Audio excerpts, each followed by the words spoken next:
Hey guys, welcome back to the channel. Today, we're starting part 2 of an awesome What If Deku was trained by All Might from a young age story.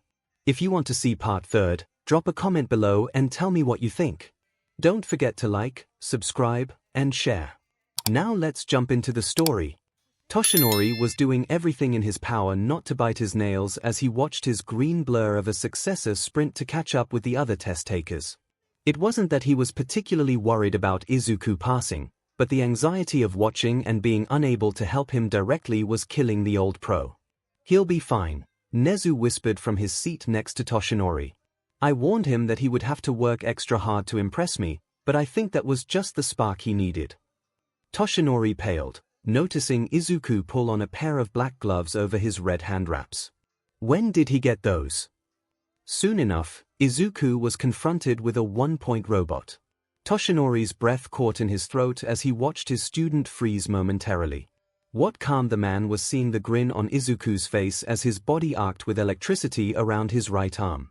Izuku crouched down, letting the robot get in close before delivering a devastating uppercut to the robot, blasting its head off in a burst of sparks. Told you, Nezu said smugly. Toshinori huffed a breath of relief and watched with a calmer demeanor as Izuku smiled and sped off to find more robots to destroy. After roughly 5 minutes, Izuku had demolished at least a dozen robots by Toshinori's best estimate. He had been more focused on Izuku's technique, noticing that the boy seemed to be favoring his arms, which couldn't be good for his hands, even at 20% in those short dosages. Though it appears his boxing training has been paying off. I'll have to let Yoshima know. Izuku would allow the robots to get in close before dealing out either a series of smaller punches or would obliterate the machine with a superpowered punch. It all seemed to depend on how surrounded the boy was and how quickly he wanted to cut through the machines. What Toshinori hadn't been expecting was that Izuku wasn't just destroying robots, he also seemed to be shouting things to his competitors. Izuku wasn't the kind to trash talk though, so Toshinori couldn't quite figure out what was going on. Do you have a headset or anything like that? Nezu cackled as he handed Toshinori an earpiece. Watch out for the tail on the 2-pointers. It always rears back before striking. The 3-pointer has 2 heads, so it's best to get behind it. Attacking from the side is no good. The 1-pointers may be fast, but their heads are really fragile. Aim for the eye. Oh my word, Toshinori whispered. Is he helping his competitors? Nezu started clapping his hands together, laughing gleefully. Oh, he is definitely getting bonus points for this. Toshinori couldn't help but smile along with the principal. I knew that Izuku was analytical, but figuring out the robot's weak points in such a short amount of time, then helping the other test takers. He shook his head. Way to go, son. Nezu's laughing bordered on maniacal as Izuku tore through another group of robots, racking up even more points along the way. Nezu then leaned forward, his paw hovering over a large red button labeled Yaruki SWSH. Time to up the ante. As the principal pushed the button, Toshinori felt a chill run down his spine. Oh no! By his own estimations, Izuku had racked up at least 65 points. He was incredibly grateful to Obi for the gloves he was wearing. When he had been 12, he hadn't had much of a use for gloves with brass knuckles built in, but now he found that using the gloves provided less strain to his knuckles during his 20% smashes. He was just grateful that the school had allowed him to use the gloves as a support item, something he suspected Nezu pushed through personally. As Izuku slowed down, bounding up to a rooftop to survey, he heard Present MIC call out the 5-minute warning. Guess there's no harm in catching my breath for a minute. I can try to take out another few robots in the last couple minutes. Izuku put his arms up in the air, resting his forearms on his head and breathing deeply to slow his heart rate just a bit. I hope Itsuka and Uraraka are doing well. Boom! Izuku nearly fell off the building as the ground shook throughout the testing area. What the heck? Izuku whipped his head around in what he thought was the direction of the explosion, only to see a large dust cloud. Without thinking, the boy powered up full cowling and took off through the city toward the epicenter. That can't be fair. Standing in the city was a several-story tall giant mecha. The machine was impossibly large, and Izuku suddenly understood what present MIC had meant about it being an obstacle to avoid. 𝐒𝐿 reignited his power and was about to take off alongside the other test takers currently fleeing when he heard a cry. Oh! 𝐒𝐿 froze. Wait. That sounded like. He turned and looked over his shoulder and spotted someone whose leg appeared to be trapped under rubble, the 0-pointer looming not too far away. That someone had brown hair. Someone he knew. 𝐒𝐿 sprinted to her. Uraraka. The girl looked up. Midoriya. What are you doing here? The boy immediately started lifting the rubble from his new friend. You look like you needed help. I couldn't just leave you here. 𝐒𝐿 stared, an unreadable expression on her face. She began to tear up, muttering out a thank you as she attempted to help 𝐒𝐿 remove the rubble. Okay, 𝐒𝐿 started after removing the last of the rubble in a hurry and lifting his friend to her feet. Can you stand? The robot was almost on them. 𝐒𝐿 attempted to support her weight, letting out a soft cry. I think it sprained. 𝐒𝐿 hissed before squatting down, his back to her. Please don't argue, just hop on. The robot loomed above them. We don't have any more time, get on. 𝐒𝐿 looked shocked but complied. Hang on tight, and remove gravity on yourself if you can. I need all the extra power I can get. 𝐒𝐿 grimaced but did as he asked. Okay. Okay, here goes. 𝐒� powered up his legs up to 20% and jumped out of the way of the fist that came plummeting down toward the pair. He landed with a thud on a piece of machinery that stuck out from the robot's elbow, then took another leap up, jumping from piece to piece until he stood on the mecha's shoulder. Hold on, Uraraka. He felt the girl grip tighter and jumped toward the robot's head. Texas smash. 𝐒� unleashed a full-powered punch, screaming at the top of his lungs, and watched as the robot's head crumpled inward, sparking wildly until it finally began erupting in miniature explosions. Uraraka. This landing might get a bit rough, brace yourself. 𝐒𝐿 grunted, I can help, before returning gravity to her body and removing 𝐒�'s. 𝐒� smiled, feeling the strain of his muscles lift away, and their descent slows momentarily before picking back up. Just a few feet before hitting the ground, 𝐒� felt all momentum stop as 𝐒𝐿 used her quirk on herself again, then returned gravity to both of them. 𝐒� landed with a thud, albeit a very soft one compared to what he'd originally planned. Thank you, Uraraka, you were amazing out there. Emmy. You blew up that 0-pointer with a single punch. 𝐒� laughed before wincing as he let 𝐒𝐿 down. Oh man.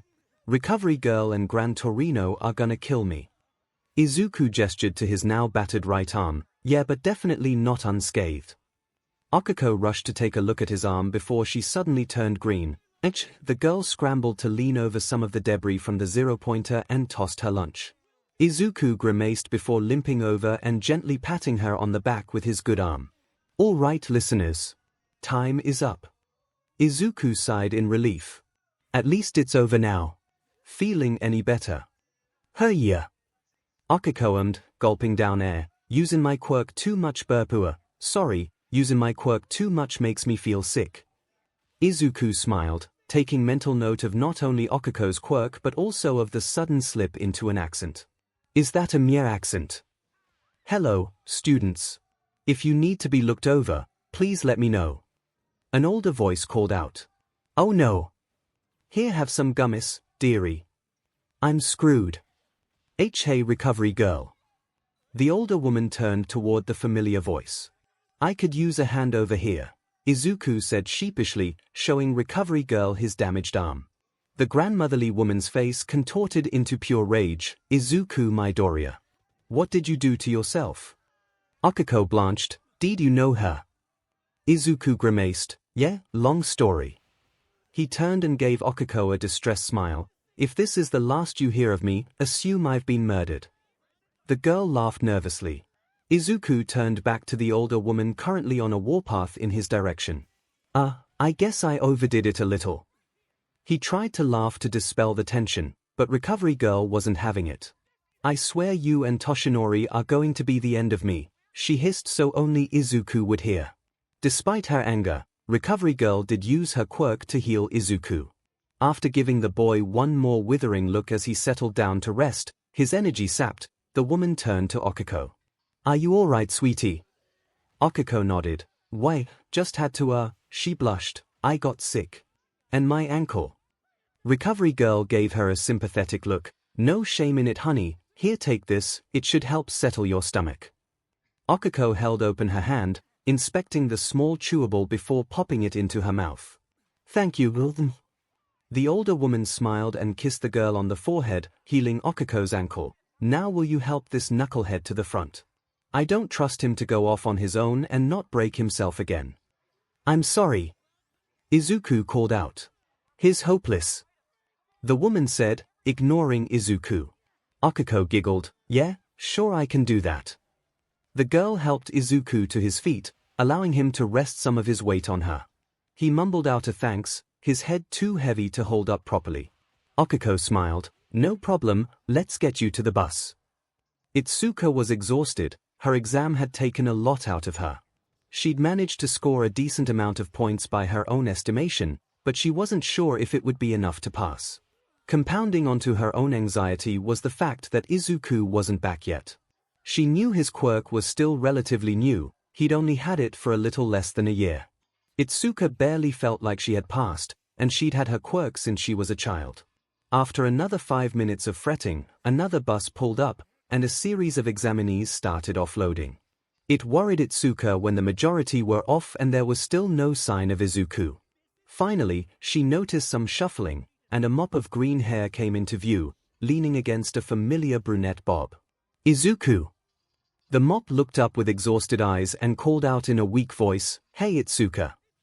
Akiko fussed over him as she helped him down the steps. Take it easy. Recovery girl said you needed to take it slow.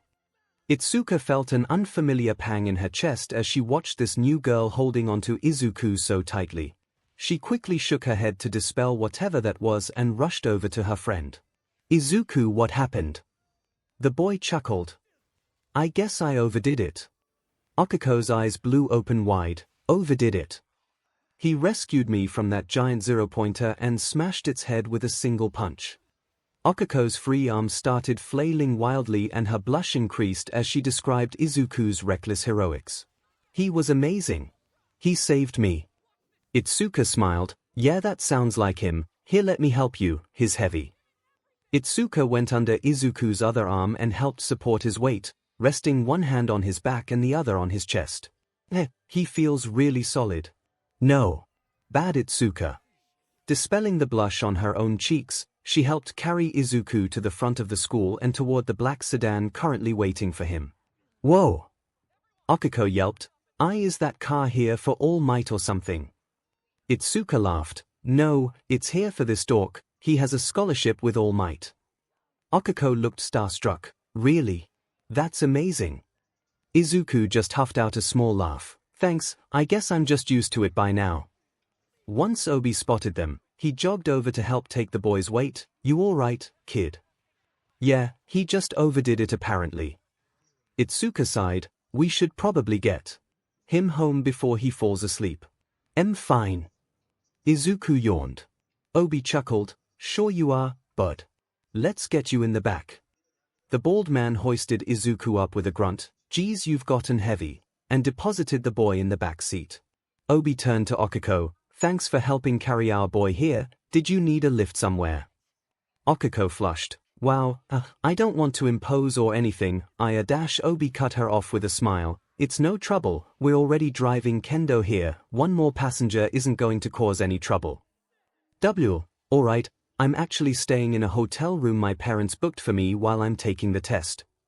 Itsuka tilted her head as she hopped into the car. Do you have dinner planned out? Akiko shook her head in response. No, I was just gonna find a cheap restaurant nearby. Izuku was gonna have me and my folks over for dinner. I can call Miss Midoriya, I doubt she'd mind having one more over, hold on. Before Akiko could object, Itsuka had her phone out and was calling. It's no use, sweetie, Rui called back from the front. At this point, we're all a big family, I really doubt Mama Midoriya is gonna turn away anyone. Akiko blushed even deeper. Alright, it's settled. Itsuka announced after hanging up the phone, not only are you invited, but you are required to join us for dinner, no objections allowed. Obi and Rui laughed from the front. We're all gonna cram in the Midoriya's place for dinner, Obi and Rui, you're coming too. Kinda figured that'd be the case, Obi replied. Itsuka clapped her hands together and leaned into Izuku. You awake there, buddy? Izuku just hummed in response. Huh, get some rest now, you have to help your mom play host for Uraraka. Izuku hummed again. Is he gonna be alright? Okiko asked. Itsuka laughed. Yeah, he just needs a power nap, he'll be okay. Now tell me more about how the exam went for you and Izuku, I wanna hear all about it. As Izuku was waking up, he was acutely aware of the sound of multiple voices speaking, along with an unfamiliar weight leaning into him. His eyes fluttered open and recognized a tuft of orange hair laying across his face. Itsuka's ponytail. Hey. Oh. Izuku, you're awake. Itsuka shuffled from her position so she could face him. Was she leaning against me? Why, he responded, face burning slightly. I feel a little better now. Good, Uraraka was just filling me in on how your exams went. Izuku grunted as he cracked his neck, vaguely remembering that Itsuka had invited Okiko to their dinner. Hey Uraraka, glad you're joining us. Okiko smiled, thanks Midoriya. Itsuka waved a hand in front of Izuku's face. Hello. Dude. Uraraka told me everything. Are you crazy? You could have gotten yourself killed with that stunt. Izuku shrugged. Uraraka saved both our butts after I blew out my arm. Okiko winced. Yeah, but you saved me from getting crushed by that thing. Everyone else was running away, plus you could have scored more points if you hadn't helped me. Izuku smiled. You're safe, so it was worth it. Both girls turned red at his candid response. Rui whistled from the front. Look at you, little stud. It was Izuku's turn to go red. I just mean Devri started cackling. I'm so glad I can still get a reaction out of Izuku. Izuku just huffed in response. Are we there yet? Yeah, keep your shirt on, we're taking the next exit. Okiko had been intimidated at first by the thought of crashing a family party, but Itsuka had been very persuasive. Well, she hadn't really given Okiko much of a choice, but still, persuasive is the nicest way to put it. After sending off a text to her parents letting them know that she was going to be having dinner with some of the other applicants, she was happy that even if none of them got into UA, she had at least made a couple of friends for now.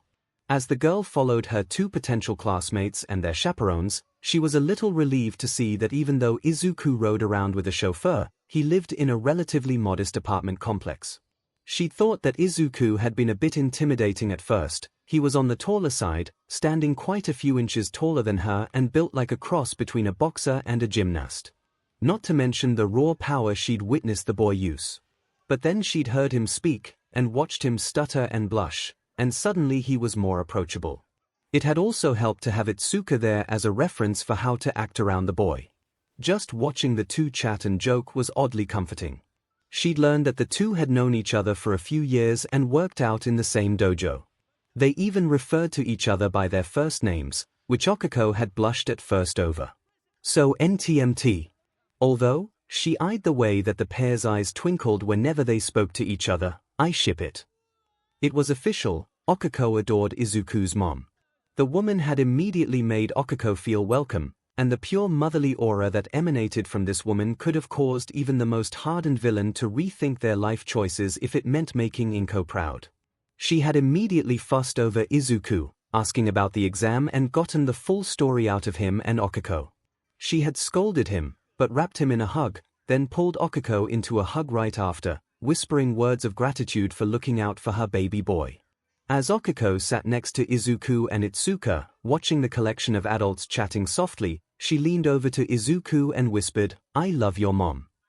Itsuka giggled, isn't she the greatest? Izuku smiled softly, yeah? She's pretty amazing. As the party drew on, Izuku sent a message off to Toshinori, telling him he was missed at the gathering.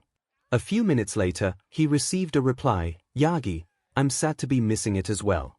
For now, I hope you enjoy yourself though. Yagi, also, I'm going to be busy for the next few days, go ahead and get some rest. I'll be in touch soon. Izuku frowned, a few days. I hope everything is alright. He was shaken from his worry when his phone buzzed again. Yagi, I'm proud of you. And you should be. proud of yourself. 𝐒𝐿 smiled. At the end of the party, 𝐒𝐿 and 𝐒𝐿 had exchanged numbers with 𝐒𝐭𝐻 before the guests departed, with the brunette receiving a lift home from Obi and Rui. What followed was an agonizing week for 𝐒𝐿. Every time he attempted to reach out to Toshinori, the man sent him a text saying that he was still busy and couldn't talk. Still, it was better than 𝐒𝐿, who just sent the boy some strange emoji and nothing else. Probably some sort of mind game. Why is he so hard to read?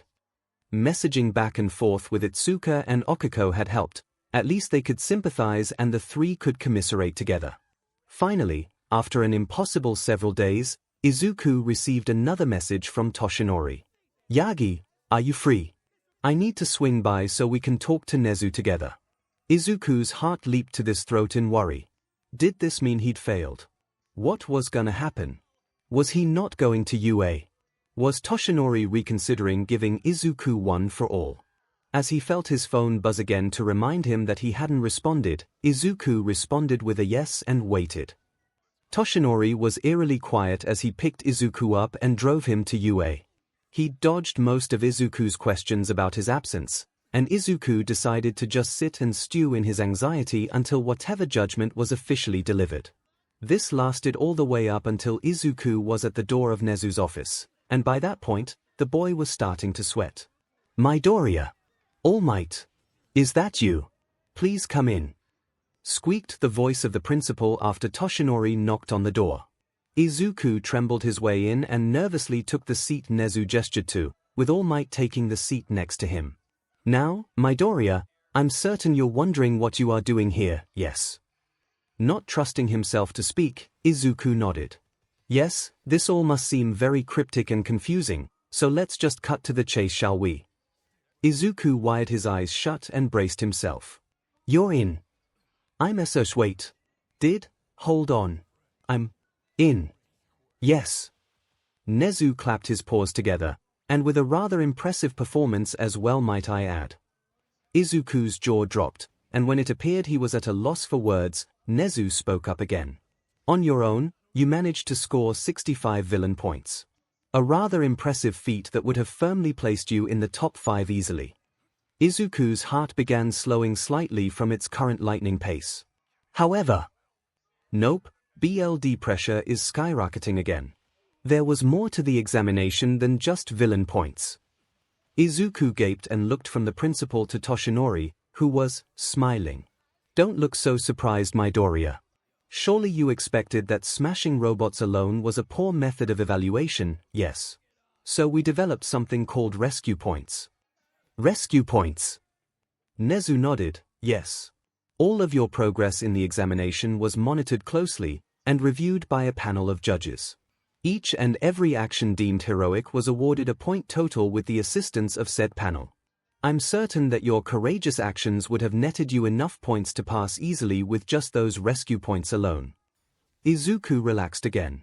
However, the principal's eyes narrowed. I did warn you that I would be watching and judging your actions more closely, yes. 𝐒� swallowed and nodded his head.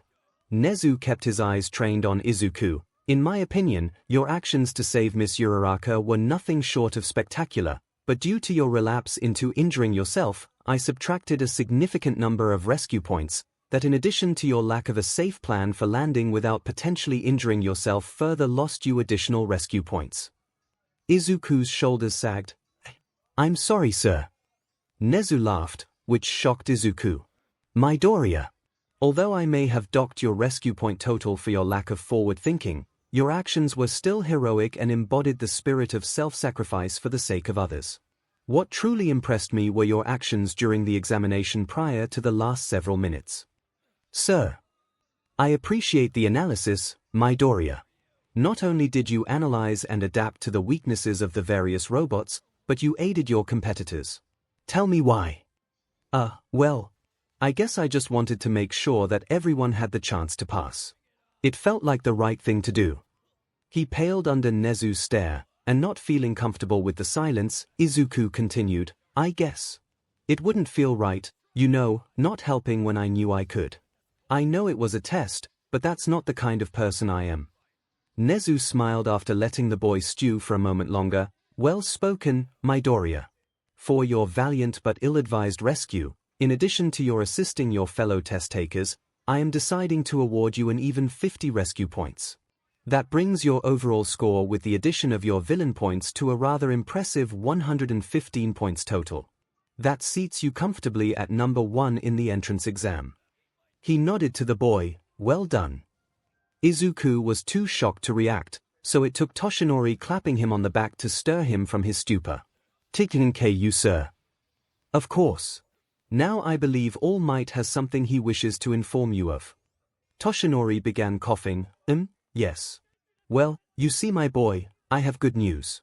After quite a bit of paperwork, I have officially been finalized and hired on as a teacher at UA.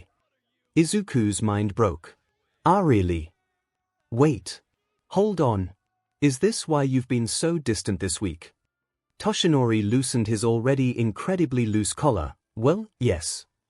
Izuku threw his hands in the air. Mr. Yagi. Do you have any idea how freaked out I've been? How long have you known you'd be working here? Toshinori looked to Nezu for support and found none. Since last year. Izuku let out a groan. Last year. I'm sorry, my boy. I didn't want to put any undue pressure on you to get in. I've been freaking out this whole week. Nezu started cackling. I'm sorry, my boy. Truly. But I was amazed at how well you did in the exam.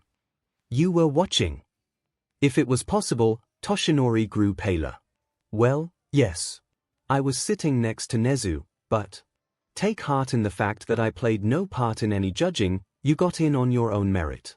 In fact, I'd argue you had more difficult entry parameters than the other applicants, considering you had the principal watching your every move.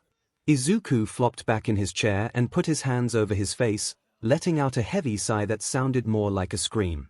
Toshinori hazarded a gentle pat on the boy's shoulder, and before he knew it, Izuku leaped up and wrapped his arms around the man. I did it, Mr. Yagi. I did it. I'm going to UA.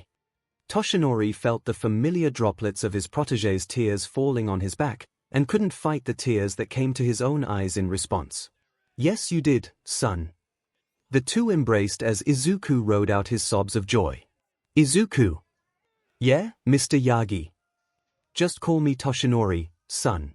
Toshi works too if you'd like. Izuku pulled away from the hug. Are you sure? Toshinori smiled. As long as I'm in this form, it suits me just fine. My predecessor called me Toshinori, and so do Gran Torino and Recovery Girl. It would make me happy if you did too. Izuku rubbed his eyes, rewarding the man with one of his large smiles. All right then, Toshinori. Izuku's first lesson later the same day with Nezu was interesting to say the least.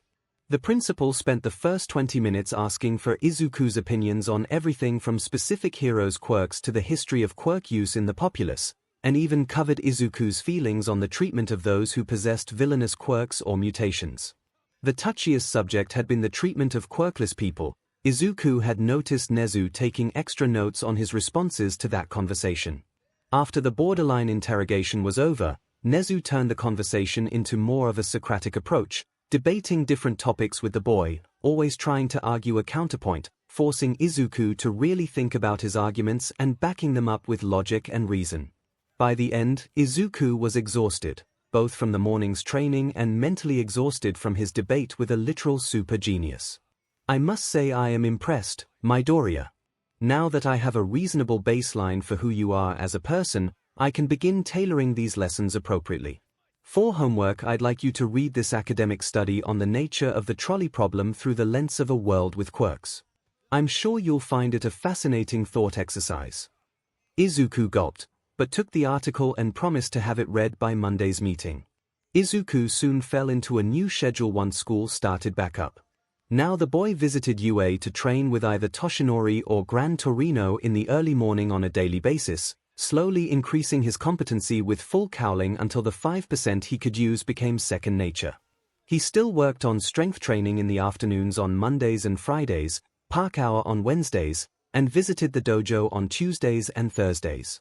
The largest changes came in the form of his private lessons with Nezu on Monday and Friday after his training sessions with All Might. 𝐒𝐭𝐚𝐲 had also cut down on his meetings with Dr. 𝐭𝐴NCHO once again, with the therapist believing that 𝐒𝐭𝐴NCHO had made enough progress to necessitate only a single meeting per month.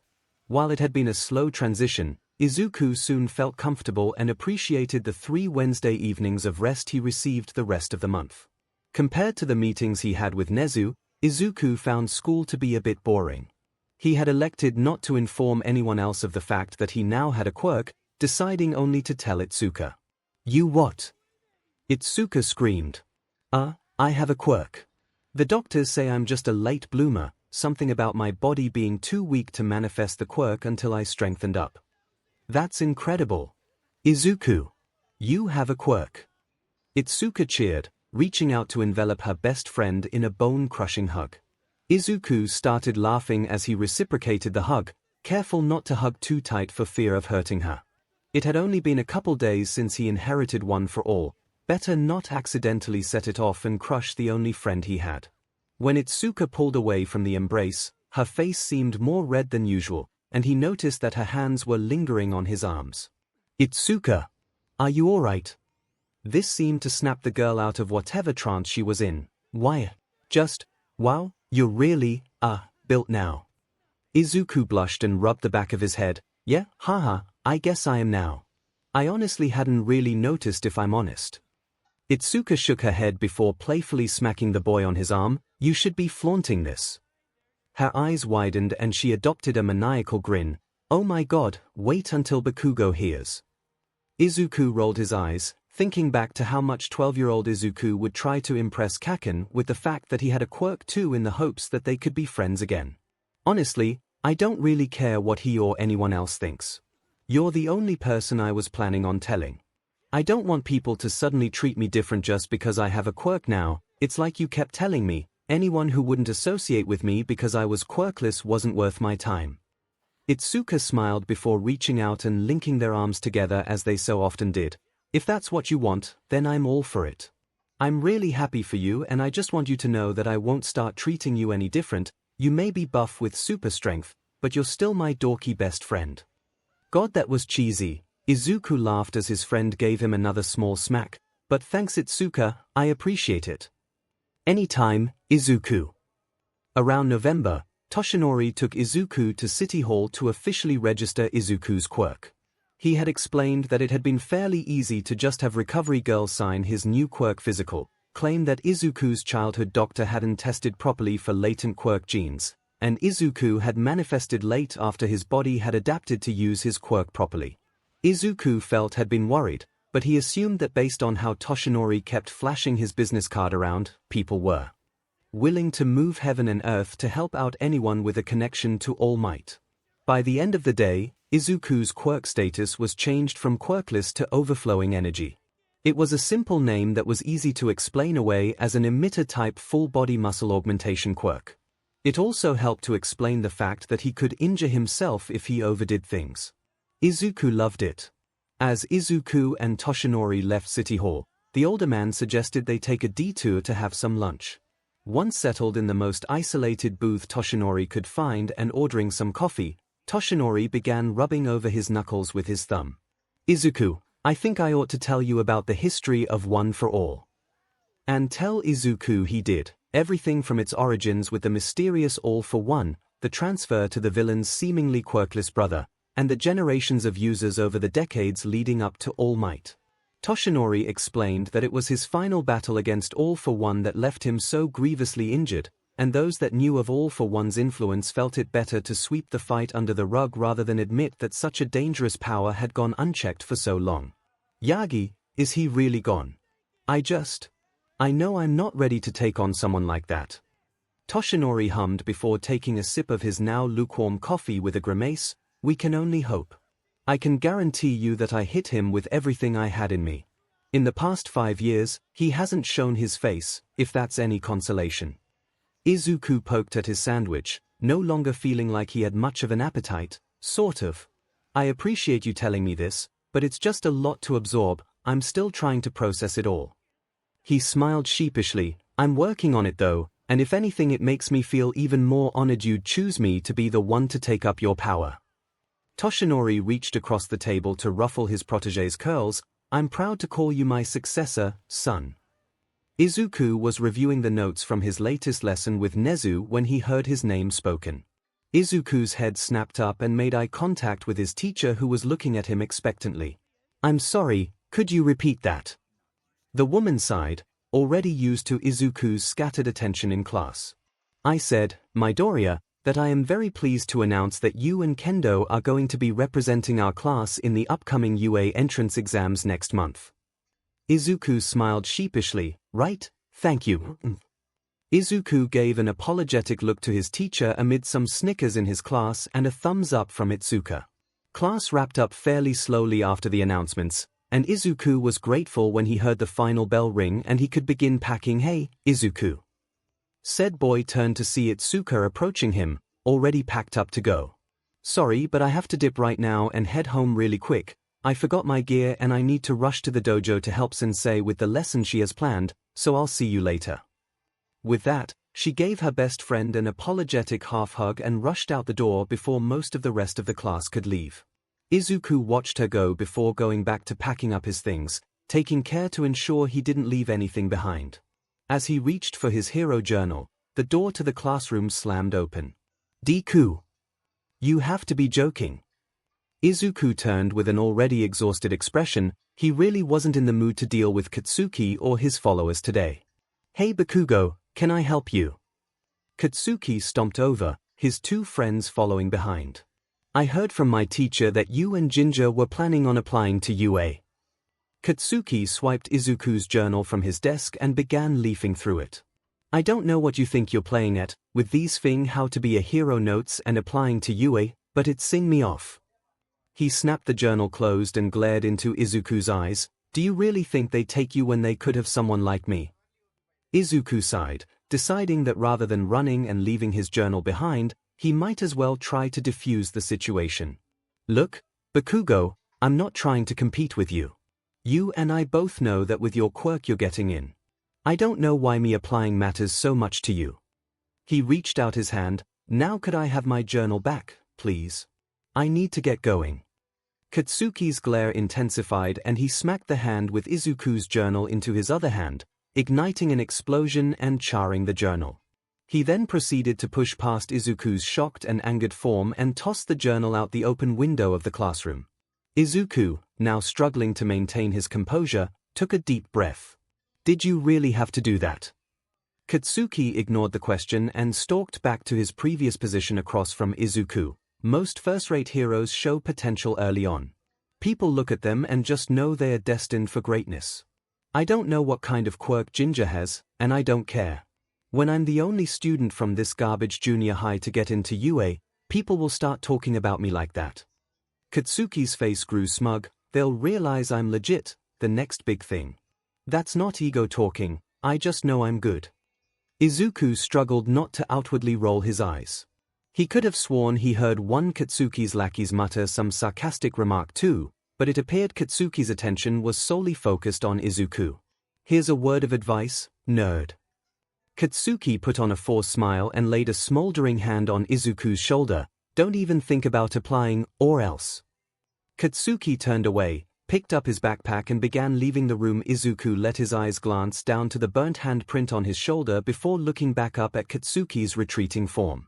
He no longer attempted to mask the anger in his gaze. It's just sad, Lackey 1 started. I thought you at least had some fight in you. Lackey 2 barked out a laugh. He finally gets it, he'll never be a hero. Better to find out now instead of later, I guess. Katsuki paused in the doorway before glancing back at 𝐒𝐿, not noticing the anger in the other boys' eyes. You know, if you really want to be a hero that badly, there actually might be another way. He smiled humorlessly. Just pray that you'll be born with a quirk in your next life, and take a swan dive off the roof of the building. 𝐒𝐿's eyes shot wide open. Did he just? The boy shook his head in disbelief, biting back the torrent of anger that threatened to flow out of his mouth when suddenly a thought struck him. And he smiled. All right then, 𝐒𝐿 said as he zipped up his backpack and walked over to the window, glancing outside and seeing a large bush. Katsuki froze. Here. I said all right then. 𝐒𝐿 tossed his backpack, aiming for the bush. then proceeded to open the window as wide as it would go and took a few steps back. "What are you, by Katsuki?" Izuku took off at a run and activated full cowling at a low enough level that he wouldn't produce electricity, and leaped. Twisting nimbly through the window as the boys in the classroom began shouting, Izuku rolled in the air and proceeded to fall 2 stories before breaking his fall on the ground with a 1-for-all powered recovery roll. The boy stood, dusted himself off, and collected his backpack from the bush. He ignored the sounds of the boys shouting from the window as they watched him fish his journal out of the fountain it had landed in. "Gonna have to clean and dry this as soon as possible. Maybe transfer it into a new notebook." Izuku finally turned up to the window, waving at the enraged form of Katsuki Bakugo, before walking toward the front of the school. "How the F did you do that, Deku?" Izuku laughed before picking up the pace and jogging all the way to a very confused Obi. Dodging Katsuki after the incident proved difficult in the following weeks. Izuku and Itsuka got exceptionally creative in their routes out of the school to dodge Izuku's tormentor. Obi hadn't been pleased when Izuku had told him but was impressed with Izuku's composure and quick thinking. It took a lot of convincing on Izuku's end for the man not to hunt down Katsuki, telling him Katsuki wasn't worth it, and eventually, the man relented under Izuku's puppy dog eyes. A tactic the boy had found somehow worked on the stoic man. "I will remember this though, kid. And I'm telling Yagi." Itsuka had punched Izuku when he'd told her of his mad leap, but after her initial worry subsided, she proceeded to laugh harder than Izuku had heard in ages. Izuku upped the intensity of his training, spending more time sparring with 𝐵𝐵and eventually doing his best to keep up with All Might. He found that utilizing a healthy mix of kickboxing for his powerful kicks, mixed with boxing to supplement his punches, and his recent lessons in Brazilian Jiu-Jitsu proved to be a good mix of attacks. Yashima-sensei was pleased with her pupil's progress and encouraged Izuku to continue working with Itsuka when the pair of them made it into UA. Izuku had nearly started crying at her use of the word when rather than if. Even with years of therapy, Izuku still got teary-eyed whenever anyone showed faith in him. After months of training with One for All, Izuku had unwittingly increased his limit from 5% to 8%. He also was able to throw punches and kicks by increasing the flow of energy from that new 8% up to 20% into a single arm or leg, although afterward, the attack would leave that appendage slightly more fatigued, making it less useful in longer combat scenarios.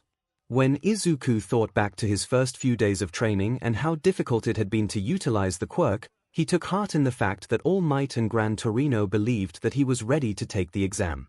"So, Midoriya, I understand you are applying to UA through the regular entrance exam." Nezu began, "Might I ask why?" Izuku had gotten used to the small principal's stare by this point, but it still unnerved him just a bit whenever he had to answer these kinds of borderline accusatory questions. "Well, I don't want to compromise All Might in any way, so I didn't ask him about a recommendation, and I want to get in on my own merit, if that makes sense." Nezu nodded, not betraying any thought or feeling that Izuku could read.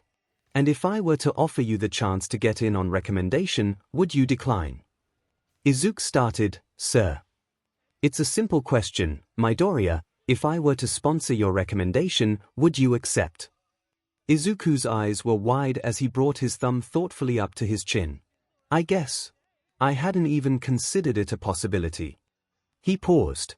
"I think. While I appreciate the offer, if this is one, I think I'd prefer not to receive special treatment. It's not that I think any less of people who do, it's just that I want to prove myself alongside everyone else." He let out a brief laugh. "I guess it's selfish in a way, but I want to prove to myself that I can get in with this power I'm trying to make my own. That I'm capable enough to pass with the rest." Nezu smiled in a way that unnerved Izuku. "You certainly are an interesting one, Midoriya. I will enjoy watching your examinations. Be warned that I will be scrutinizing you extra hard." Izuku flinched. "Regardless of your own feelings, I have taken a vested interest in your progress, and I want to see if you can impress me." Izuku cast his eyes down before steeling himself.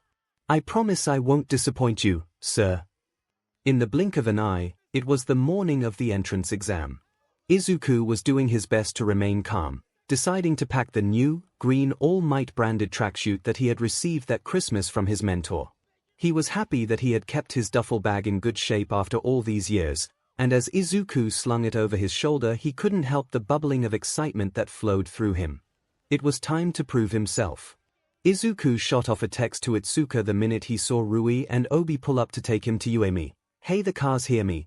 Be at your place soon, Itsuka. Cool. Itsuka, I'm ready when you get here." Izuku slipped his phone into his pocket, gave his mother a kiss on the cheek, and ran out the door. After picking up Itsuka, Obi and Rui did their best to pump up the two teenagers in the back seat, offering different bits of advice.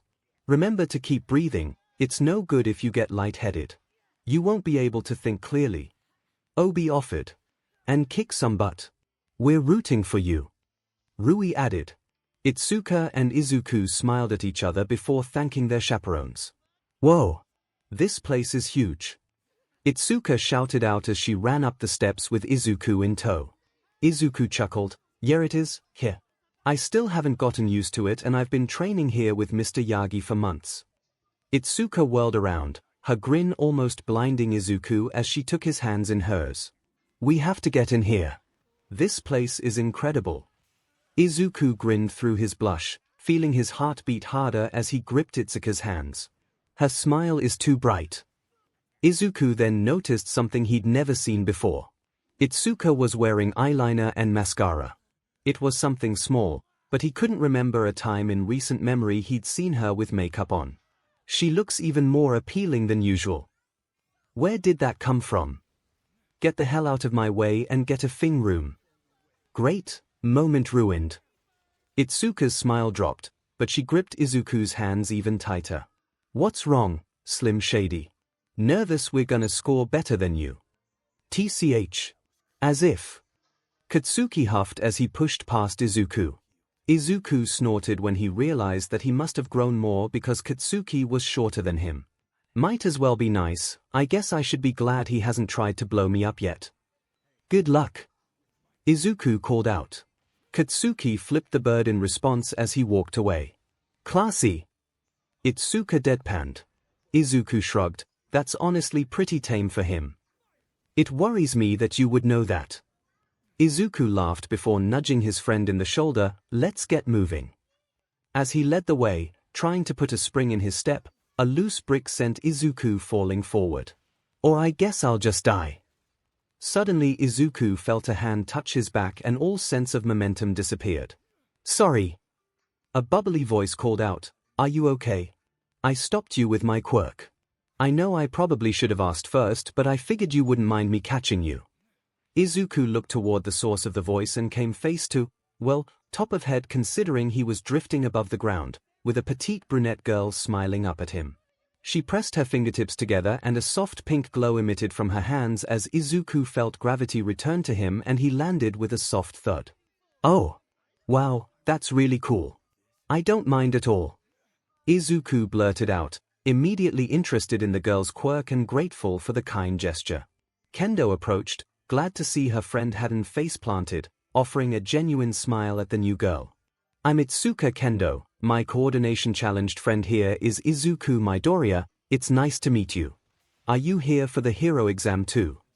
The girl nodded, yeah. I'm Okako Uraraka. Isn't this all like, way nerve-wracking? Izuku and Itsuka smiled sheepishly, yeah, I guess all we can do is our best, right?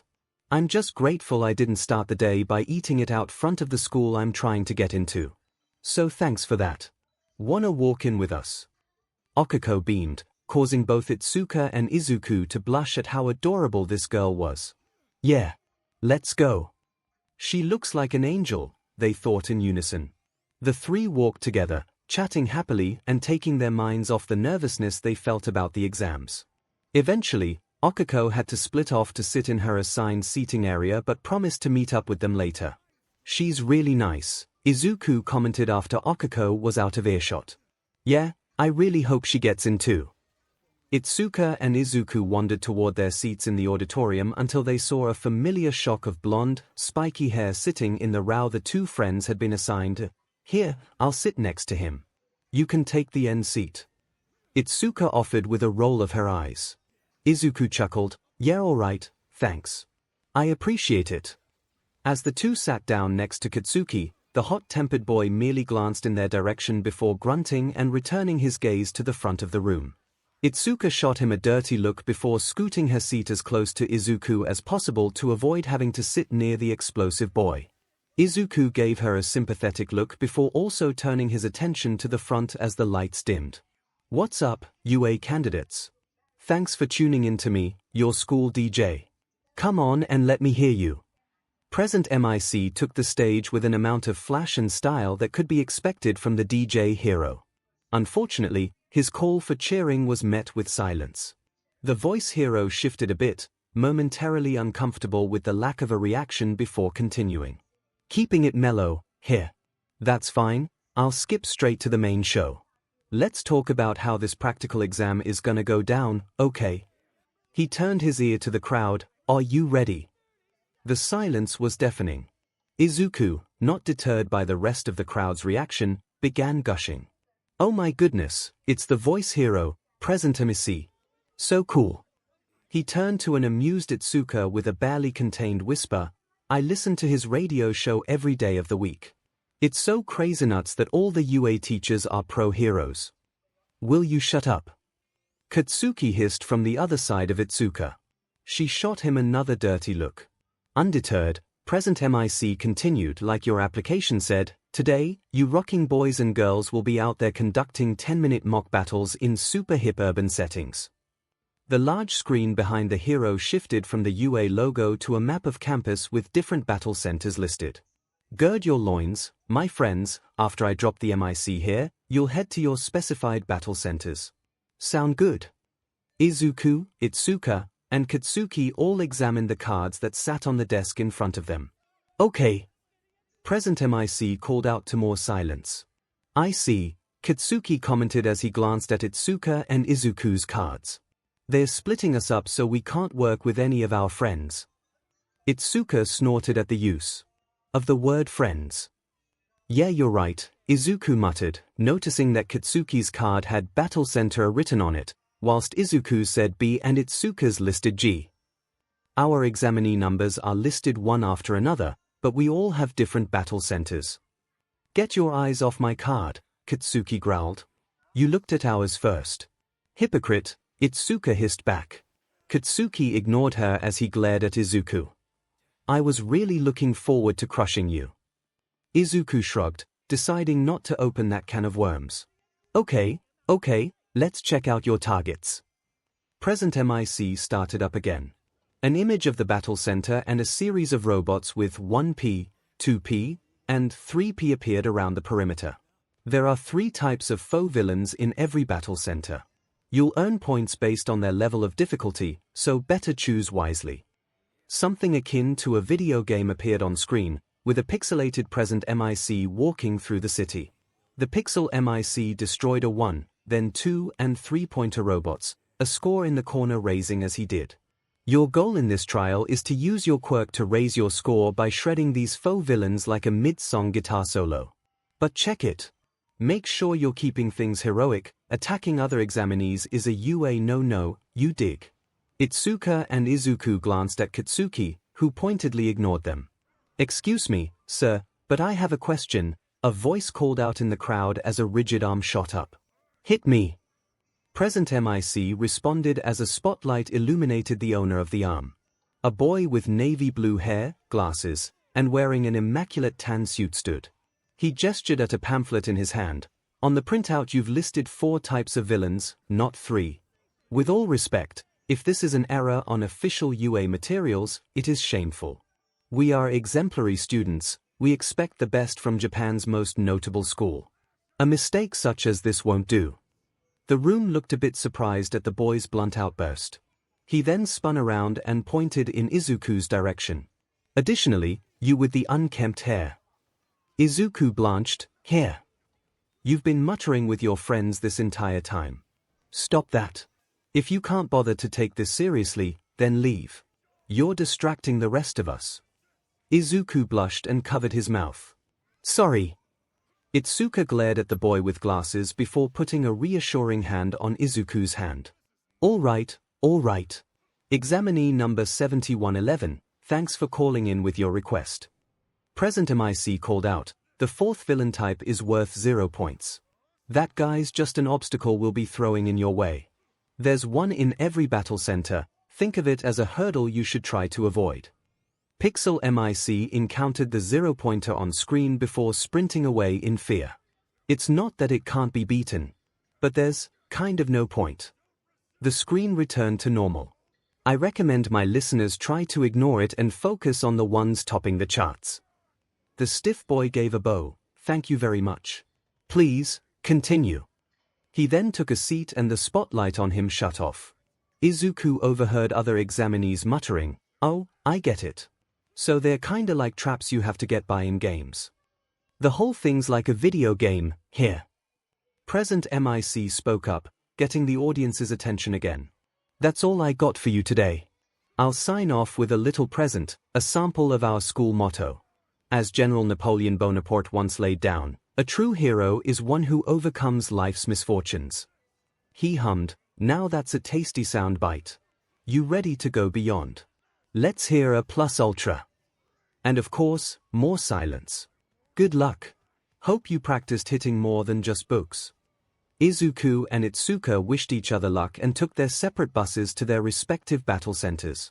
Izuku looked up at the familiar gates of ground beta as they loomed over the crowd of students. At least Nezu gave me the home field advantage. Guess I'll really have to go all out now. Izuku glanced around before noticing that Okako was in the crowd of other testers. Putting on a smile, he began striding over to his hopefully new friend before a hand caught his shoulder.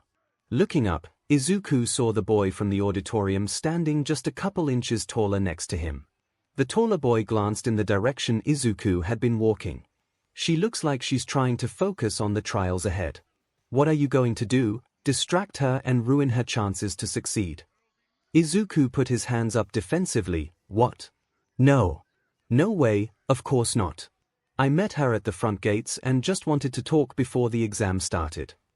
The other boy scrutinized Izuku, seemingly not sure if he should believe the green-haired boy or not. Izuku felt a sudden chill in the air as he glanced around to see the almost predatory glares of the other test-takers looking in his direction. Why do I feel like I was just written off? Right, let's start. The voice of Present MIC caught everyone off guard as they all turned to the nearby watchtower where the hero was posted. Get moving. There are no countdowns in real battles. Run, run, run, listeners. You're wasting airtime here. The hero shouted, gesturing wildly to the now open gates of ground beta. Izuku froze for a moment before noticing that the other examinees were quickly leaving him in the dust. CRP. Got distracted. Gotta hurry now. Hey! Leave some villains for me. Powering up to 8%, he shot off in a green blur, ready to begin. Toshinori was doing everything in his power not to bite his nails as he watched his green blur of a successor sprint to catch up with the other test-takers. It wasn't that he was particularly worried about Izuku passing, but the anxiety of watching and being unable to help him directly was killing the old pro. He'll be fine, Nezu whispered from his seat next to Toshinori. I warned him that he would have to work extra hard to impress me, but I think that was just the spark he needed. Toshinori paled, noticing Izuku pull on a pair of black gloves over his red hand wraps. When did he get those? Soon enough, Izuku was confronted with a 1-point robot. Toshinori's breath caught in his throat as he watched his student freeze momentarily. What calmed the man was seeing the grin on Izuku's face as his body arced with electricity around his right arm. Izuku crouched down, letting the robot get in close before delivering a devastating uppercut to the robot, blasting its head off in a burst of sparks. Told you, Nezu said smugly.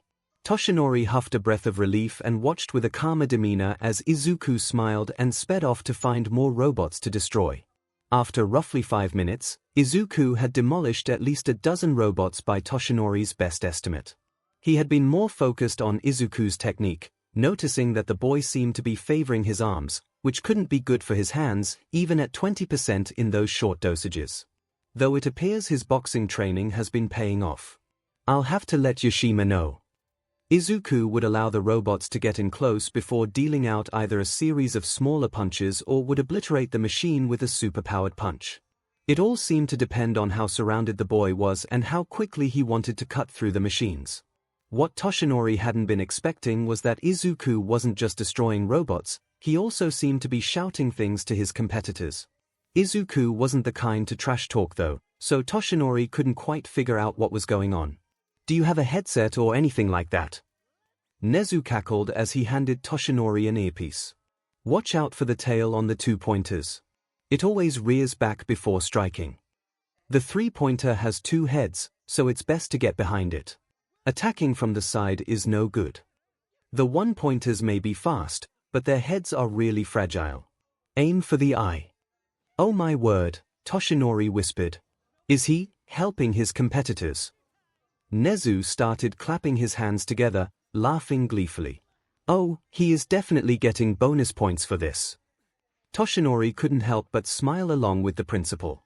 I knew that 𝐒𝐿 was analytical, but figuring out the robot's weak points in such a short amount of time, then helping the other test takers.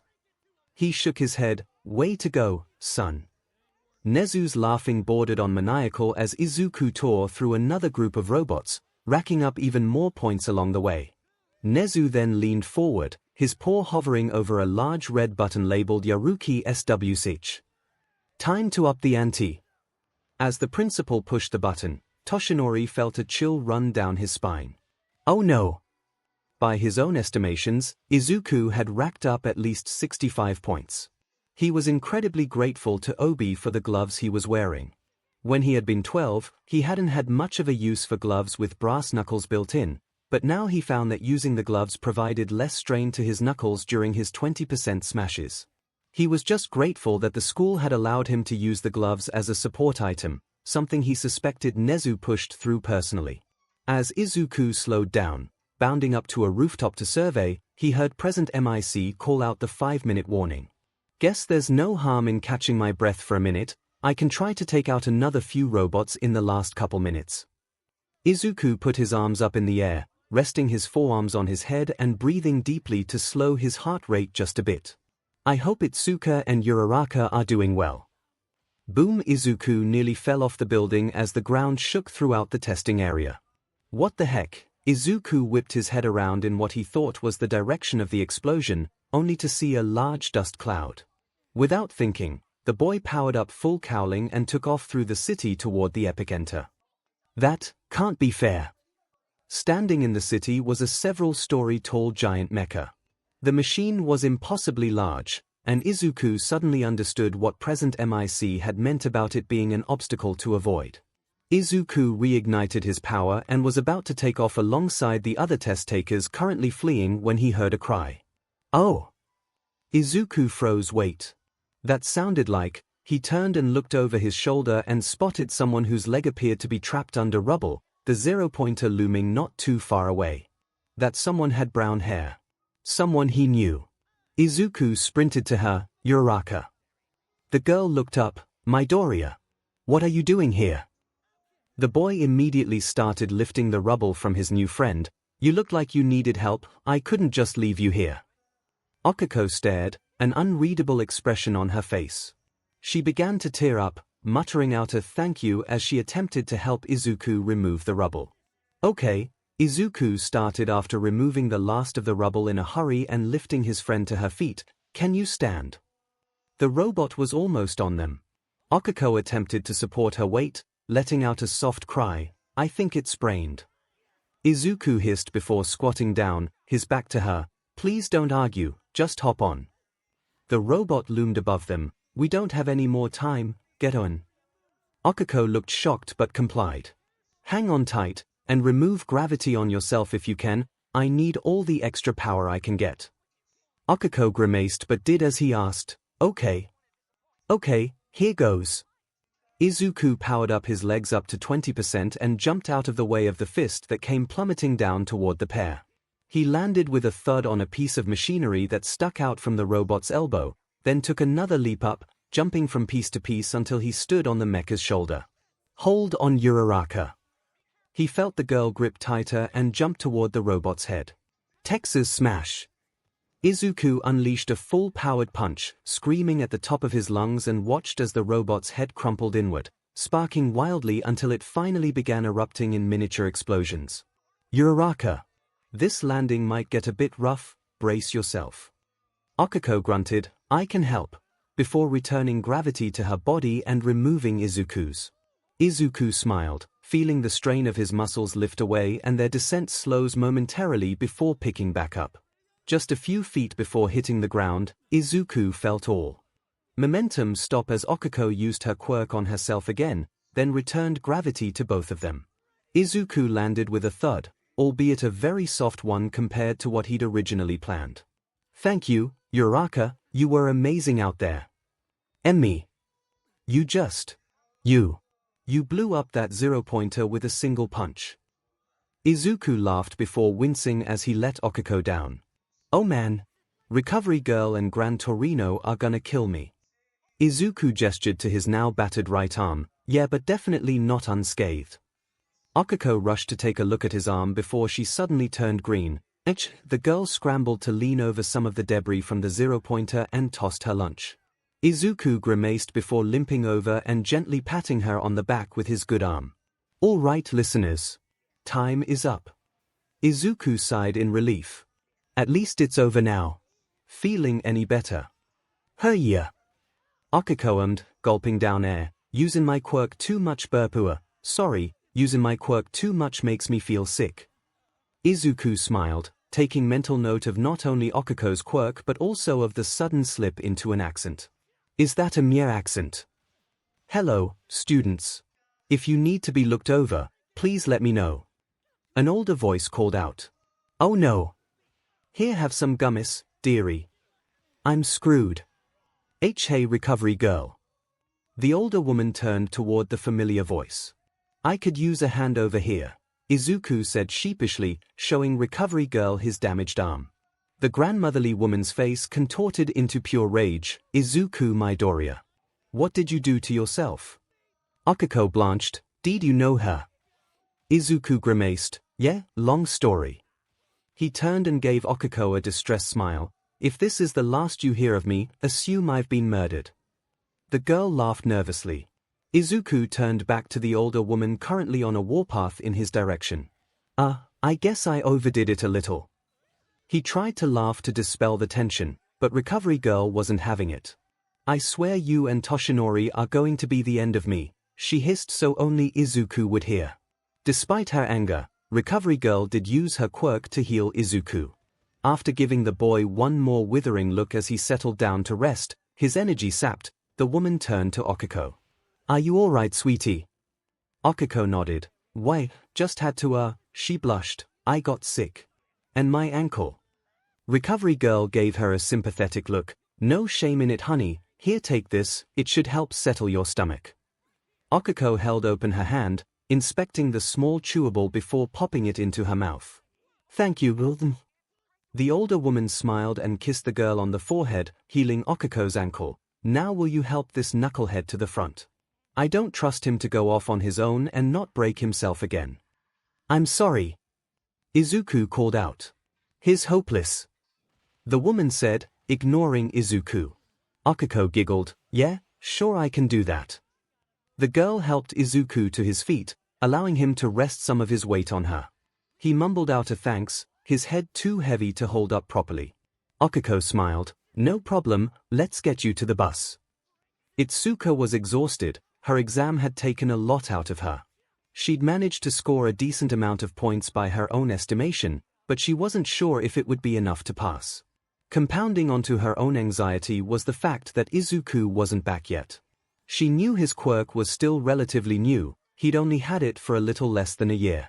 Itsuka barely felt like she had passed, and she'd had her quirk since she was a child. After another 5 minutes of fretting, another bus pulled up, and a series of examinees started offloading. It worried Itsuka when the majority were off and there was still no sign of Izuku. Finally, she noticed some shuffling, and a mop of green hair came into view, leaning against a familiar brunette bob. Izuku! The mop looked up with exhausted eyes and called out in a weak voice, Hey Itsuka! 𝐒𝐻𝐻𝐲 fussed over him as she helped him down the steps. Take it easy. Recovery girl said you needed to take it slow. Itsuka felt an unfamiliar pang in her chest as she watched this new girl holding onto Izuku so tightly. She quickly shook her head to dispel whatever that was and rushed over to her friend. Izuku, what happened? The boy chuckled. I guess I overdid it. Akiko's eyes blew open wide. Overdid it. He rescued me from that giant zero-pointer and smashed its head with a single punch. Akiko's free arm started flailing wildly and her blush increased as she described Izuku's reckless heroics. He was amazing. He saved me. Itsuka smiled. Yeah, that sounds like him. Here, let me help you, he's heavy. Itsuka went under Izuku's other arm and helped support his weight, resting one hand on his back and the other on his chest. He feels really solid. No. Bad, Itsuka. Dispelling the blush on her own cheeks, she helped carry Izuku to the front of the school and toward the black sedan currently waiting for him. Whoa! Akiko yelped. Is that car here for All Might or something? Itsuka laughed. No, it's here for this dork. He has a scholarship with All Might. Akiko looked starstruck. Really? That's amazing. Izuku just huffed out a small laugh. Thanks, I guess I'm just used to it by now. Once Obi spotted them, he jogged over to help take the boy's weight. You all right, kid? Yeah, he just overdid it apparently. Itsuka sighed. We should probably get him home before he falls asleep. Fine. Izuku yawned. Obi chuckled. Sure you are, bud. Let's get you in the back. The bald man hoisted Izuku up with a grunt. Geez, you've gotten heavy, and deposited the boy in the back seat. Obi turned to Akiko. Thanks for helping carry our boy here. Did you need a lift somewhere? Akiko flushed. Wow, I don't want to impose or anything. Obi cut her off with a smile. It's no trouble, we're already driving Kendo here. One more passenger isn't going to cause any trouble. Alright, I'm actually staying in a hotel room my parents booked for me while I'm taking the test. Itsuka tilted her head as she hopped into the car. Do you have dinner planned out? Akiko shook her head in response. No, I was just gonna find a cheap restaurant nearby. Izuku was gonna have me and my folks over for dinner. I can call Miss Midoriya. I doubt she'd mind having one more over. Hold on. Before Akiko could object, Itsuka had her phone out and was calling. It's no use, sweetie, Rui called back from the front. At this point, we're all a big family. I really doubt Mama Midoriya is gonna turn away anyone. Akiko blushed even deeper. Alright, it's settled. Itsuka announced after hanging up the phone. Not only are you invited, but you are required to join us for dinner. No objections allowed. Obi and Rui laughed from the front. We're all gonna cram in the Midoriya's place for dinner. Obi and Rui, you're coming too. Kinda figured that'd be the case, Obi replied. Itsuka clapped her hands together and leaned into Izuku. You awake there, buddy? Izuku just hummed in response. Get some rest now, you have to help your mom play host for Uraraka. Izuku hummed again. Is he gonna be alright? Akiko asked. Itsuka laughed. Yeah, he just needs a power nap, he'll be okay. Now tell me more about how the exam went for you and Izuku. I wanna hear all about it. As Izuku was waking up, he was acutely aware of the sound of multiple voices speaking, along with an unfamiliar weight leaning into him. His eyes fluttered open and recognized a tuft of orange hair laying across his face. Itsuka's ponytail. Hey. Oh. Izuku, you're awake. Itsuka shuffled from her position so she could face him. Was she leaning against me? Why, he responded, face burning slightly. I feel a little better now. Good, Uraraka was just filling me in on how your exams went. Izuku grunted as he cracked his neck, vaguely remembering that Itsuka had invited Akiko to their dinner. Hey Uraraka, glad you're joining us. Akiko smiled. Thanks, Midoriya. Itsuka waved a hand in front of Izuku's face. Hello. Dude. Uraraka told me everything. Are you crazy? You could have gotten yourself killed with that stunt. Izuku shrugged. Uraraka saved both our butts after I blew out my arm. Akiko winced. Yeah, but you saved me from getting crushed by that thing. Everyone else was running away, plus you could have scored more points if you hadn't helped me. Izuku smiled. You're safe, so it was worth it. Both girls turned red at his candid response. Rui whistled from the front, "Look at you, little stud." It was Izuku's turn to go red. "I just mean," Devri started cackling. "I'm so glad I can still get a reaction out of Izuku." Izuku just huffed in response, "Are we there yet?" Yeah, keep your shirt on, we're taking the next exit." Okiko had been intimidated at first by the thought of crashing a family party, but Itsuka had been very persuasive. Well, she hadn't really given Okiko much of a choice, but still, persuasive is the nicest way to put it. After sending off a text to her parents letting them know that she was going to be having dinner with some of the other applicants, she was happy that even if none of them got into UA, she had at least made a couple of friends for now. As the girl followed her two potential classmates and their chaperones, she was a little relieved to see that even though Izuku rode around with a chauffeur, he lived in a relatively modest apartment complex. She'd thought that Izuku had been a bit intimidating at first. He was on the taller side, standing quite a few inches taller than her and built like a cross between a boxer and a gymnast. Not to mention the raw power she'd witnessed the boy use. But then she'd heard him speak, and watched him stutter and blush, and suddenly he was more approachable. It had also helped to have Itsuka there as a reference for how to act around the boy. Just watching the two chat and joke was oddly comforting. She'd learned that the two had known each other for a few years and worked out in the same dojo. They even referred to each other by their first names, which Okiko had blushed at first over. So NTMT. Although, she eyed the way that the pair's eyes twinkled whenever they spoke to each other. I ship it. It was official, Okiko adored Izuku's mom. The woman had immediately made Okiko feel welcome, and the pure motherly aura that emanated from this woman could have caused even the most hardened villain to rethink their life choices if it meant making Inko proud. She had immediately fussed over Izuku, asking about the exam and gotten the full story out of him and Okiko. She had scolded him, but wrapped him in a hug, then pulled Okiko into a hug right after, whispering words of gratitude for looking out for her baby boy. As Okiko sat next to Izuku and Itsuka, watching the collection of adults chatting softly, she leaned over to Izuku and whispered, "I love your mom." Itsuka giggled, "Isn't she the greatest?" Izuku smiled softly, "Yeah, she's pretty amazing." As the party drew on, Izuku sent a message off to Toshinori, telling him he was missed at the gathering. A few minutes later, he received a reply, "Yagi, I'm sad to be missing it as well. For now, I hope you enjoy yourself though. Yagi, also, I'm going to be busy for the next few days, go ahead and get some rest. I'll be in touch soon." Izuku frowned, "A few days. I hope everything is alright."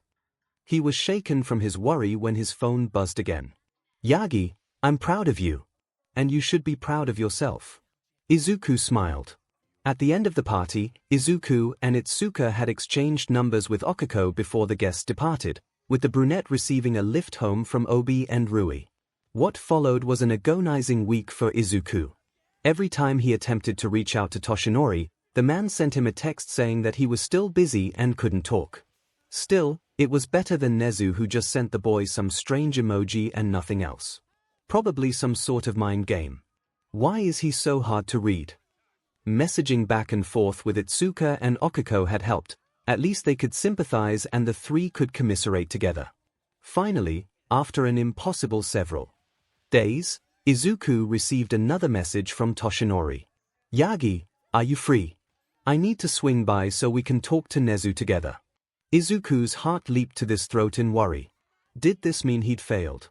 What was gonna happen? Was he not going to UA? Was Toshinori reconsidering giving Izuku one for all?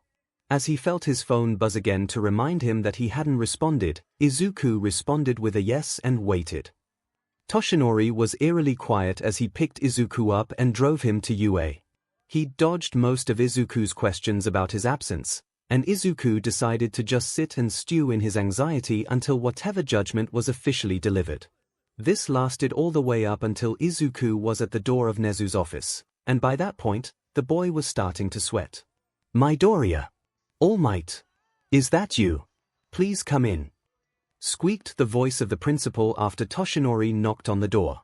Izuku trembled his way in and nervously took the seat Nezu gestured to, with All Might taking the seat next to him. "Now, Midoriya, I'm certain you're wondering what you are doing here, yes? Not trusting himself to speak, Izuku nodded. Yes, this all must seem very cryptic and confusing, so let's just cut to the chase, shall we? Izuku wired his eyes shut and braced himself. You're in. I'm wait. Hold on. I'm in. Yes. Nezu clapped his paws together, and with a rather impressive performance as well, might I add.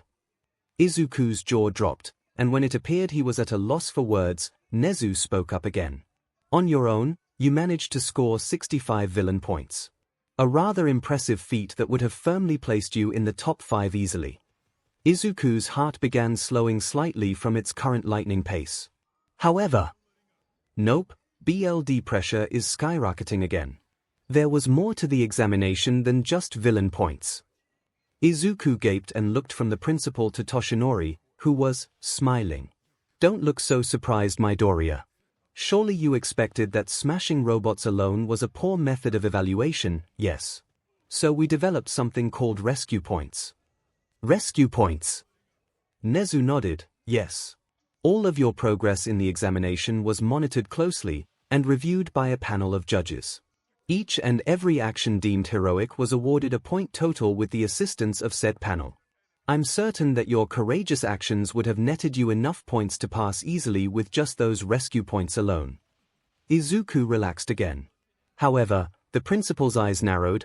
I did warn you that I would be watching and judging your actions more closely, yes. Izuku swallowed and nodded his head. Nezu kept his eyes trained on Izuku. In my opinion, your actions to save Miss Uraraka were nothing short of spectacular, but due to your relapse into injuring yourself, I subtracted a significant number of rescue points, that in addition to your lack of a safe plan for landing without potentially injuring yourself further lost you additional rescue points. Izuku's shoulders sagged. I'm sorry, sir. Nezu laughed, which shocked Izuku. Midoriya. Although I may have docked your rescue point total for your lack of forward thinking, your actions were still heroic and embodied the spirit of self-sacrifice for the sake of others. What truly impressed me were your actions during the examination prior to the last several minutes. Sir. I appreciate the analysis, Midoriya. Not only did you analyze and adapt to the weaknesses of the various robots, but you aided your competitors. Tell me why. Well, I guess I just wanted to make sure that everyone had the chance to pass. It felt like the right thing to do. He paled under Nezu's stare, and not feeling comfortable with the silence, Izuku continued, I guess. It wouldn't feel right, you know, not helping when I knew I could. I know it was a test, but that's not the kind of person I am. Nezu smiled after letting the boy stew for a moment longer. Well spoken, Midoriya. For your valiant but ill-advised rescue, in addition to your assisting your fellow test-takers, I am deciding to award you an even 50 rescue points. That brings your overall score with the addition of your villain points to a rather impressive 115 points total. That seats you comfortably at number 1 in the entrance exam. He nodded to the boy, well done.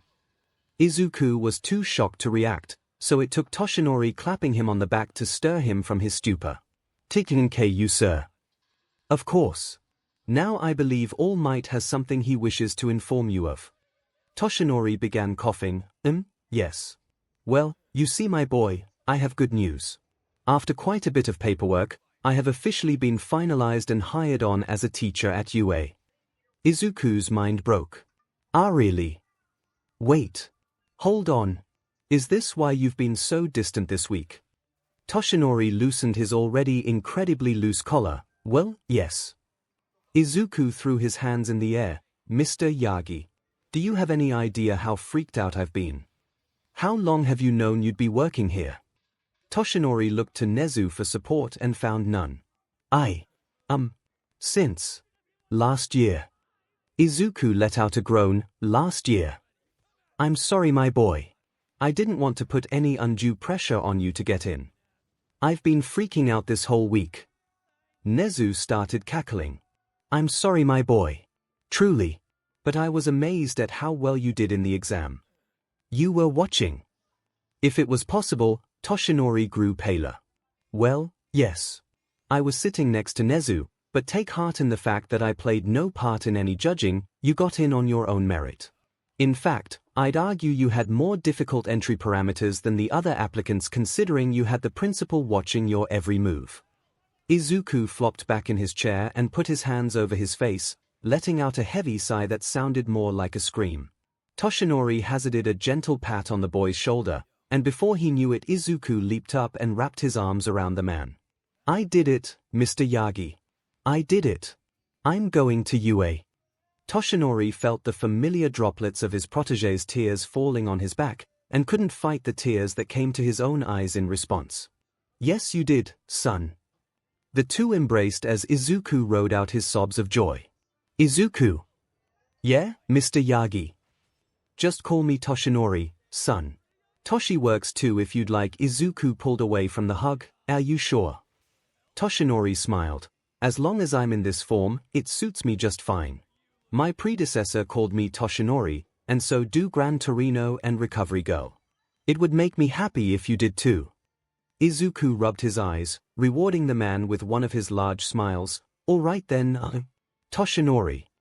The next day, Izuku received several messages at once. Uraraka, I got in. Itsuka, me too. Me 3. Itsuka, ahhh. Uraraka, ahhhhhhhh. Me, Itsuka, party pooper. Uraraka, oh, what class are you guys in? Me, 1A Itsuka, 1A Uraraka, me too. Me, same class. Itsuka, same class. Uraraka, same class. Me, we need to meet up before school starts. Itsuka, yes. Uraraka, I'm down. Just nothing too expensive, yeah. Uraraka, keep it low-key. Me, for sure. Itsuka, yeah. Itsuka, let's talk about this later. I gotta go scream with my parents for a bit more. Me, haha, alright, my mom has already dehydrated herself from crying. Uraraka, bless mama my Doria. Uraraka, talk to you all later.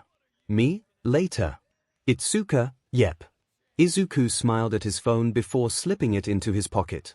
Telling his mother that not only had he gotten in, but had been the top scorer in the exam had been a lot for the woman to handle. Izuku was certain that their combined tears could have cured the drought in California. He'd also made sure to give a call to Yashima-sensei and let her know, and the woman had been ecstatic. They made plans to have some longer training sessions before Izuku went to school and had less time to come to the dojo. Okay Izuku, let's practice some of the forms now that we've watched a couple videos, Yashima announced, adopting a fighting stance. The dojo was quiet. Yashima had picked a time between sessions so that Izuku could have some one-on-one time to devote to learning capoeira. They'd watched a few videos of various professional matches and even some guerrilla footage of an American hero fighting with the style. Izuku vaguely remembered the man from one of his phone calls with his father, something about the hero being bug or spider themed or something. He wasn't sure what the red and blue in his costume had to do with that, but the hero's fighting style was impressive. Izuku dropped into a fighting stance, staying low and trying to feel as fluid as possible. It was very different from the more coiled stances he was used to. He felt so open and vulnerable but decided to dedicate himself to learning the new form. Oh, Izuku grunted after 2 hours of practicing the form off and on. I need to work on my flexibility more if I'm gonna make this work. I've gotten complacent recently with my stretching. Not bad for your first time. I'd say that with a few more sessions, you'll have a decent enough grasp that our sporadic sessions together going forward should be enough.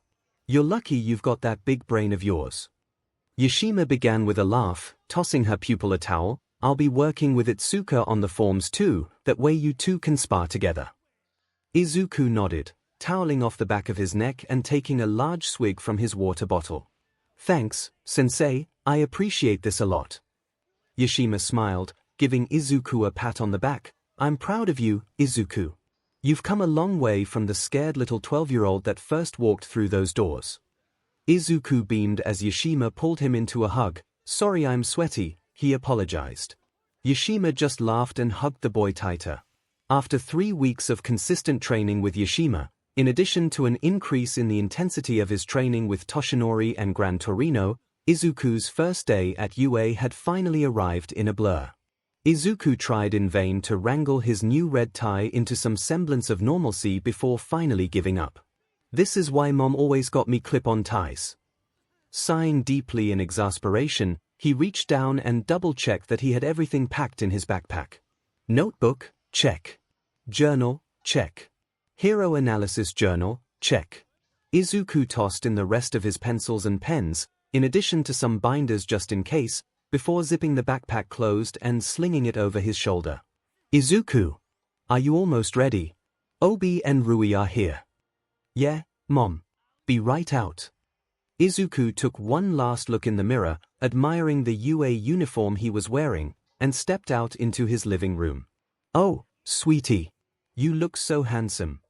𝐭𝐽 rushed over, fussing over her son's appearance. I offered to get some breakfast for Obi and Rui too, but they told me they'd already eaten, they're waiting downstairs. Do you have everything? You didn't just pack action figures, right? Izuku snorted. Don't worry, Mom, I have everything. I should probably get going, don't want to be late on my first day. Izuku planted a kiss on his mother's cheek before turning to go out the door. Izuku. He turned to face his mother. I'm really proud of you, sweetie. 𝐭𝐽 said with tears in her eyes and wobbly smile. Izuku smiled in return. Thank you, Mom, I'll see you later, okay? I love you. With that, Izuku raced down the stairs and practically leaped into the open back seat of the sedan. Hey, Zuku. You ready for your first day? Rui called back. Yeah. Is Itsuka sure we don't need to pick her up? The woman asked. Yeah, she said her parents wanted to drop her off on her first day. So she's gonna meet me there. You sure you have everything, kid? Obi asked. Izuku nodded. Mim. I laid all of it out last night, I even packed the red tie you gave me for good luck. Obi gave a genuine smile at that. Itsuka stood nervously, fussing over her uniform as she stood in front of the gates at UA, waiting for her best friend to arrive. Hey Kendo. Itsuka turned to see 𝐒𝐽𝐽 approaching her with a friendly wave and immediately she felt a bit calmer. Hey, Uraraka. How are you feeling? 𝐒𝐽𝐽 shrugged. Nervous I guess, but I'm looking forward to the orientation ceremony. And all that. I wonder what our homeroom teacher is gonna be like, too. Itsuka nodded. Yeah, I know it'll be a pro hero, but I can't help but wonder who it's gonna be. As the two girls chatted happily, the sedan containing Izuku pulled up. Ah, cool. Izuku's here. Itsuka skipped up to the sedan, greeting Obi sunnily as the bald man stepped out of the passenger seat, then leaning in to say good morning to Rui. Izuku stepped out of the back, fiddling with the straps of his backpack as he stood upright and stretched. Thanks for the ride, guys, I'll see you after school. Obi and Rui bid farewell and Izuku turned to his friends. Hey guys, how are you two feeling? The girls smiled, and as 𝐒𝐽𝐽 began telling Izuku about her morning commute, Itsuka noticed how messy Izuku's tie was. Without thinking, she reached forward and began fixing the mess of a knot on her friend's neck. Izuku froze in place. Itsuka. Itsuka hummed in response, sorry, this was bugging me. As she finished the knot, smiling contentedly at the now crisply tied knot in front of her, she patted her friend's chest twice and stepped back. Much better. Izuku was a bit more red than usual. Thank you. 𝐒𝐽𝐽 was blushing next to the pair, more than a little flustered at the NTMT moment she had just witnessed.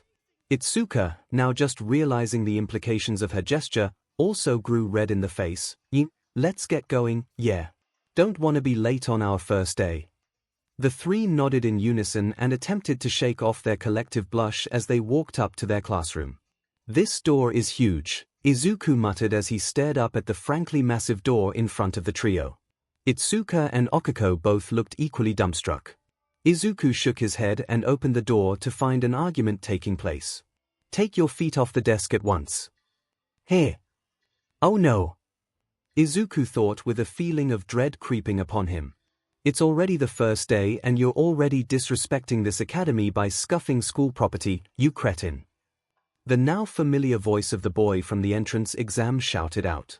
You're kidding me, right? Your old school put a stick up your butt, or were you born with it? Izuku put both hands on his face, groaning outwardly as he listened to the sneering voice of Katsuki respond. The glasses-wearing boy looked struck before composing himself and extending a hand. "Let's start over. I'm Tenya Ida, from the Sumi Private Academy." Katsuki donned a feral grin. "Sumi, here. So you must think you're better than me." He barked in laughter. "I'm gonna have fun tearing you a new one." Tenya gasped in shock. "You would threaten me? Your own classmate? Are you sure you're in the right place?" Izuku snorted, which caught the boy's attention. Tenya froze. "It's him." Izuku blanched. Hi there." Tenya strode over, not seeming to notice the defensive stance Itsuka was taking next to Izuku. "Good morning. My name is Tenya Ida from Sumi Academy, right?" Izuku said with a sheepish smile. "Yeah, I overheard. I'm Izuku Midoriya, it's nice to meet you." Tenya stood even more rigid, if that was possible. "Midoriya, you realized that there was something more to the practical exam, didn't you?" Izuku looked confused, but it didn't seem to deter Tenya. "You must be very perceptive, and I completely misjudged you. I admit that as a student you are far superior to me." Izuku shook his hands in front of his person. No. Of course not. I was just doing what I thought was right, promise. I swear I didn't know about the rescue points either. Please don't put yourself down like that. I sincerely doubt that I'm a better student." Tenya looked surprised. "I must apologize. I will take your word for it, but regardless, your actions proved your worthiness." Izuku laughed. I thought he was scary, but he's just really earnest. He stuck out his hand, which Tenya took happily. "This is Itsuka Kendo," Izuku gestured, "and Okako Uraraka." "A pleasure," Tenya shouted before shaking the two girls' hands respectively, both of them giggling in response. Izuku noticed the angry red glare coming from Katsuki from his desk. Guess he said he wasn't able to corner me or Itsuka after the results of the entrance exam were released. I'm just glad Nezu didn't show anyone their placement on the list. Suddenly a voice froze the collective students in their conversation. "If you're just here to make friends, then you can pack up your stuff now." The quartet turned slowly to the source of the voice and were greeted by a yellow caterpillar. "Welcome to UA's Hero Course." The caterpillar, now identifiable as a man in a large yellow sleeping bag, took out some sort of jelly pack from somewhere and drained it. "What is that thing?" seemed to be the collective thought going through the room. The man rose and stepped out of his bag. "It took 8 seconds before you all shut up. That's not gonna work. Time is precious. Rational students would understand that." Izuku stared intently at the man, trying to figure out if he knew who he was. He didn't look like any pro-hero Izuku could think of. He looked so worn out. What's his deal? "Hello, I'm Shota Aizawa. Your teacher." The class gasped silently in disbelief. "Right, let's get to it," Aizawa began as he pulled out a gym uniform. "Put these on and head outside." Toshinori was flipping through the teacher's directory in the lounge, inwardly fretting about Izuku's first day. UA's Hero Course doesn't follow the normal academic path. Get the wrong homeroom teacher and life is hell. He shuddered as he remembered the brutal hand-to-hand sessions he'd had with Gran Torino. 1A. 1A. Here we go, let's see here. Toshinori slapped his forehead in fear. CRP. He got Aizawa. He's gonna be singled out from the start. As Toshinori found Izuku's name on the list, he glanced around, recognizing Itsuka's name with a smile.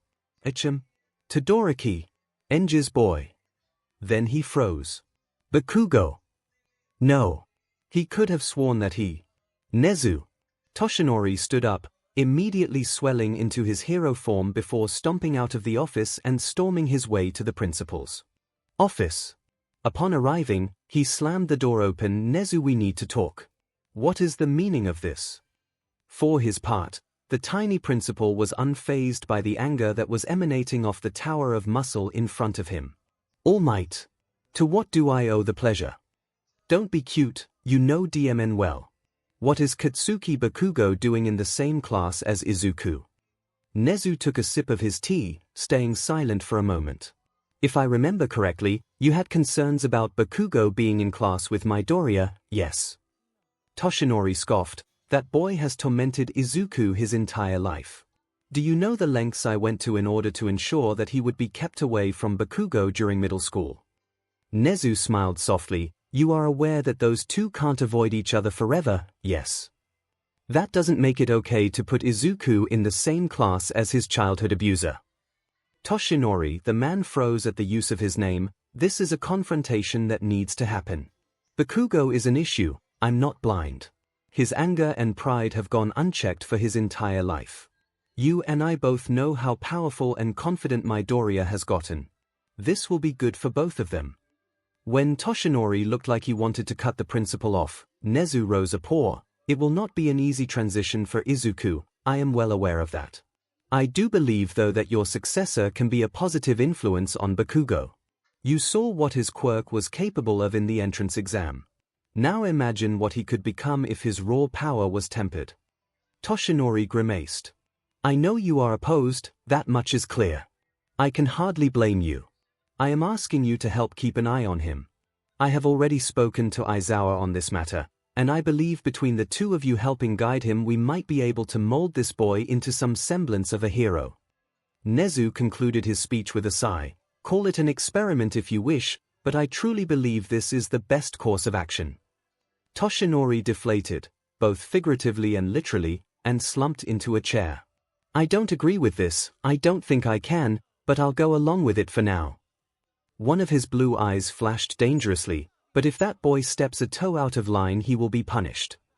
Nezu clapped his paws together. I expect nothing less. Now if that's all, I must be off to deliver the opening ceremony. Will you be attending? Toshinori shook his head. I think I'd like to keep an eye on Izuku during his first day with Aizawa. Something tells me that man will be gunning for him. Nezu laughed. As you wish, All Might. We'll speak later. Toshinori huffed. We most certainly will. Before bidding farewell and making his way to Class 1A. What? A quirk assessment test. The class seemed to ask in unison. Uraraka looked distressed, but orientation. We're gonna miss it. Aizawa stared tiredly at the class. If you really want to make the big leagues, you can't waste time on pointless ceremonies. The class looked surprised at that. Here at UA, we're not tethered to traditions. That means I get to run my class however I see fit. Aizawa pulled a softball from his pack. You've been taking standardized tests for most of your lives, Aizawa said, but you never got to use your quirks in physical exams before. The country's still trying to pretend we're all created equal by not letting those with the most power excel. He produced a phone from his pocket. It's not rational. One day the Ministry of Education will learn. He turned to Katsuki. Bakugo, you managed to score the most villain points in the entrance exam. What was your farthest distance throw with a softball when you were in junior high? 67 meters, I think, Katsuki replied with a bored look. Right, try doing it with your quirk, Aizawa said as he tossed the ball to the boy. Katsuki walked into the throwing circle at a leisurely pace. Anything goes, just stay in the circle. Aizawa began again. Go on, you're wasting our time. Katsuki stretched his arms. All right man, you asked for it. He then wound up and unleashed the ball with a massive explosion, screaming die as the ball shot into the air. Izuku couldn't help the part of himself that was still impressed by the sheer power of Katsuki's quirk. Aizawa glanced at his phone. All of you need to know your maximum capabilities. It's the most rational way of figuring out your potential as a pro hero. The man held up his phone after seeing that the ball had hit the ground. On the screen read 705-2M. Aside from Itsuka and Izuku, who were used to Katsuki by now, the rest of the class gasped. Whoa! 705 meters. Are you kidding me? A boy with blonde hair shouted out. I wanna go. That looks like fun. A pink girl squealed. A boy with strange elbows shouted next. This is what I'm talking about. Using our quirks as much as we want.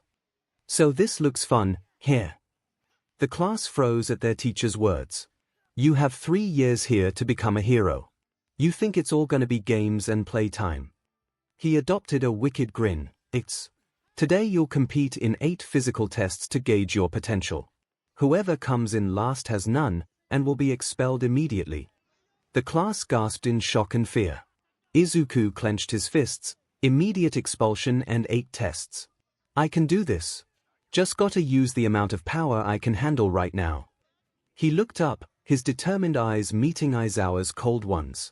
Like I said, I get to decide how this class runs. Aizawa pushed his hair out of his face with a crazed grin. Understand? If that's a problem, you can head home right now. You can't send one of us home. Okiko protested. I mean, we just got here. Even if it wasn't the first day, that isn't fair. Oh, and you think natural disasters are? Or power-hungry villains? Or catastrophic accidents that wipe out whole cities? Aizawa grunted. No. The world is full of unfairness. It's a hero's job to try and combat that unfairness. If you want to be a pro, you're gonna have to push yourself to the brink. For the next 3 years UA will throw one terrible hardship after another at you. So go beyond. He smiled again, plus ultra style. Show me that it's no mistake you're here. The class looked around at each other. Now then, we're just wasting time by talking. Let the games begin. Izuku stood on the starting blocks next to Tenya. 8% ought to do, no reason to go crazy and risk injuring myself. His body began sparking with electricity as he heard the machine call him to his mark. Ready! An electronic gunshot sounded and Izuku rocketed forward in a burst of sparks. 7 seconds, the same electronic voice announced, followed shortly by 4 seconds, as Tenya crossed behind him looking a bit disappointed with himself. Well done, Midoriya. Your power seems very versatile. Izuku rubbed the back of his neck. Thanks Ida, I appreciate it, yours is really impressive too. Tenya smiled. Thank you, though I must admit I am a bit disappointed to see that at 50 meters I am unable to get past third gear. Izuku nodded, somehow materializing his notebook. If you don't mind me asking, what do you mean by gears? Tenya looked surprised but decided not to comment on it.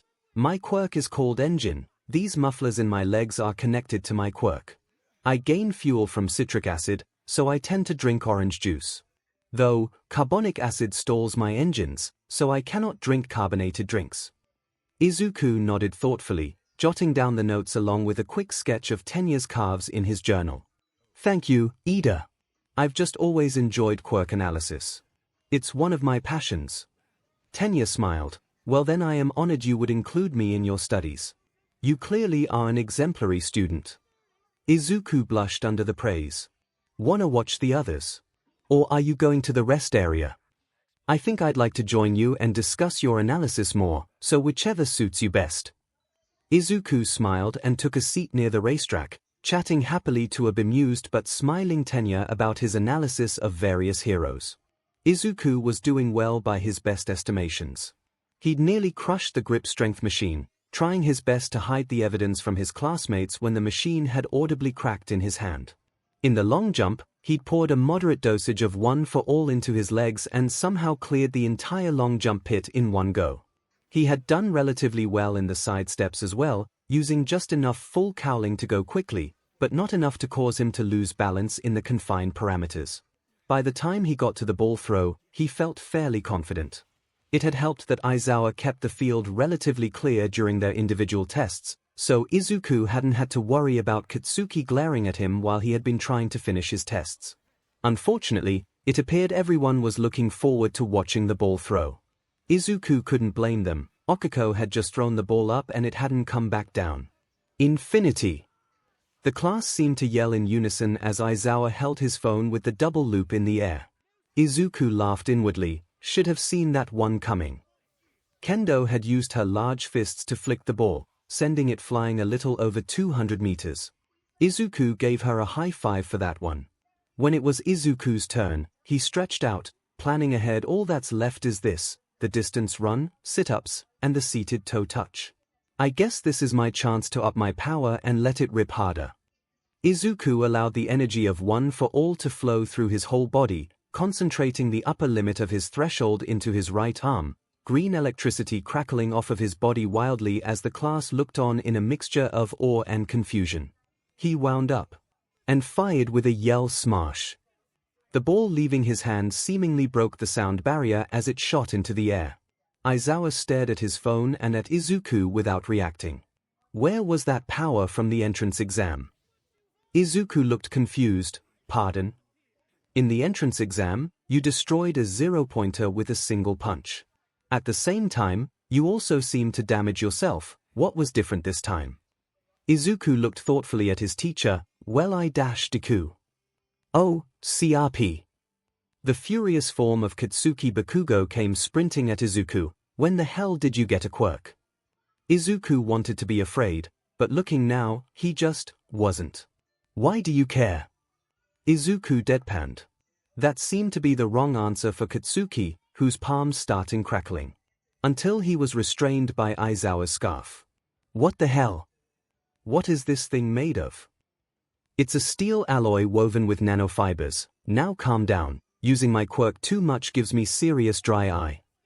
Recognition bloomed in Izuku's face. I know you. You can look at someone and cancel out their powers. The Erasure Hero. Eraserhead. A grumbling rose from the class as no one seemed to recognize that name. Very observant. Now, Bakugo, you will calm down and rejoin the class. Midoriya and I were having a conversation. If you continue to act irrationally, you are the one who will be expelled. I don't care that you place second in the exam. You need to drop your childish grudge and act like a hero. Katsuki seemed to fume even more. What the hell do you mean second? You just said I had the most villain points. Aizawa sighed, pulling the restraints tighter. Yes, but you neglected rescue points, so even though Midoriya here scored 5 fewer villain points, he surpassed you with rescue points. Katsuki looked like he wanted to explode, but was unable to under the red, glowing glare of his teacher. Now stand down. I don't make empty threats. At that, Katsuki seemed to comply, unwilling to risk his chances at UA. Rejoin the others. Katsuki shot one last dirty look at Izuku and stormed away. Aizawa rubbed the bridge of his nose. So, you were saying before we were interrupted. Izuku shivered. Right, I was saying that during the exam I lost control of my power because of my emotions. I'm currently working on ensuring that I don't repeat the same mistake. I know I'm no good to anyone if I'm broken. My quirk only manifested a year ago. I'm working hard to catch up with the others, but I refuse to be left behind. Aizawa smiled strangely at this, muttering something along the lines of this kid. You can rejoin the others. Good answer, Midoriya. I expect you to continue to show this rational approach to your power going forward. Izuku nodded. Right, yes sir. As Izuku rushed off to rejoin the others, Aizawa called out to him. 832, 7 meters, Midoriya. Keep going. Izuku turned back. Got it. As he approached the others, he was immediately pulled into a hug by Itsuka. Are you alright? None of us even saw him go until he was halfway to you. I'm sorry. Izuku blushed but returned the hug. I'm okay, I promise. Suddenly a girl coughed gently. Is everything okay, Kendo? Oh. Itsuka started blushing. Yeah, Yorozu. Sorry about that, just needed to check up on Izuku. A girl as tall as Izuku walked up, her dark hair held up in a ponytail and a light blush dusting her cheeks. Oh, that's right, this is the Izuku Midoriya you mentioned earlier. It's nice to meet you. She held out her hand to Izuku. My name is Yorozu. Izuku took the girl's hand and shook it gently with a smile. It's nice to meet you too, Yorozu. She's so appealing. And from what I saw of her tests so far, I think she might be just ahead of me. Now if you'll excuse me, I believe I am next. Momo nodded her head to Izuku and Itsuka before heading over to the softball ring. Okiko and Tenya approached. The two had been standing back while this whole exchange occurred. Are you all right, Midoriya?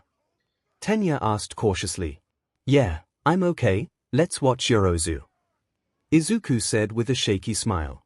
Okiko looked worried and laid a hand on her new friend's shoulder with a reassuring smile. Okay, Midoriya, if you say so. The quartet then watched in awe as Momo proceeded to create a miniature cannon and fire the softball almost a full kilometer. In the end, Izuku had scored just behind Momo, who had blown them all away in the long-distance run by creating an electric scooter, easily outlasting even Tenya. Well done everyone, Aizawa stated as the class looked upon their scores. And no one is going home, he announced to general confusion. The teacher smiled another wicked smile. That was just a logical ruse to get you to perform your best. Momo sighed. I thought that pretty obvious, sorry. I guess I should have said something. A group of students shot the girl a small, exasperated look. As their teacher walked away, he announced, check the classroom to pick up a syllabus. I'll see you all tomorrow. Once out of sight, one of the students, a seemingly invisible girl, collapsed in relief. Izuku guessed that she must have been the 20th place, Toru Hagekyu. Toshinori had watched in fear as Katsuki had stormed Izuku, the hero ready to swoop in to defuse the situation, but he was happy to see that Aizawa seemingly handled it on his own. As Aizawa passed by Toshinori, the older hero called out to him. A logical ruse, Aizawa. Really? Didn't you expel your last class? Aizawa shrugged. That class didn't have any potential. This class seems to have some. Simple as that. Toshinori laughed. I don't think we'll ever see eye to eye about that, but I'm grateful to you. Aizawa quirked an eyebrow. The way you handled young Bakugo. Nezu informed me that you are aware of my relationship with young Midoriya, yes. The younger man nodded lazily. Yes, I could tell he wasn't telling me everything, but I am aware that Midoriya at the very least is in on the fact that this dash, he gestured to Toshinori's muscled body, isn't your true form anymore. Toshinori nodded, grateful that Nezu had kept one for all a secret. He also informed you of young Midoriya's past dealings with Bakugo. Aizawa nodded again. Thank you, Toshinori said softly. Excuse me. I was concerned for Izuku. When he studied under me for his scholarship and internship, I took steps to remove Izuku from Bakugo's presence. I was understandably concerned to learn the two were in Class 1A together. He began rubbing his neck. I am relieved to know you will be keeping an eye on them as well. Aizawa stared at Toshinori before shrugging. Neither of them has zero potential, so until then I'll do my best to keep Bakugo in line. You should do the same. Toshinori huffed, but of course. Can we go now? Standing out here is exhausting. Oh, of course. The pair made their way up to the teacher's lounge, where a furious Vlad King was storming around, waving papers in his hand. The little pervert was GRPNG his classmates. At orientation. He snarled as he spotted Aizawa and Toshinori enter the room. You. He pointed a finger at Aizawa. Me. You're the one who usually expels students, where the hell do we keep the expulsion forms? Aizawa's eyebrows shot up. You're actually expelling someone. I'm surprised at you, Vlad. Don't you sass me, Eraser, just tell me where the DMN forms are. I have a purple pervert I need to expel. What happened?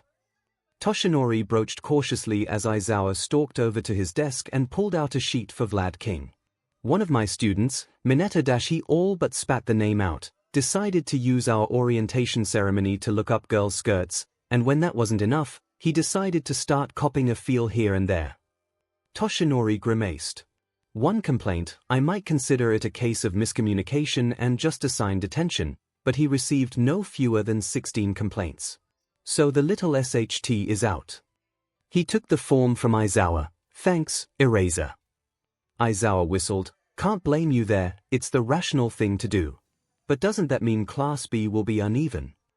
Vlad laughed a humorless laugh. Yeah, guess we'll be paying extra close attention to the sports festival. Aizawa and Toshinori nodded in agreement. So, Midoriya, why did Bakugo call you too?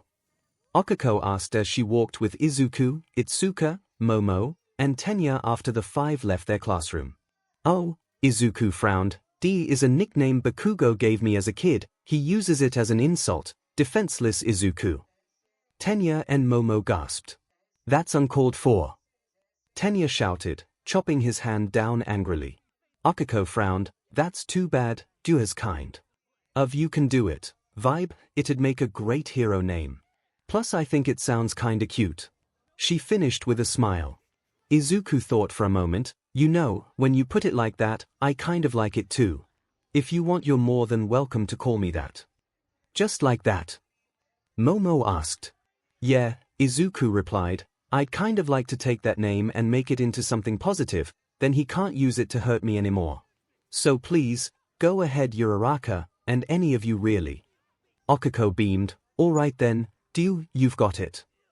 𝐒𝐿 smiled and put a warm hand on Izuku's back, unspoken pride visible on her face. As the five approached the front gates, Tenya and Momo broke off to jog to the subway and take a private car home, respectively. Wanna hitch a ride with us, Uraraka? Izuku asked as the remaining trio approached the black sedan. Okiko smiled, if you wouldn't mind. I actually have a place not far from your apartment now that my parents set me up in while I go to school. 𝐒𝐿 grinned, awesome. We'll have to meet up on the weekends then and hang out. It'll be nice to have a girlfriend around too. I love you, Izuku, but I need some girl time. Izuku laughed, as long as you two don't abandon me, I'm all good. 𝐒𝐿 punched him, as if I'd ever abandon you. You're stuck with me. Izuku smiled and rubbed his arm, piling in behind Okiko as Obi and Rui greeted the three of them. First day and I already have friends. UA really is something. I am. The collective students of Class 1A froze as the familiar booming voice shot through the halls outside their classroom. Here. Coming through the door like a hero. Toshinori announced in his hero form, definitely not coming through the door in a heroic pose. The class was in awe of the hero's appearance, with a few commenting on the retro design of his Silver Age costume as the man strutted into the room. Izuku's face split into a grin at his teacher's antics, mentally reminding himself that he needed to refer to Toshinori as All Might, for the sake of appearances. Welcome to the most important class at UA High. Think of it as Heroing 101, here you will learn the basics of becoming a pro, and what it means to fight in the name of good. He struck a dynamic pose, let's get into it. Today's lesson. He fished a card out from somewhere, will pull no punches. He flashed the card, which had the word battle boldly printed on the front. Izuku felt himself shiver briefly with excitement. He'd spent years training with Yashima on his different fighting forms, and months practicing sparring with his quirk. He felt ready. But one of the keys of being a hero is dash, Toshinori began as he pointed a remote at one of the walls of the classroom. Looking good. These were designed for you based on your quirk registration forms in the request you sent in before school started. The class started cheering in response. Get yourselves suited up and meet me at training ground beta. Yes sir, the class collectively shouted. With that Toshinori jetted out of the room, leaving the students to collect their new suitcases and head to the locker rooms. Upon opening the case, Izuku smiled. It's perfect. Toshinori waited patiently just inside the gates of ground beta, anxiously awaiting his students. Just relax Toshi, you have your notes if you get stuck, and the kids seem nice, for the most part. He took a deep breath before noticing shuffling coming from the other side of the gate, and there he saw them. Well, they say the clothes make the pros, young ladies and gentlemen, and you are the proof. The class certainly looked the part as they marched up to the pro hero, with an impressive range of costumes. Take this to heart, you are now all heroes in training. He smiled broadly, it's getting me all ramped up. You all look so cool. Toshinori gushed. Now, shall we get started? You bunch of newbies. Suddenly the tapping of feet sounded as Toshinori saw a familiar mop of green hair approach.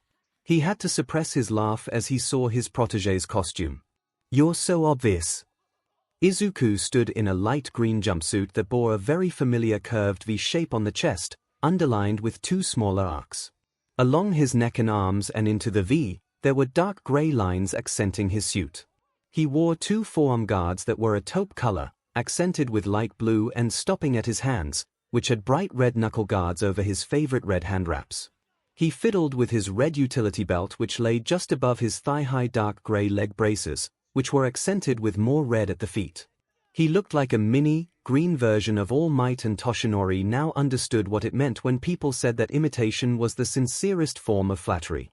Toshinori wanted to say something but restrained himself as he saw Izuku start speaking animatedly to Okiko and 𝐒𝐿 about their costumes.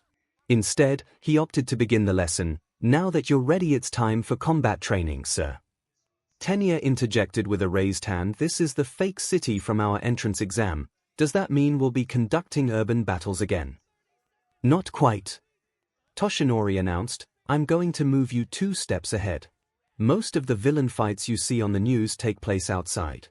However, statistically speaking, run-ins with the most dastardly of wielders take place indoors. Think about it: backroom deals, home invasions, secret underground lairs.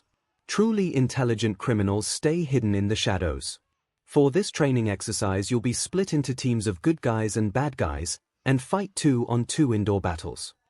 Isn't this a little advanced? Questioned a girl in green, 𝐒𝐿𝐴, if I remember correctly. Toshinori thought before replying. The best training is what you get on the battlefield. But remember, you can't just punch a robot this time. You're dealing with actual people now. Sir, will you be the one deciding who wins? Momo asked. How much can we hurt the other team? Katsuki growled. Do we need to worry about the losers getting expelled like earlier? Okiko fretted. Will you be splitting us up based on chance or comparative skill? Tenya asked, chopping his hand for emphasis. Isn't this Cape Trays chic? A boy in armor with red sunglasses asked. Toshinori, now overwhelmed, clenched his fist. I wasn't finished talking. He pulled out his script and explained the rules of the 2-on-2 combat trial, making sure the students knew that the villains had to protect their fake nuclear weapon until time ran out, and the heroes had to try to touch it to disarm it. Either team could win by subduing the other pair. Time is limited, so we'll choose teams by drawing lots. He concluded. Isn't there a better way? Tenya exclaimed. Izuku helped. Think about it. Pros often have to team up with heroes from other agencies on the spot, so maybe that's the reason we're having that here. Tenya seemed content with that answer and apologized to Toshinori, who waved it off. No sweat, let's draw. Izuku was cursing his bad luck. Currently, he was standing in front of the fake nuclear weapon with his teammate Katsuki. Deciding to be diplomatic, Izuku turned to his partner. We're up against Todoroki and Uraraka. What do you think we should do? Because I have a I don't need your thing plan, Deku. Katsuki hissed. I'm going to go down there and blast them away, and I'll win without using your shitty power. Izuku kneaded the bridge of his nose. You do realize that, like it or not, you and I have to work together, right? Win or lose, we do it as a team. Katsuki scoffed. Then enjoy being on the winning side, nerd. You just stay here and babysit that fake toy, and I'll win this before those losers even have time to think. With that, Toshinori called the battle to begin, and before Izuku could object, Katsuki blasted out of the room and down the hall. Hey, why? Izuku shouted, and he's gone. Great. After 2 minutes of waiting, Izuku heard the telltale sounds of Katsuki's explosions, then suddenly, nothing. Feeling as if something was off, he started walking toward the door when he noticed he could see his breath. Sure enough, his eyes darted to the door, which started coating itself in frost, and Izuku jumped away, lining up his hand to blast away any ice that might come through. Instead of blasting through, a sheet of ice coated the entire room, with Izuku only having a split second to register the threat as he flicked his middle finger and jumped into the air to avoid being frozen. Bakugo of the villain team has been incapacitated and is out of the battle. Izuku heard over his earpiece. He didn't make it 2 minutes. Why am I not surprised? Izuku muttered to himself as he adopted a fighting stance, waiting for his opponents to make themselves known. After another minute or two, the door opened, and Izuku fired off a blast of air to deter the heroes. Whoa! He heard Okiko shout as she and her teammate, Shoto Todoroki, attempted to enter the room only to be pushed back by Izuku's attack. Izuku snarled, allowing himself to get into the role of a villain. You may have subdued my dumbass of a teammate, but I'm not letting you anywhere near the weapon, heroes. How troublesome, Shoto murmured. Uraraka, you claim the weapon, I'll deal with Midoriya. I'm not gonna let you. Izuku shouted, and before either of his opponents could react, he was on them in a burst of green electricity, blasting the confused Okiko further into the hall and landing a heavy kick to Shoto's hastily raised arm, knocking him backward. Izuku could have sworn he heard Okiko mutter something along the lines of "Deku's scary when he wants to be." But he was too focused to care. Give up now. You don't stand a chance against me. Izuku said with as much bravado as he could muster, attempting to channel some of the villains he'd studied growing up. Instead of speaking, Shoto responded by launching a large ice attack at Izuku. 𝐒𝐻𝐻 shouted as he had to fire off a last-minute burst of air to avoid being encased in ice. Isn't this a bit much? As 𝐒𝐿 fought off blast after blast from Shoto's ice, he couldn't help but admit that he was a little outmatched right now in these close quarters. CRP, wait, where's Uraraka? 𝐒𝐿 snapped his head around and searched for the girl, only to see her sneaking up on the weapon.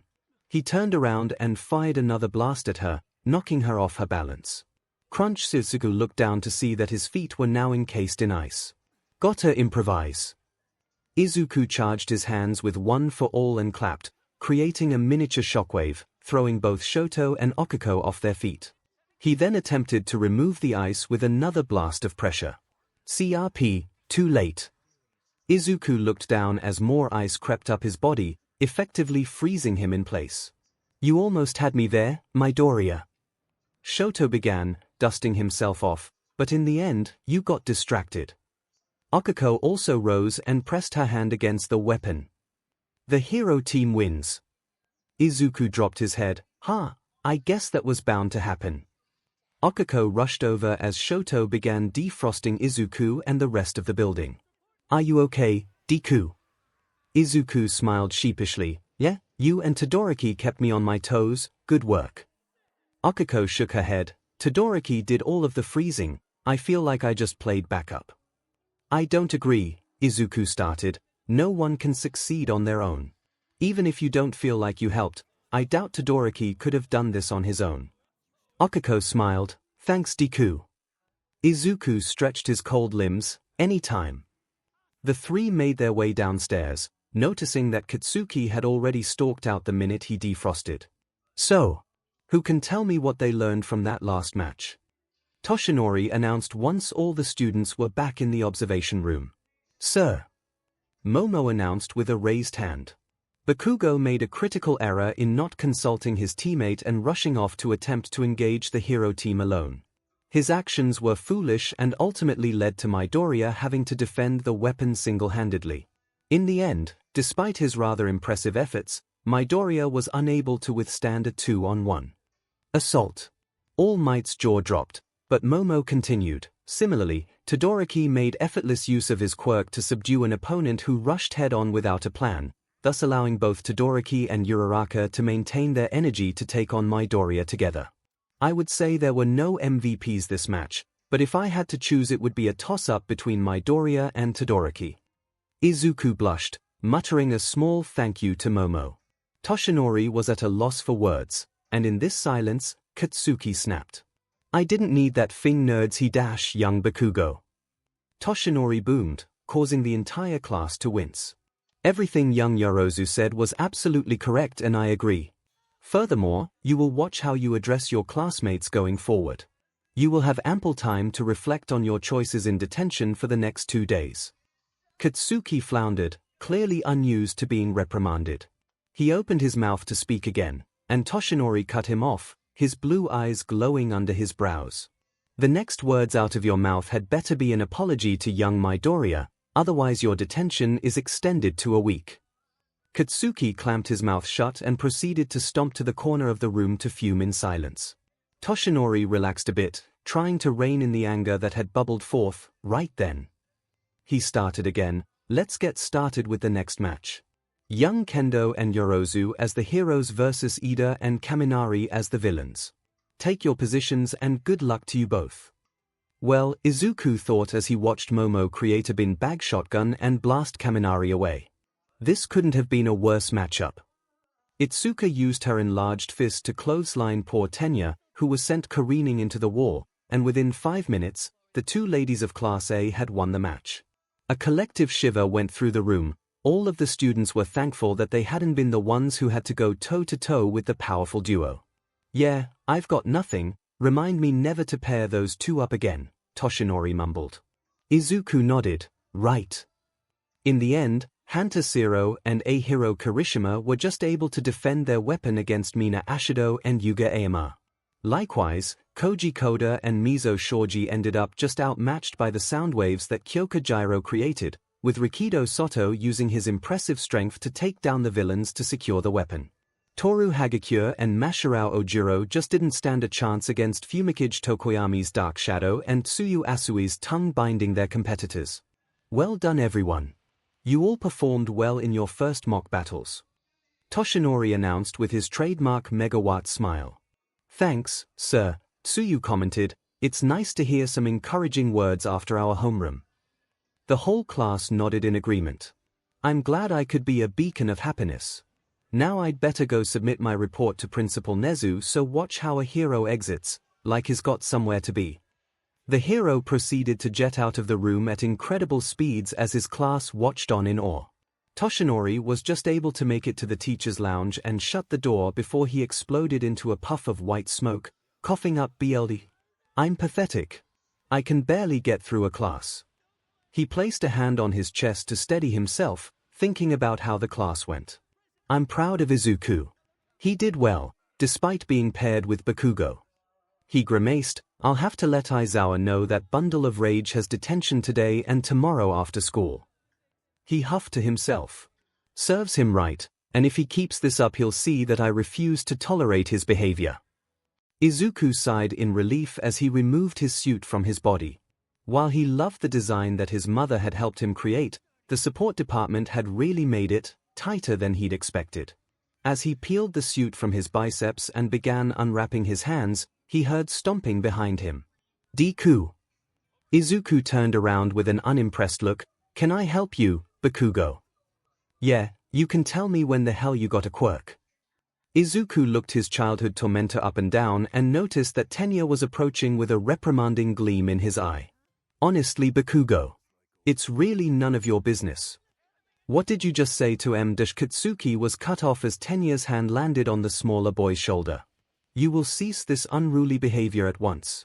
You are already in trouble. Do you really wish to push your luck further? He owes me a goddamn expla. I don't owe you anything. Izuku hissed, catching the boys in the room off guard. You beat me up for years just because you thought I was quirkless. I don't. Oh. You. Anything. With that, Izuku turned his back on Katsuki and proceeded to finish changing.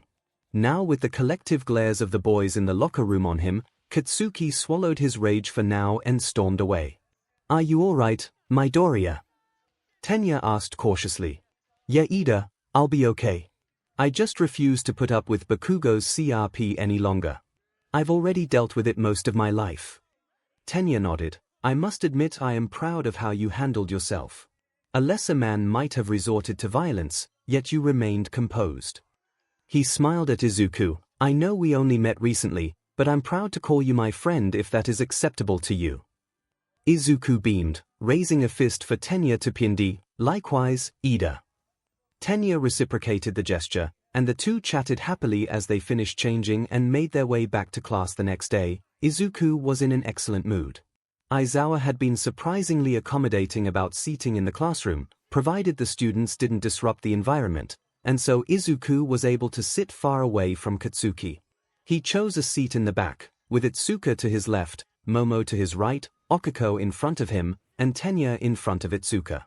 The five talked away happily, discussing the morning's run-in with the media until Aizawa entered, sending the room into a hushed silence. Good, you're all getting more rational. Their teacher grunted with a small amount of approval on his face. Decent work on yesterday's battle trials, guys. I watched the video feeds and went over each of your team's results. Bakugo, Aizawa called out, getting the explosive teen's attention. Your actions were foolish. Stop sulking like a child. You need to either learn to accept the fact that teamwork isn't optional or get out of the hero course. Katsuki grunted in affirmation, deciding to keep his biting remark to himself. Aizawa stared at him for a second longer before readdressing the class. Now let's get down to business. Our first task will decide your future. The class froze in anticipation, afraid of the possibility of another quirk test. You all need to pick a class representative. Relief immediately washed through the room at the normalcy of the activity. Several students began shouting at once about their longing to be class representative. Izuku kept his voice and hand down as he considered the implications of being a class representative. It shows you have leadership skills, and it's a good way to be noticed by pros, but, he glanced at his classmates, Do I want to do this? Silence everyone, please. Tenya shouted, quickly gaining the attention of the room. The class representative's duty is to lead others. It's not just something anyone can do. You must first have the trust of every student in the classroom, therefore the most logical way to fill this position is democratically. We will hold an election to choose our leader. Tenya shouted with his hand raised in the air, obviously hoping he would be the one chosen. Is this really the best idea? Denki asked. We've only known each other a few days, how will we know who we can trust? Tsuyu commented. Besides, everyone will just vote for themselves, a hero added. Most people will. Tenya countered, but that means the person who does receive multiple votes must truly be the most suitable person for the job. He turned Aizawa, who was hastily retreating into his sleeping bag. Right, sir. Do what you want. Just decide before my nap's over. Aizawa replied, before laying down behind the teacher's podium. Thank you for your trust. Tenya exclaimed. Excuse me, guys. Izuku raised his hand, attempting to get the room's attention. If I could, I'd like to nominate people for consideration. Midoriya. Tenya looked at his friend in surprise. Do you not wish to be representative yourself? Izuku shook his head. No, I don't think I'd be a good fit, which is why I'd like to nominate Kendo and Yorozu. They worked well together in the battle trial and showed the most amount of teamwork and level-headedness. I don't think we could go wrong with either of them as our class rep. Momo and Itsuka blushed under the praise. The class looked surprised at first, but a few seemed to murmur in agreement. After a brief election, the results were announced. 4 votes for Momo and 2 for Itsuka. All right, Aizawa announced, our class rep is Yorozu, and our deputy is Kendo. This might not be so bad. Tsuyu commented with a finger to her chin. Yeah, I can get behind Yorozu, I guess, a hero replied. She and Kendo were hardcore in their trial, and totally on top of our training results. After class was settled, Izuku settled in with his friends for lunch, doing his best and failing to suppress his gushing over the hero lunch rush working in the cafeteria. As the 5 sat comfortably at their table, Momo and Itsuka started chatting happily about their new positions as the class rep and vice rep. I'm surprised to say the least, but quite happy to have been chosen. Momo said, practically bouncing in her seat with happiness. Yeah, me too. I guess that means we impressed yesterday, partner. Itsuka cheered. Izuku smiled at the pair. I had a feeling you two would be the best choice, which is why I wanted to nominate you. Though I would have voted for you anyways. Itsuka blushed again. I guess we know where your vote went, but I wonder who the other 3 votes were. Tenya and Okiko shifted in their seats. Momo's eyes widened. You too. Okiko nodded sheepishly. I really agreed with what Deku said. Tenya cast his eyes to the side. It pains me to admit it, but I also agreed with Midoriya. As much as I would have liked the position, I feel that your teamwork exemplified your capabilities as leaders. Watching the Ida family agency has taught me to recognize such talents. Agency, the other 4 asked in unison. Hold on, what does your family do? Izuku asked. Tenya stuttered. No, it's nothing. You know, I've been wondering something about you, Okiko announced. Admit it, Ida, you're filthy rich. Tenya looked shocked before donning a resigned expression. I was afraid people would treat me differently if they knew about my family. He heaved a sigh as the others stared intently at him. You see, the Idas have been pro-heroes for generations. It runs in our BLD. The table erupted in a chorus of awe. Are you familiar with the turbo hero, Ingenium? Tenya asked. Oh, I know all about him. He's a popular pro with 65 sidekicks working alongside him at his Tokyo agency. Izuku began before realization hit him. Don't tell me. Tenya rose triumphantly. Here's my elder brother. Your family's famous. Okiko shouted. I can't believe it. Izuku shouted, stars in his eyes. That's incredible, Ida.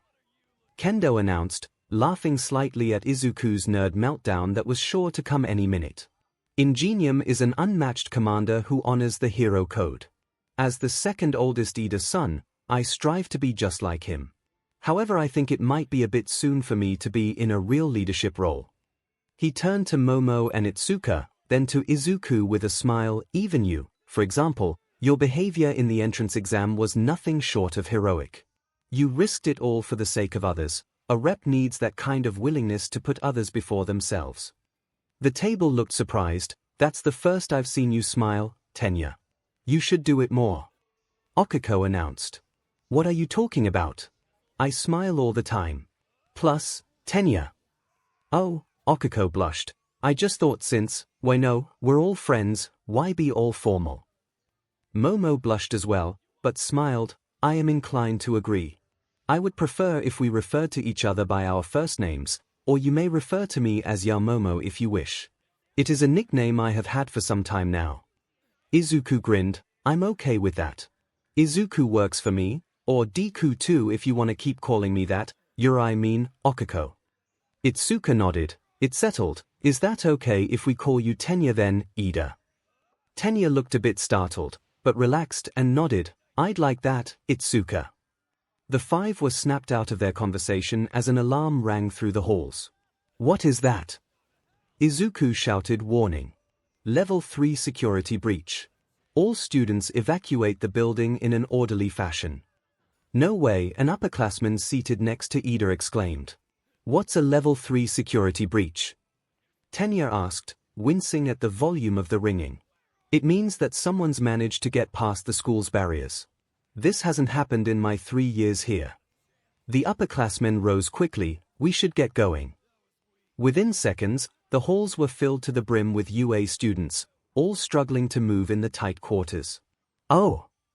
𝐒𝐭𝐴₂ shouted, this is a total mob.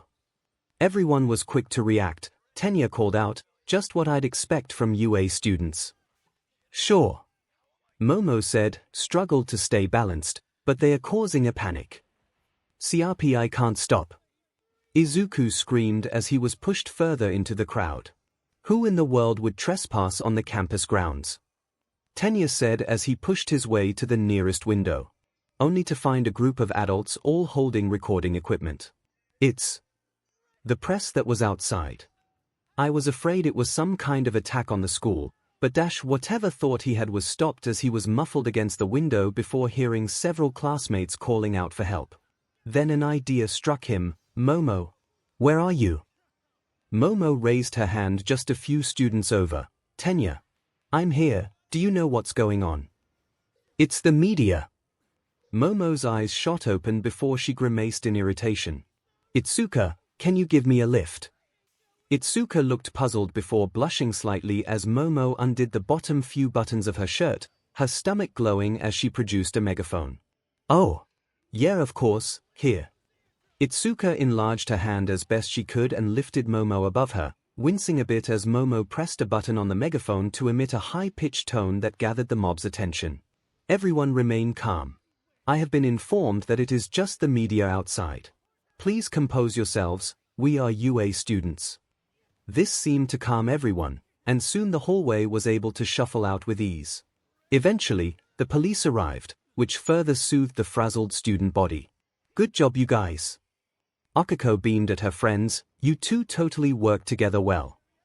Momo and Itsuka blushed under the praise. Before Momo spoke up, I owe it to Tenya. Without him letting me know what was going on, we would likely still be stuck in that hallway right now. Ida swelled under the compliment. Anything to help my class representative. The five shared a small laugh as they made their way back to the classroom. How were ordinary members of the press able to bypass our security systems? 𝐒𝐻𝐿 asked as he looked on the crumbled remains of the UA security gate. Someone else must have been behind this. Some villain actually managed to infiltrate our school. But was this merely a show of power? Or a declaration of war? Toshinori and the other assembled teachers shifted nervously under the implications. A declaration of war from who? Today's training will be a little different, Aizawa began. You'll have 3 instructors, me, All Might, and another teacher will be keeping tabs on you. The class shifted uneasily, with Zero asking if the reasoning was due to the previous day's break-in. Rescue. Aizawa presented a note card with blue text. You'll be dealing with natural disasters, shipwrecks, stuff like that. The students erupted into cheers and comments about their excitement for the exercise until Aizawa regained the group's focus. What you wear in this exercise is up to you. I know you're excited about costumes, but keep in mind that you haven't gotten used to them yet and they might limit your abilities. The compartments on the wall began opening, revealing the hero costumes of the class. This special training is at an off-campus facility, so we'll be taking a bus to get there. With that, he turned and began walking away. That's all. Start getting ready. Rescue training, Izuku thought. I've been waiting for this.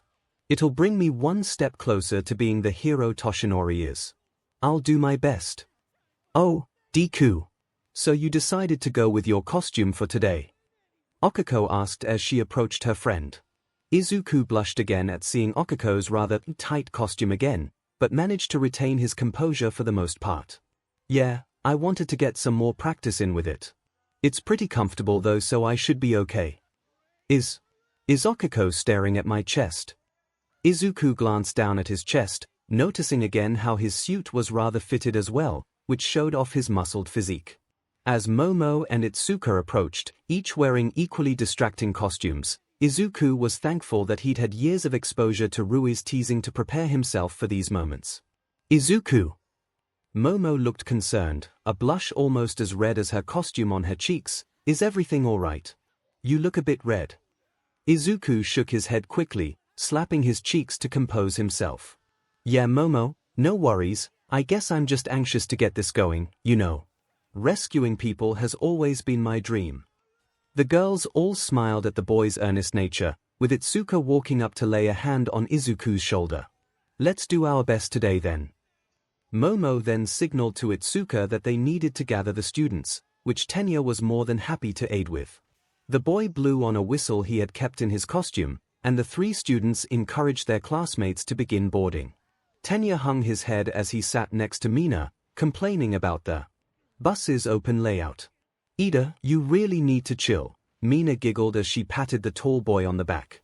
If we're pointing out the obvious, Tsuyu began, then there's something I wanna say. She turned to Izuku. About you, actually, Midoriya. Izuku shifted in his seat, a little intimidated by the girl's rather straightforward demeanor. About me? What is it, Zu? The girl riveted at the use of her preferred name. That power of yours, isn't it a lot like All Might's? Izuku began sweating. What?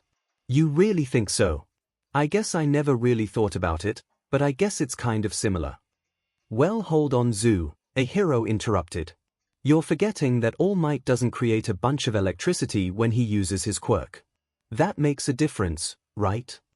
Izuku sighed in relief. Still, I bet it's nice to have such a cool augmenting quirk. You can do a lot of flashy stuff with it, Kirishima spoke, before raising his arm and flexing it into his hardened form. My hardening super strong and can destroy bad guys in a fight, but it's not very impressive. Izuku stared in awe at the impressive quirk. Oh, no way. I think it's really awesome looking. You're definitely pro material with a quirk like that. A hero blushed. You really think so? It seems like it'd be easier to be a popular hero if I had something a little flashier. Yuga, who had been staring eerily at the conversation, interjected, my naval laser if the perfect mix of style and panache. Mina put a hand on his shoulder. But it's way lame if it gives you a stomachache, sweetie. Well, if any of our classmates have pro quirks, it's Todoroki and Bakugo. A hero turned to the two in question, not noticing that Shoto was asleep. Sure, but Bakugo's always angry, so he'll never be that popular, Zu commented. Izuku slapped a hand to his mouth to stifle the snort that burst forth.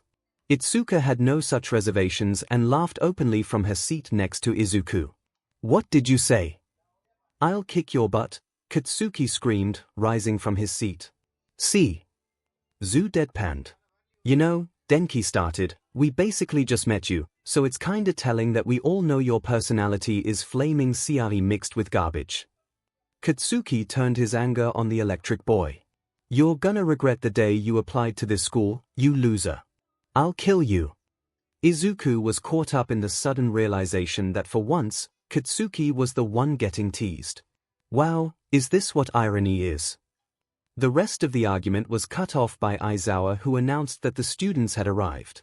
"Hello, everyone, I've been waiting for you." The modulated voice of a hero wearing a spacesuit captured the class attention. The class gasped in awe, with Okako beginning to cheer. "Woohoo! 13 is one of my favorite heroes." 13 gestured to the facility. "I can't wait to show you what's inside." Upon entering the large building, they let out a collective gasp at the overwhelming scale of the room. It appeared as if the whole building was its own ecosystem, featuring a small lake, a series of miniature mountains, a damaged city, and plenty of groves of trees. "Holy crp!" a hero yelled. "It looks like some kind of amusement park." 13 gestured to the different areas of the room. A shipwreck, a landslide, a fire, a windstorm, etc.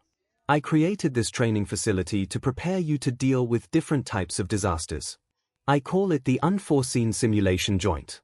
But you can call it USJ." The class donned a rather dumbstruck look at the fact that the facility shared its initials with Universal Studios Japan. Aizawa glanced around before approaching 13. "Hey, shouldn't All Might be here already?" "Let me guess, he booked an interview instead." Whatever 13 said was inaudible to Izuku, with the boy only catching 13's 3 raised fingers. 3. Like 3 hours. Maybe Toshinori isn't here because he used up his transformation. Aizawa seemed frustrated but quickly resigned himself with a sigh. "The clock's ticking. We should get started." "Excellent." 13 reached their arms out. "Before we begin, let me just say one thing. Well, maybe 2 things. Possibly 3, 4, or 5. As the class eyes began to glaze over, 13 got to the point. "Listen carefully. I'm sure you're aware that I have a powerful quirk. It's called Black Hole. I can use it to SCK up anything and turn it into dust." Izuku smiled. "Yeah, you've used Black Hole to save people from all kinds of disasters before, haven't you?" "That's true," 13 commented, "but my quirk could also very easily be used to kill." This statement caused some like Okako and Izuku to gasp. "Some of you also have powers that can be dangerous. In our superhuman society, all quirks are certified and stringently regulated, so we often overlook how unsafe they can actually be. Please don't forget that if you lose focus or make the wrong move, your powers can be deadly. Even if you're trying to do something virtuous like rescue someone. Thanks to Aizawa's fitness tests, you have a solid idea of your quirk's potential. And because of All Might's combat training, you likely experienced how dangerous your powers can be when used against other people. Carry those lessons over to this class. Today, you're going to learn how to use your quirks to save people's lives. You won't be using your powers to attack enemies or each other, only to help. After all, that's what being a hero is all about. Ensuring the safety of others. 13 is so cool." Izuku thought to himself as he listened to the hero's speech attentively. 13 bowed with a bit of flair. "That's all I have to say. Thank you so much for listening." The class erupted into cheers, with the overwhelming feeling of inspiration at the hero's words flowing through the crowd. "Right," Aizawa deadpanned. "Now that's over. Whatever statement he had was cut off by the lights in the USJ flickering briefly before shutting off. The fountain in the center of the facility wavered, and a deep feeling of unease shot through the room. The discomfort rose as the scent of ozone entered the air and an inky black portal opened just in front of the fountain. A large shadowy shape burst into form, black mist rippling like flames as it spread into a wall. A single pale hand burst forth, clawing its way out of the darkness as a horrifying face came into view. Or rather, lack of a face. All that Izuku could spot was a single, bloodshot eye that peered through fingers of a disembodied hand. Numerous other hands littered the intruder's body as he came into view. He looked horrifying. "Stay together and don't move," Aizawa shouted as he began to tense up. 13. Protect the students. What is that thing? A hero stepped back in apprehension. Multiple other villains with varying mutations, type quirks, or intentionally monstrous costumes burst forth from the shadow alongside the pale man. "Wait, has the training started already?" A hero squinted his eyes to get a better look. "I thought we were rescuing people." Izuku took a step forward but froze as soon as Aizawa shouted at the group to stay back. Izuku gasped as he watched his teacher place his goggles over his eyes. This is real. Those are villains. The students began trembling in fear as the gravity of their situation dawned on them. Out of the mist, a deep, eerie voice began speaking. The only real heroes I see are 13 and Eraserhead. Perplexing. A giant mass of jet-black muscle emerged from the darkness. The figure was riddled with red stretch marks that seemed to convey the overwhelming amount of strength just barely kept in its body. What was most grotesque was the bird-like head that sat atop its shoulder. Mutation-type quirks were something most were accustomed to, but this creature looked blankly into the USJ from its eyes that was set into its exposed brain. According to the schedule we retrieved from UA, All Might should be here as well. The source of the deep voice materialized as the portal began to condense into a single form that possessed glowing yellow eyes. Aizawa grimaced. So you scumbags used the press as a cover and sneaked onto campus. A high, raspy voice began speaking, completely ignoring Aizawa's accusation. Where is he? I went through the trouble of bringing so many friends who eager to meet him. They want All Might, the great symbol of peace. The man with the hands rose his arms in frustration. I can't believe he's not here. Maybe if I kill a few kids, he'll come out to play. Aizawa's hair and scarf shot into the air in anger. A hero spluttered in shock. What? Real villains? No way.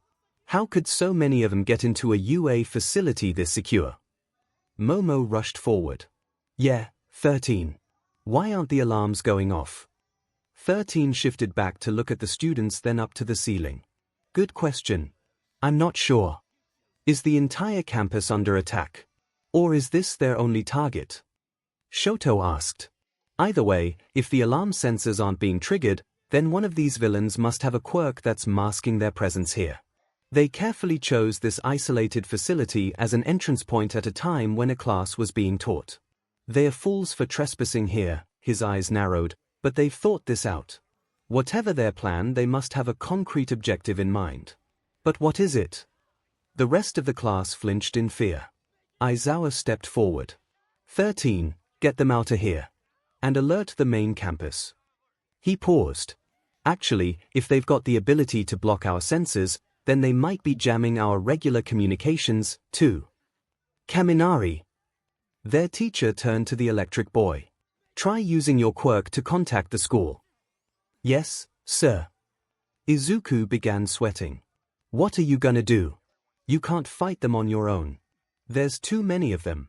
Even if you can nullify their quirks, your fighting style's not suited for this. Your power works best in stealth and one-on-one fights. That's not gonna help with a group. Aizawa glanced at his student. You can't be a pro if you only have one trick. He turned to the other teacher in the room. I'll leave it to you 13. Aizawa then leaped from the top of the stairs and began plummeting toward the villains, his capture weapon flowing behind him. He began rushing a group of small villains who clearly wished to attack, but found their quirks useless under the Erasure hero's gaze. Aizawa then began picking through the villains with ease, maintaining his distance with his capture weapon whilst erasing the most dangerous villains' quirks. Izuku stared in awe. Whoa, he's holding them off. I guess I shouldn't have underestimated him. This is not the time to be analyzing, Tenya shouted. We have to go. Izuku shook himself out of his stupor and began following after his classmates who had all begun hastily making their way to the exit. Just as they began making some progress, the large portal villain materialized in front of the students. There is no escape for you. He rose to an intimidating height, easily towering over the students. It's a pleasure to meet you. We are the League of Villains. I know it's impolite, but we decided to invite ourselves into this haven of justice to say hello. Izuku couldn't help the shudder that ran down his spine as the deep voice drawled so nonchalantly. And besides, isn't this a fitting place for All Might, the symbol of peace, to take his last breath? I believe he was supposed to be here today, and yet I see no sign of him. There must have been some sort of change in plans we could not have foreseen. The class trembled in terror as the mist villain continued to grow in size. Ah, well, in the end, I suppose it doesn't matter. I still have a role to play. Before anyone could react, Katsuki and 𝐂𝐻ERO had leaped through the air to attack the villain, unleashing a massive explosion upon him. "Did you think we were just gonna stand around and let you tear this place to shreds?" 𝐂𝐻ERO snarked as he landed, adopting a fighting stance. The villain's voice called out from the cloud of dust that had been kicked up. "You live up to your school's reputation. But you should be more careful, children. Otherwise, someone might get hurt." 13 uncapped one of the fingers on their spacesuit. "You two, get out of the way, right now. I'll scatter you across this facility to meet my comrades and your deaths." The villain's body reached out, tendrils of darkness enveloping the class. Izuku felt only cold as his senses were robbed from him before he felt himself falling. Far below him stood the ruined city, and he realized he had no way to land. Izuku's ear twitched as he heard screams coming from behind him. He twisted his body as best he could and noticed Mina and Tenya falling along with him. "Tenya, Ashido. Hold on." Izuku fired up full cowling, using a small burst of air to propel himself toward a building nearby, aiming so his feet would land first. Upon contact, he charged up to 20% and shot like a bullet toward his classmates. "See, I'm going too fast, gotta slow down so I don't hurt her." Izuku used a small burst of air from a punch to decrease his speed, allowing himself to match Mina's momentum before grabbing her bridle style. "Ashido." The pink girl squeaked as her scream cut off. "I need you to reach out to Tenya. I'm gonna launch us, and you need to pull him in so he can grab me." Mina nodded quickly, letting out another squeal as Izuku let their momentum carry him to another building before pushing off, careful to support Mina's neck as he quickly changed their direction. Tenya was still yelling, desperately attempting to use his engines to slow his descent. Izuku hurled himself toward his friend, and as soon as he and Mina were within range, he called out, "Ashido now. Tenya heads up." Tenya's eyes shot toward his friend's voice, and seeing Mina's outstretched hand, he grasped onto her. "Hold on tight you two, this is gonna be a rough landing." Izuku loosened his grip on Mina so he could begin slowing their descent when he saw it. An open floor on a building. Even better, it was slanted. "Here we go. Delaware smash." Izuku fired off his pressure with a finger flick, causing the trio to shoot toward the floor, their momentum stalling as Izuku cut off terminal velocity and took the brunt of the impact by landing on his back. The three students let out an audible grunt as they began rolling down the floor before coming to a stop as they collided with a wall. "Awa," Mina whined. "Thanks for the save, Midoriya." Izuku grunted in acknowledgement from the bottom of a human pile. As much as he liked Tenya, the other boy was heavy. "Can you two maybe get off now? I'm glad we're all alive but I can't breathe." Tenya scrambled up, dusting himself off and straightening his glasses. Mina on the other hand only mumbled, taking her time to rise. "Geez, Midoriya, you're solid. What are you hiding under there?" She teased with a wink as she stood upright. Izuku, too exhausted to be embarrassed, groaned. "About 165 pounds of anxiety." Tenya stifled a snort.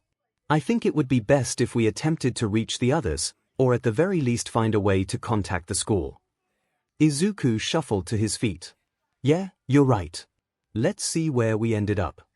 The three classmates made their way out of the building through a lower floor, Izuku jumping down first and catching his friends to help ensure their safe landing, and ignoring the way Mina shot another appraising look at his body.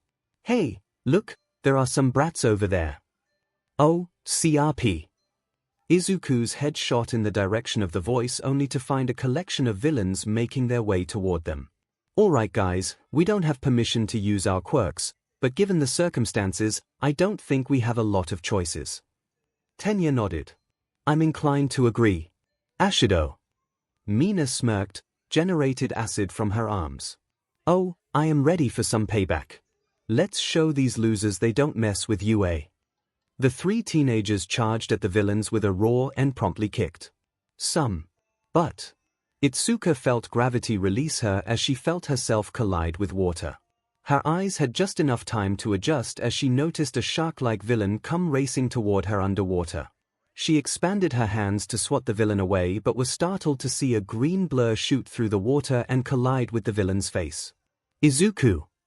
Instead of her best friend, the small form of Tsuyu came into focus, the girl's tongue wrapping around Itsuka's waist, pulling her up through the water before gently depositing the girl onto a small yacht. Itsuka began coughing up water and felt soothing hands rubbing her back to assist her. "Glad you okay, Zu, thanks again." "Zero." Sure enough, when Itsuka looked up, there was Hanta standing above her, face full of gratitude looking toward Tsuyu. "Ribbit. It was no problem. Now we just need to figure out how to get out of this." Itsuka coughed one more time. What would Izuku do in a moment like this? She glanced back and forth from Tsuyu's powerful legs to Hanta's strange elbows. "I may have a plan." Izuku huffed in exhaustion, staring at the collection of unconscious villains scattered throughout the urban setting. These were too easy. I was expecting this to be harder. Did they not know what our quirks were? Mina sighed, shaking out her hands. "I dunno, but they definitely weren't easy. Not all of us are green powerhouses." Izuku ruffled the back of his hair. "I guess I've just had some practice sparring with people much better than these guys. I think they must all be pretty low-level thugs." Tenya nodded in agreement. "I agree. Now, we need to find a way out of here." Izuku rushed to the clearing, looking up to see some of their classmates grappling with the mist villain by the entrance. "I don't think we have a clear way out, but at least the guy with the warp quirk is distracted." He looked around before glancing at the wall. "I can try breaking through the wall. Ashido, do you think you can use your acid to weaken it for me?" Mina nodded.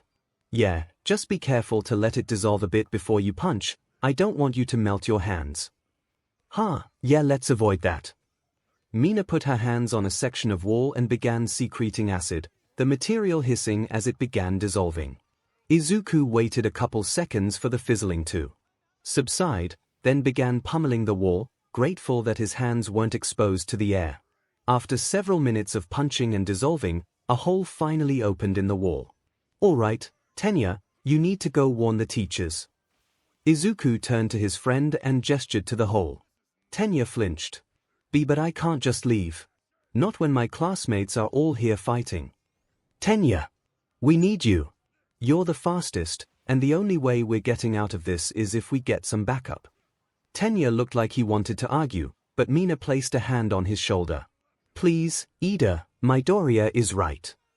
The tall boy hung his head before straightening his glasses. "I will do my best to not let you down."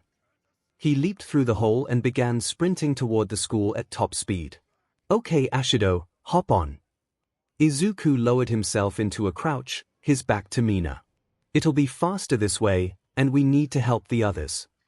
Mina nodded and wrapped herself around Izuku's back. "Hold on tight." Izuku powered up, his body glowing with green energy, and started sprinting toward the center of the facility. Itsuka felt like she was flying as she began waving her hands, sending gusts of wind to churn up the water. Hanta was releasing a steady stream of tape from his elbows, and the two quirks were mixing to interesting effect. The villains were caught off balance while treading water when out-of-nowhere waves began kicking up, were unable to avoid getting tangled in the streams of tape that floated on the surface of the water. "You two are amazing!" Tsuyu cheered, watching the villains cry out in anger and confusion. "I guess we cleared the shipwreck zone." Izuku slowed to a stop as he raced to the top of the stairs, noticing his classmates struggling to fend off the mist villain. To his horror, 13 lay on the ground. Their suit was torn open as Okiko struggled to tend to the pro. "Ashido, you help Okiko stabilize 13, I'm gonna help the others." "Right." Izuku let go of Mina and rocketed toward the shadow, spotting Rikido breathing as his sugar-based strength took a toll on him. "Soto, get down." The boy all but collapsed as he followed Izuku's command. Detroit smash. A gust of wind blew the villain backward and Izuku caught a glint of silver that looked suspiciously like a cylinder. So he does have a physical body somewhere in there. "Okiko, I need you." The girl shot up and raced to Izuku. "What is it, Deku?" Izuku leaned in and lowered his voice. "This guy has a body somewhere in there, I can see some sort of metal armor. If you can, I need you to try and remove his gravity and I'll blast him away. Can you do that for me?"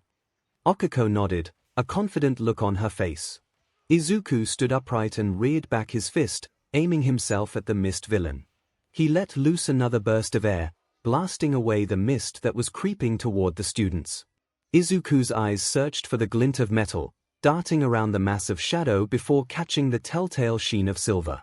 𝐒𝐿, now. Grab my hand.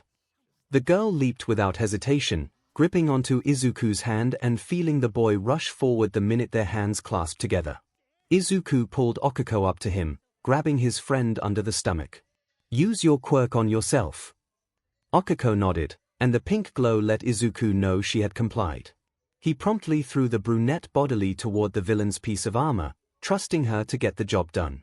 The girl let out a battle cry as she flew toward the villain, releasing her quirk before reaching out her hand. The minute her hand made contact with the metal cylinder, she let out a triumphant cheer. The mist villain roared in anger as he began floating into the air, unable to stop his ascent. 𝐒� took this opportunity to fire consecutive blasts at the villain, sending him as far away as possible. 𝐒𝐿 cried out in joy, leaping to her feet and giving 𝐒𝐿 a high five before rejoining 13. Okay, 𝐒𝐿, Ashido, can you two keep an eye on 13? I'm gonna do what I can to help the others. Wait. Midoriya, no. The collection of classmates that remained attempted to dissuade the boy from leaping into the fray. I need to do this, guys. Tenya is getting help, the heroes will be here soon, but for now we're on our own. I'm going. Without giving anyone the chance to object, 𝐒� charged up full cowling and shot down the stairs toward the main group of villains. Itsuka was relieved that she, Tsuyu, and Hanta had made it to the coast, but that sense of ease disappeared as she witnessed the carnage in front of her. Aizawa was being held in the air by the horrifying brute, his body blooded and mangled. All around the courtyard, there were unconscious villains splayed out, the aftermath of Aizawa's hard work. The lead villain seemed to be saying something to the newly returned mist villain, and in what felt like the blink of an eye, he was feet away from Tsuyu, his hand reaching for her face. Itsuka didn't know what would happen if his hand touched Tsu, but she wasn't about to take that chance. Enlarging her fists, she pushed Tsuyu back with one hand and aimed a punch at the villain with the other. Glub Itsuka, expecting to see the form of the pale villain falling backward, was understandably surprised to see her hand encased in slime. 𝐒� could see the telltale explosions of Katsuki's quirk down in the center of the main courtyard. He seemed to be fighting the mist villain and winning if the way he had the shadow pinned was any indication.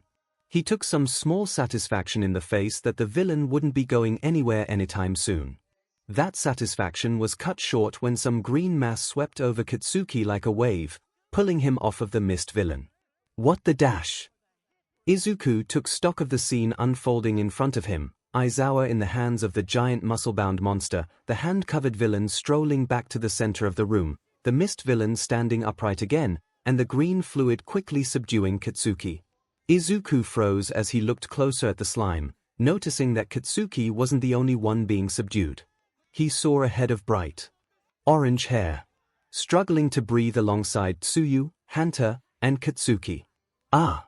A new little hero for us to play with. The raspy voice of the pale villain sent chills down 𝐒�'s spine. I'm sure our new friend would enjoy joining his classmates, care to help him. Glad to. The gurgling voice of the sludge villain pulled 𝐒� out of his stupor, and the boy dodged as best he could when a tendril of slime came his way. Let them go. 𝐒� screamed as he pulled back his arm. And punched. Itsuka watched through tear-filled eyes as her best friend punched, only to have the burst of wind he released merely ripple the villain that was currently suffocating her. Please, 𝐒�.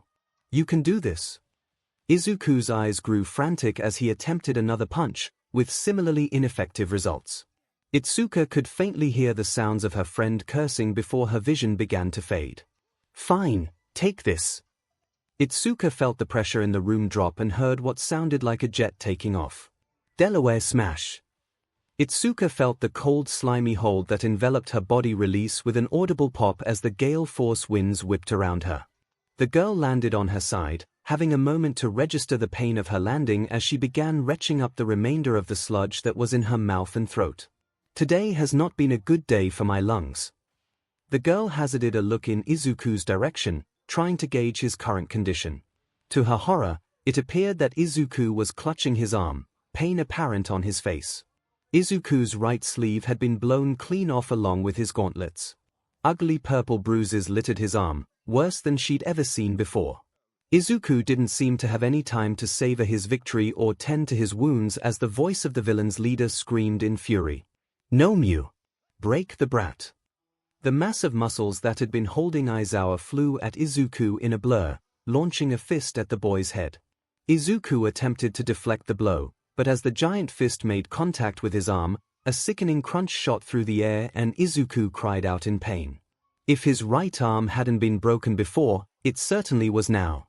Itsuka began crying in terror as she watched her best friend struggle with fending off the beast, each punch causing the green electricity that arced around Izuku to falter and fade before reigniting dimmer and slower each time. "That thing is killing him. Get up, Ginger." Katsuki's voice hissing in her ear caused Itsuka to flinch. Looking up, she noticed that Katsuki was already carrying a mostly conscious Hunter while a hero held Tsuyu in his arms. "We can't just leave Izuku." Itsuka slowly rose to her feet, trying to draw as little attention to their position as possible. "We don't have a choice. The DMN nerd will have to hold his own for now. We need to get Teach and the others out of here. Now get off your butt and hold sticky here." Katsuki, not waiting for Itsuka to respond, all but threw Hunter at her before taking off in Aizawa's direction. Hunter coughed weakly. "Well, now that's just insulting." Itsuka laughed humorlessly as she watched Katsuki create an explosion in the dirt to obscure his position as he presumably scooped up Aizawa. Itsuka hefted Hunter so that she had a better grip, and after sharing a look with a hero, the group began making their way as quickly as possible in the direction of the entrance. "Hang on, Izuku. Please." Izuku felt another rib crack as he skidded against the ground. Ignoring the fact that he'd had both arms broken in several places, he counted himself lucky he could still use his legs. Switching to some of the heavier kicks he'd learned with Yashima, Izuku continued to dodge and weave where he could, and attack when it became an option. What was wearing the boy out more than his injuries was the way that the creature seemingly took no damage from any of his attacks. "What the heck are you?" Izuku grunted as he rolled out of the way of another attack. "Do you like my 𝐿? The pale man started cackling. He was engineered specifically to kill All Might. No little wannabe hero is going to be strong enough to beat him. "Tomura Shigaraki, the other children. I believe they are escaping." The mist villain had reappeared by the other man's side. "Then deal with them, Kurogiri. Can't you see I'm having fun?" "As you wish." Just as Kurogiri began to send tendrils of darkness in the direction of Izuku's friends, a wall of ice surrounded them all. "I don't think so." Izuku ducked under another punch, spotting Shoto sprinting into the clearing. "Todoroki, be careful. I don't know what their leader's quirk is." Shoto nodded, slowing his approach and taking up a defensive stance. "So, you villains think you can just come here and kill All Might? I'm afraid we're going to have to rid you of that delusion." Shigaraki sneered under the hand on his face. "𝐿, forget the wannabe over there. Everyone knows ice types are weak to fighting. Take him out." In an instant, Izuku was forgotten as 𝐿 charged at Shoto. Izuku began chasing after the beast only to stop when the monster was immediately encased in ice. "Like I said," Shoto exhaled with a puff of mist, "you're delusional." Izuku relaxed until he saw the pale man start charging at Shoto in a fit of rage. Izuku ignored the pain that screamed from his whole body and rushed to intercept him. A dome of ice encapsulated Shigaraki before Izuku could reach him. That should hold him. "Now go back up top, Midoriya. I'll deal with the warp villain." Shoto began rushing over to Kurogiri, leaving Izuku behind. Crack! Both boys flinched and turned in the direction of the frozen 𝐿. Cracks spider-webbed up the sides of the icy prison Shoto had created for him. The two boys were suddenly aware of the sounds of muffled pounding, and as easily as shattering a snowball, out came the 𝐿. More unnerving was the sounds of more cracking from Shigaraki's dome. In an instant, two hands burst forth from the ice, spraying shattered crystals across the floor. Shigaraki's voice could be heard from inside, calling the 𝐿 over to free him. With one punch the beast destroyed the dome. and freed Shigaraki. Izuku rushed toward Shigaraki. "Todoroki, you deal with Nomu. Your ice held him off longer than I could." Before Shoto could argue, he found he had to deal with the Nomu once again setting its sights on him. "You think you can honestly take me on when you're this broken? You're already at half HP, you little brat." Shigaraki screeched before throwing an arm out to grab at Izuku. "No way am I letting him touch me. I still don't know how his quirk works." Izuku threw a high kick up to deflect the incoming arm before twisting his body to attempt another kick at the villain. There was a satisfying thud as Izuku's foot collided with the man's cheek, sending him reeling. Shigaraki caught himself, adjusting the grotesque hand on his face. "Kurogiri, get over here." In a flash, the mist villain was at Shigaraki's side. Izuku watched in horror as a small portal opened up in front of Shigaraki, and couldn't fight the scream that ripped out of his own mouth when he felt his arm begin to burn. Looking to his side, Izuku saw a portal appear next to his right side, and furiously ripped away from the pale hand that was clasped onto his forearm. Izuku stared in shock as a hand-shaped patch of skin fell away and cracks webbed up his arm from the epicenter of the damage. Shigaraki began laughing again. "You're finished, brat. No one is coming to save you." Before Izuku could retort, an explosion emanated from the entrance of the USJ. The combatants in the courtyard all froze, looking in the direction of the disturbance. To Izuku's relief, and Shigaraki's audible fury, All Might stood at the top of the stairs. "Have no fear, students." Izuku felt himself start to falter and collapse as tears flooded his eyes. "I am here. To think I could have prevented all this if I hadn't been so careless this morning." Toshinori's scowl deepened as he took stock of the room. He was grateful to see Katsuki carrying Aizawa. Itsuka and Ahiro followed closely behind, each carrying another classmate. "I had a bad feeling. So I tore myself away from my chat with the principal and came." Toshinori steadily walked forward, doing his best to keep his voice in check as rage filled his chest. "I passed young Ida on the way and got a rough idea of what had happened. It makes me so angry, thinking about how frightening it must have been for the children." Toshinori spotted 13's broken and shaking suit. "And how hard my juniors fought." Toshinori stood at the top of the stairs, ripping off his tie with a snarl. "But now it is my turn." Down in the courtyard, Toshinori spotted Shoto fending off some beast, and Izuku. Izuku was covered in BLD on the ground. Toshinori snapped. He faintly recognized the voices of several villains shouting in disbelief, but before they had time to realize the depth of the situation they were in, Toshinori had dispatched them. In the blink of an eye, he had dealt blows to every villain in his path and pulled Izuku out of the fray and into his arms. Checking his steady heartbeat, Toshinori was relieved to find that Izuku was alive. He was not, however, unscathed. The boy's arms were broken and bloody, and judging by the ragged way he was breathing, he must have at least 2 broken ribs. "I'm sorry, my boy. I'll make this right. I promise." Toshinori whispered as he jetted up to the top of the USJ, making sure to grab Shoto along the way. As he set both boys down, Shoto turned to him. "All Might. That thing, it isn't human. It has some sort of damage nullification. I froze one of its limbs, too, and the thing just snapped it off and grew it back." He glanced down and Izuku. "Their leader has some kind of decaying quirk, and the mist villain is a warp gate. That's the best I can give you based on my experience." Toshinori put a hand on the boy's shoulder. "Thank you, young Todoroki. You've been very brave. I'll take it from here."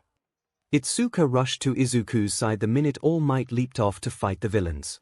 "Izuku! Izuku, please wake up." Itsuka took in the scope of her best friend's injuries. She'd seen him bruised and tired before but never broken. She felt a pit well up in her chest as she gently ran her fingers over his arms. Tears fell from her eyes before she had a chance to think, and doing her best to avoid crushing him, she laid her head on his chest and cried. Itsuka was faintly aware of the feeling of a comforting hand rubbing soothing circles into her back, and when she glanced up she was relieved to see Okiko there. She pulled herself up and let the brunette bring her into a gentle hug. "All Might is here now, and Deku'll be okay." We just gotta wait for the other heroes to get here. Recovery girl, fix him up and he'll be just fine again. 𝐒𝐭𝐚𝐲 sounded like she was reassuring herself more than 𝐒𝐿, if the wobble in her voice was anything to go by, but it helped 𝐒𝐿 calm down. Thanks, 𝐒𝐿, you're right. The two girls turned to see All Might trading blows with the giant monster, his voice booming through the USJ. You didn't hold back, even though these are children. The sickly voice of Shigaraki screamed in response. Plenty of your students have been fighting back just as hard. The green one and the ice kid tried to freeze me and my companion here. They are no angels. He rose his hands to the side. Why do people get to decide that some violent acts are heroic and others are villainous? Casting judgment as to what's good and what's evil. You think you're the symbol of peace? Ha! You're just another government-sponsored instrument of violence. And violence always breeds more violence. I'll make sure the world understands that when you're dead. You're nothing but a lunatic. Criminals like you always try and make your actions sound noble. But admit it, you're only doing this because you like it. Isn't that right? Shigaraki didn't seem to have a response to that, so he simply turned to his comrades. Kurogiri, 𝐻𝐼. Kill him. Let's clear this level and go home. All Might stretched and flexed his form as the villains rushed him. In a flash, a wave of energy that was almost tangible rippled off of the pro hero, and he shot like a rocket toward 𝐻𝐼. The collision of their fists sending out shockwaves through the USJ. Shigaraki was flung back through the air, cackling all the while. That won't do any good. One of my 𝐻𝐼's powers is shock absorption. Yeah. What about it? All Might rushed forward to trade a flurry of blows with the 𝐻𝐼, kicking up gale force winds in the wake of their conflict. This effectively kept the rest of the villains at bay, as no one could get close enough to either of the two powerhouses. He said your quirk was only shock absorption, not nullification. That means there's a limit to what you can take, right? All Might staggered as he took a heavy blow to his left side before coming back. So you were made to fight me, big guy. If you can really withstand me firing at 100% of my power, then I'll have to go beyond that and force you to surrender. All Might's punches increased in speed, the class watching in shock as 𝐻𝐼 seemed to actually begin to take damage. The monster was flung backward, with All Might in hot pursuit. A real hero. All Might and the 𝐻𝐼 went up into the air, trading blows mid-flight. We'll always find a way for justice to be served. The pro gained the upper hand, kicking the monster into the ground. 𝐻𝐼 got back up and raced toward All Might, with the man catching one of the beast's arms before leaping up and hammer tossing the monster back into the ground with a shout. Now for a lesson. All Might roared as he landed next to the floundering 𝐻𝐼. You may have heard these words before, but I'll teach you what they really mean. All Might's fist glowed with a bright light as he reared back for a finishing punch. Go beyond. Plus ultra. The 𝐻𝐼 didn't stand a chance as it received an explosive punch, its body rippling with force. The student watched in awe as the monster was flung through the air like a missile straight into the ceiling of the facility, which promptly buckled and blew open as the beast tore a hole through it and went flying out into the stratosphere. 𝐒𝐿 stared in shock as a hero knelt next to her. He beat the shock absorption right out of him. I've never seen that kind of brute strength. 𝐒𝐿 nodded numbly. He punched it so fast it didn't even have time to react anymore, let alone use any of its quirks. Toshinori stood up straight as the cloud of dust that surrounded him dissipated. Time's up. Back in my heyday, it would have only taken 5 punches to take that guy out. But today it took more than 300 mighty blows. He felt the steam start to peel off his body. You've been bested, villains. Surrender. We all want to get this over with quickly. Shigaraki began shaking with what Toshinori assumed was rage before reaching up to scratch at his neck. He cheated. Toshinori felt himself begin to shiver as his body screamed in protest at his maintaining of his muscled form. CRP. I can't fight them. That 𝐻𝐼 guy took too much out of me. I'm pretty sure that if I make one more move, I'll be forced to go back to my weak form. I can't keep this up much longer. I just have to stall until the other pros get here. What, are you scared? This seemed to rattle Shigaraki. They are hesitating. Maybe this'll work. They're so close to surrendering, or at least running away. Shigaraki started scratching furiously at his neck. If only Nomyu was here, he'd rush you right now. PND you into the ground without giving it a second thought. Toshinori watched as the mist villain leaned in and whispered something to Shigaraki that seemed to calm him. Suddenly the thin man started rushing at Toshinori. This is it, consider this revenge for what you did to Nomyu. Holy SHD. This is bad. The mist villain began expanding and flying toward him. Where is everyone? I need backup. A shot rang out in the USJ as Shigaraki's hand flew back with a spurt of BLD. All Might looked back in relief. They're here. Sorry, everyone. The squeaky voice of Nezu rang out. I know we're a bit late, but I got the teachers over here as fast as I could. Okuko's voice cheered. It's Tenya. Your classmate has returned. I fulfilled my duty and brought reinforcements. The collective staff of UA stood at the entrance to the facility. A group of villains screamed in protest before attempting to attack, but any and all efforts were quashed under the combined might of the pro-heroes. Nezu pointed down to the center of the USJ. Our priority is to protect all of our students. Yes, sir. Shigaraki started retreating toward Kurogiri. Oh, man. The pros are here. It's game over, for real. Let's go home and try this when we can. Several more shots ripped through Shigaraki as his other arm and both legs were pierced before Kurogiri could shield him. Shigaraki screamed from the portal that was rapidly closing around him. I may have failed to kill you this time, but your days are numbered. All Might, symbol of peace, I am going to kill you. Toshinori coughed, masking the BLD that leaked out, as he watched the villain escape into the inky darkness. Toshinori was saved by a hastily constructed wall courtesy of Cementos. After securing the rest of the students, the faculty of UA took care to subdue the remaining villains. Toshinori was whisked off to Recovery Girl and was extremely grateful that Izuku was placed in the bed next to his so that he could keep an eye on the boy. To Toshinori's intense guilt, Izuku had been broken in several places. Both forearms and his right humerus were littered with breaks and fractures. Recovery Girl commented that he was lucky his bones weren't a fine powder at this point. He'd broken 5 of his ribs, but fortunately, none of them had pierced any of his internal organs. Overall, Recovery Girl would have to heal him in multiple sessions, but the boy would make a full recovery. Unfortunately, the patch of skin that had been decayed on his forearm would scar, leaving him with a patch of silvery scar tissue in the shape of a hand. Toshinori had lost more time off his transformation. By Recovery Girl's best estimate, he would now be able to maintain his hero form. No longer than an hour at a time.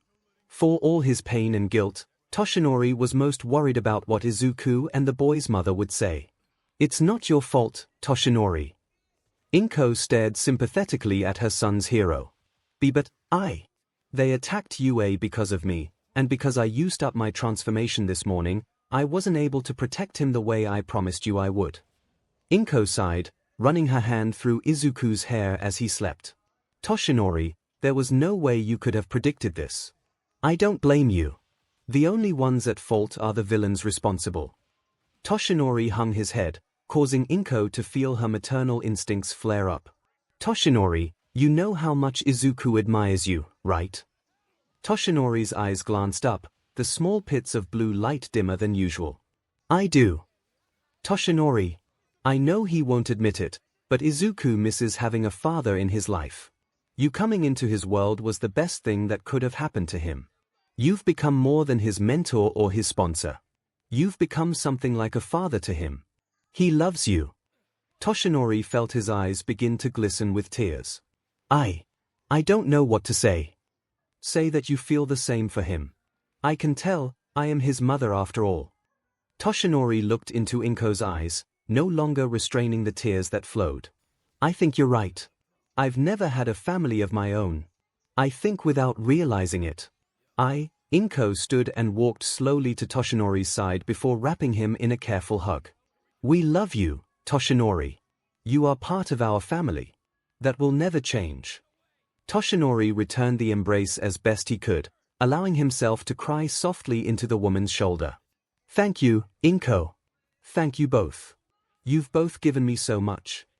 Izuku's eyes fluttered open, gaze focusing on the familiar ceiling of Recovery Girl's clinic. What dash Izuku? He felt a weight suddenly shift by his side and a set of arms wrap around his neck carefully. Itsuka. The girl leaned back to appraise her friend, her eyes darting over his face and body as if to make sure he was still in one piece. I'm so glad you're awake. Recovery Girl has been using her quirk in small doses, but you've been asleep through all of it. I can't believe it's already been 3 days. 3 days. Izuku shot up, an action he immediately regretted as his head spun. Bleg, I mean, 3 days. Itsuka's worried eyes softened as she chuckled. Yeah, you got really hurt, so Recovery Girl had to administer your healing in smaller doses. She says you're mostly healed up, but you should still take it easy for a couple days. She leaned down and grabbed her phone, quickly typing a message. The others will want to know you're awake now. Akiko, Momo, Tenya, and I have all come to visit you. I actually talked to your mom just a couple hours ago. Izuku sighed in relief. Thanks, Itsuka. I'm sorry for worrying everyone. The girl laughed before gently tapping Izuku's arm in a mock punch. Only you would apologize for saving others. Just rest up, okay? As soon as you're discharged, your mom wants to have people over for a dinner. So rest up, okay? Izuku nodded. Yeah, will do. Itsuka began walking out of the room with a smile before freezing in the doorway. Itsuka. What road Shizuku was cut off as Itsuka rushed back from the door to wrap her arms around his neck once more. I'm so glad you're okay. Never worry me like that again, okay? Izuku hesitantly returned the hug. I'll do my best, Itsuka. I promise. The girl's grip tightened briefly before loosening. Just as the girl's face brushed by his own, Izuku felt something soft and warm on his cheek. With a numbed brain, he realized that Itsuka had just kissed his cheek. Itsuka pulled away with a feverish blush before stammering out a "see you later" and rushing out the door. Izuku gently pressed his fingers to his cheek, staring at the now empty door frame and smiling. Yeah, see you later. After another day in the clinic, Izuku was officially discharged. As he waited for Recovery Girl to let him leave, Momo came to visit. The timid boy and the elegant girl excitedly talked about quirk theory. Izuku loved how analytical Momo was. It was always refreshing to speak to someone who shared his interest in dissecting and studying quirks. The pair walked together to classroom 1A, feeling lighter and lighter as the days passed and they could further remove themselves from the events at the USJ. Momo had filled Izuku in on her experience defending herself alongside Kyoka and Denki. Izuku was proud of how capable his friends were, and grateful that they were all still here to talk about the event. The minute Izuku walked through the threshold that was the door to 1A, he was instantly mobbed by his classmates. One pink student, in particular, pushed her way to the front to grab his attention. Midori. You're okay. You had me so worried when you ran off after taking care of that missed guy. You were so cool down in the courtyard taking on all those villains. I'm so glad you're okay. Mina excitedly hopped up and down, overwhelming Izuku with her hyperactive appraisal. You've got to show me some of those moves sometime. You were all whoosh and POW, and then you were blam and smash. She sighed happily as she twirled around. It was awesome. Izuku was blushing furiously under the praise, causing Momo to giggle behind her hand next to him. All right, Mina, let's lay off of Izuku. He finished his treatment with Recovery Girl this morning, so I think he's still a little out of it. Shaking his head to dispel the fog of embarrassment, Izuku smiled. Thanks, Momo, you're right. He turned to Mina. I'd be happy to train with you, Ashido. Once classes get going again, we can book a training facility. Izuku glanced at some of the faces of his other classmates. In fact, would anyone else be interested in doing some extracurricular joint training? A hero pumped his fist excitedly. Or man Midoriya, that's so manly. Count me in. A number of other students cheered in assent, expressing their excitement at the prospect. After exchanging numbers around the room, the students settled into their desks for the day. Tsuyu placed a contemplative finger on her chin. I wonder who'll be teaching class today, ribbit. As if on cue, the door to their classroom slammed open. and in hobbled a mummy with black, messy hair. "Good morning." The class screamed in unison. "Mr. Aizawa, are you okay?" "How I am is of little consequence. I'm well enough to teach, so here I am." Aizawa's eyes could just barely be seen poking out from behind the bandages that wrapped his face. "You have much more pressing matters to be concerned with." A sense of foreboding flooded the room as Class 1A anxiously awaited their teacher's announcement. The annual sports festival is coming up in 2 weeks. The tension in the room broke as the students released a collective cheer. "Oh man, I am so pumped up." A hero started lightly pounding his fists on the top of his desk. "Wait, Mr. Aizawa." Kyoka raised her hand, grabbing her teacher's attention. "Considering we were just attacked by villains, isn't this a bit dangerous?" Aizawa huffed in what Izuku assumed was agreement. "Principal Nezu wants to use this opportunity to show our strength and resolve in spite of the recent attack. We will have extra security in addition to a large number of pro-heroes providing security for the event. This is your chance to make an impression. Pros will be watching and looking to offer you internships. You get 3 chances at this, you can't pass up the opportunity to do your best and be noticed." Some of the students still didn't appear to be fully convinced, but if they had any objections, they kept them to themselves. "You regular classes will be shortened and we will be operating on a shortened block schedule to allow you to have more time to train.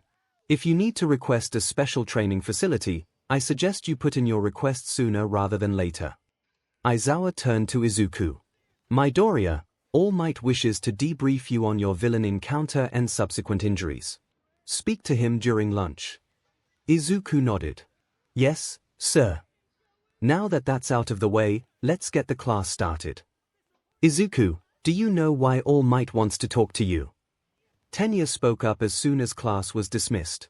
Izuku was about to speak before Okiko cut him off. "It's probably because you intern with him, right?"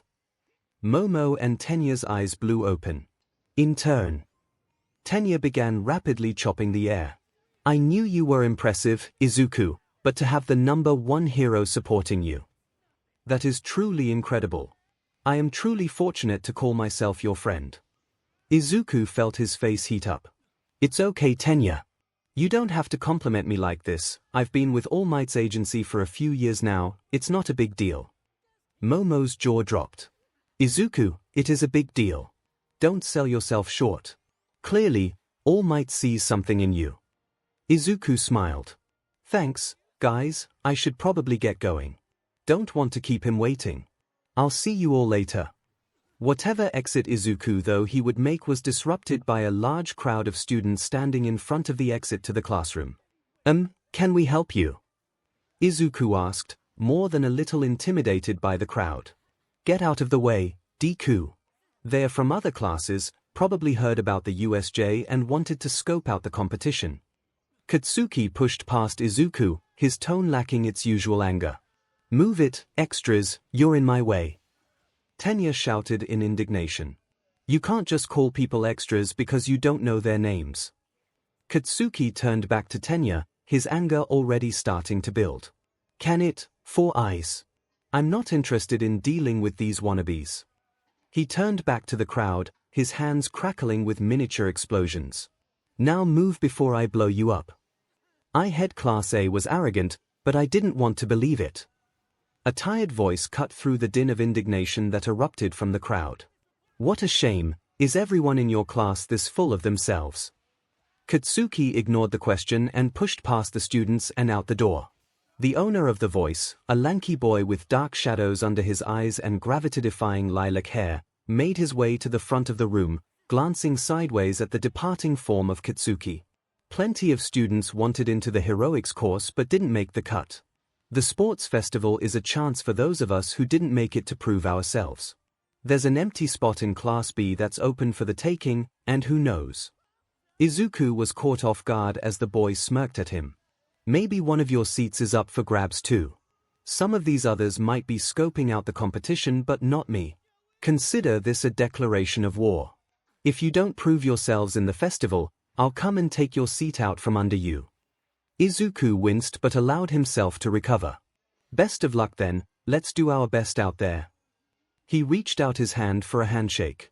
The lean boy looked surprised for a moment before adopting his smirk again, ignoring Izuku and walking away. Izuku knocked on the door to the teacher's lounge and overheard some shuffling coming from the other side. I am he dash, the towering form of All Might opened the door but deflated into Toshinori Yagi the minute he saw Izuku. Ah, Izuku, it's you. Please come in. Izuku took a seat opposite the large couch Toshinori was occupying. Care for some tea? Toshinori gestured to the kettle on the small counter in the room. Izuku nodded and adjusted his seat to get more comfortable. Toshinori quickly finished with the tea and set a cup down in front of Izuku. Be careful, it's still hot. Izuku hummed in response, gently blowing on the cup to cool it. I'm glad to see you back on your feet. How are you feeling? Toshinori looked at his pupil with concern etched into his features. Okay, I guess, a little weak after recovery girl's treatments, but nothing hurts anymore. Toshinori let out a sigh. I was too slow to protect you, and I wasted my transformation that morning, which only made me slower. As a result, I went over my limits and the amount of time I can spend in my muscle form has decreased. I'm sorry, my boy. Izuku set the cup down. It's not your fault, Toshinori. Please don't blame yourself for being a hero and having limits you can't control. I'm just glad you got there in time to keep anyone else from getting hurt. The aging hero smiled weakly at his successor. How did I get so lucky with this kid? I suppose we can leave that behind us for now. The main thing I wanted to discuss with you is the upcoming sports festival. You're familiar with how it's set up, yes? Yeah, it's 3 rounds which are all randomly selected to decrease the number of participating students, ending with a one-on-one tournament with one final victor. Toshinori nodded. That's right, but more than that, this festival is a chance to make yourself known the rest of the world. You can officially announce yourself as a hero hopeful and make a first impression as the fledgling symbol of peace. Plenty of pros will be watching and this is your chance to get scouted. Yeah, but I kind of assumed I'd be doing my internship with you or Gran Torino since I'm still technically your intern already. Izuku fiddled with his thumbs, shifting under his mentor's stare. That's true, but I would encourage you to attempt interning with someone else for that week. Izuku bolted in surprise. Really? Why? For the very same reasons you just listed. You're already my student and Gran Torino will help you with your training regardless. This is an opportunity to gain a different perspective. It's not something you can pass up or scoff at. Take this seriously. Izuku flinched. Sorry, sir. I promise I'll do my best. Toshinori smiled, reaching across and ruffling Izuku's hair. That's all I can ask, thank you. I know you'll do great out there. As the sudden shift in tension relaxed, Izuku returned his mentor's smile. Itsuka had to hand it to Izuku. The boy knew how to work. Momo had expressed an interest in getting in on the group training session and had immediately sent in several requests for the use of a training facility. After their classes on Tuesdays and Thursdays the 2 weeks leading up to the festival, Class A had access to a training room for 2 hours. This allowed for 1 hour of conditioning and another for sparring. What no one was ready for, however, was Izuku as a trainer. Midori. I'm dying. Mina laid in a heap on the floor alongside Okako and several others. Koji had expressed a longing to train on his own. Fumikage had told the others his quirk required him to train in darkness. Rikido planned to practice from home since he needed to have access to his oven. Mizo had politely declined, and Katsuki had simply flipped them off when he was invited by a hero. Izuku had suggested they get the workout started with a simple 800-meter jog, which was simple enough, followed by dynamic stretching. What started to kill the others were the drills Izuku led them on. 30 minutes later, and the majority of the teenagers were collapsed on the ground. Are you guys okay? Izuku fretted over his classmates, flitting from body to check on them. I think you killed them, Izuku. Itsuka deadpanned, doing her best to get her own heart rate back down. Why did you make us keep our sweats on the whole time, bro? A hero was buckled over, sweating profusely. I feel like I'm drowning over here. Is this your normal workout? Izuku rubbed the back of his head. Well, actually that was my warm-up. Now we have 30 minutes to do the actual work. I made you keep your sweats on so you could get warmed up properly, but now that we've gotten through that you can shed some of the extra layers. 𝐒𝐻ero gained a second wind as he shed his crimson riot hoodie, revealing a bright yellow stringer. Thank the gods. I don't know how you do it, Midoriya, this is crazy. You've barely even broken a sweat. Izuku tilted his head. Yeah, I have, no worries. I'm just more used to these movements than most of you. My trainer told me they're mostly from an old sport called track and field. What? 𝐒𝐻ero had clearly stopped listening after Izuku's first couple of words. You're not sweating, you don't even look like you're breathing any harder. Izuku chuckled. I promise I am. Prove it. Mina shouted from the pile. Izuku blushed, laughing lightly. All right then. The boy shed his All Might hoodie, causing a small strp of his waistline to reveal itself. Abs. Itsuka thought with a furious blush, thankful that she could blame her red face on the workout. Izuku stood in a grey t-shirt, and sure enough, the shirt was drenched in sweat. It clung to his body, forcing him to pick it away so he could fan himself. Itsuka forced herself to look away, which may have been a mistake when she noticed the girls in the pile of bodies were all staring just as intently.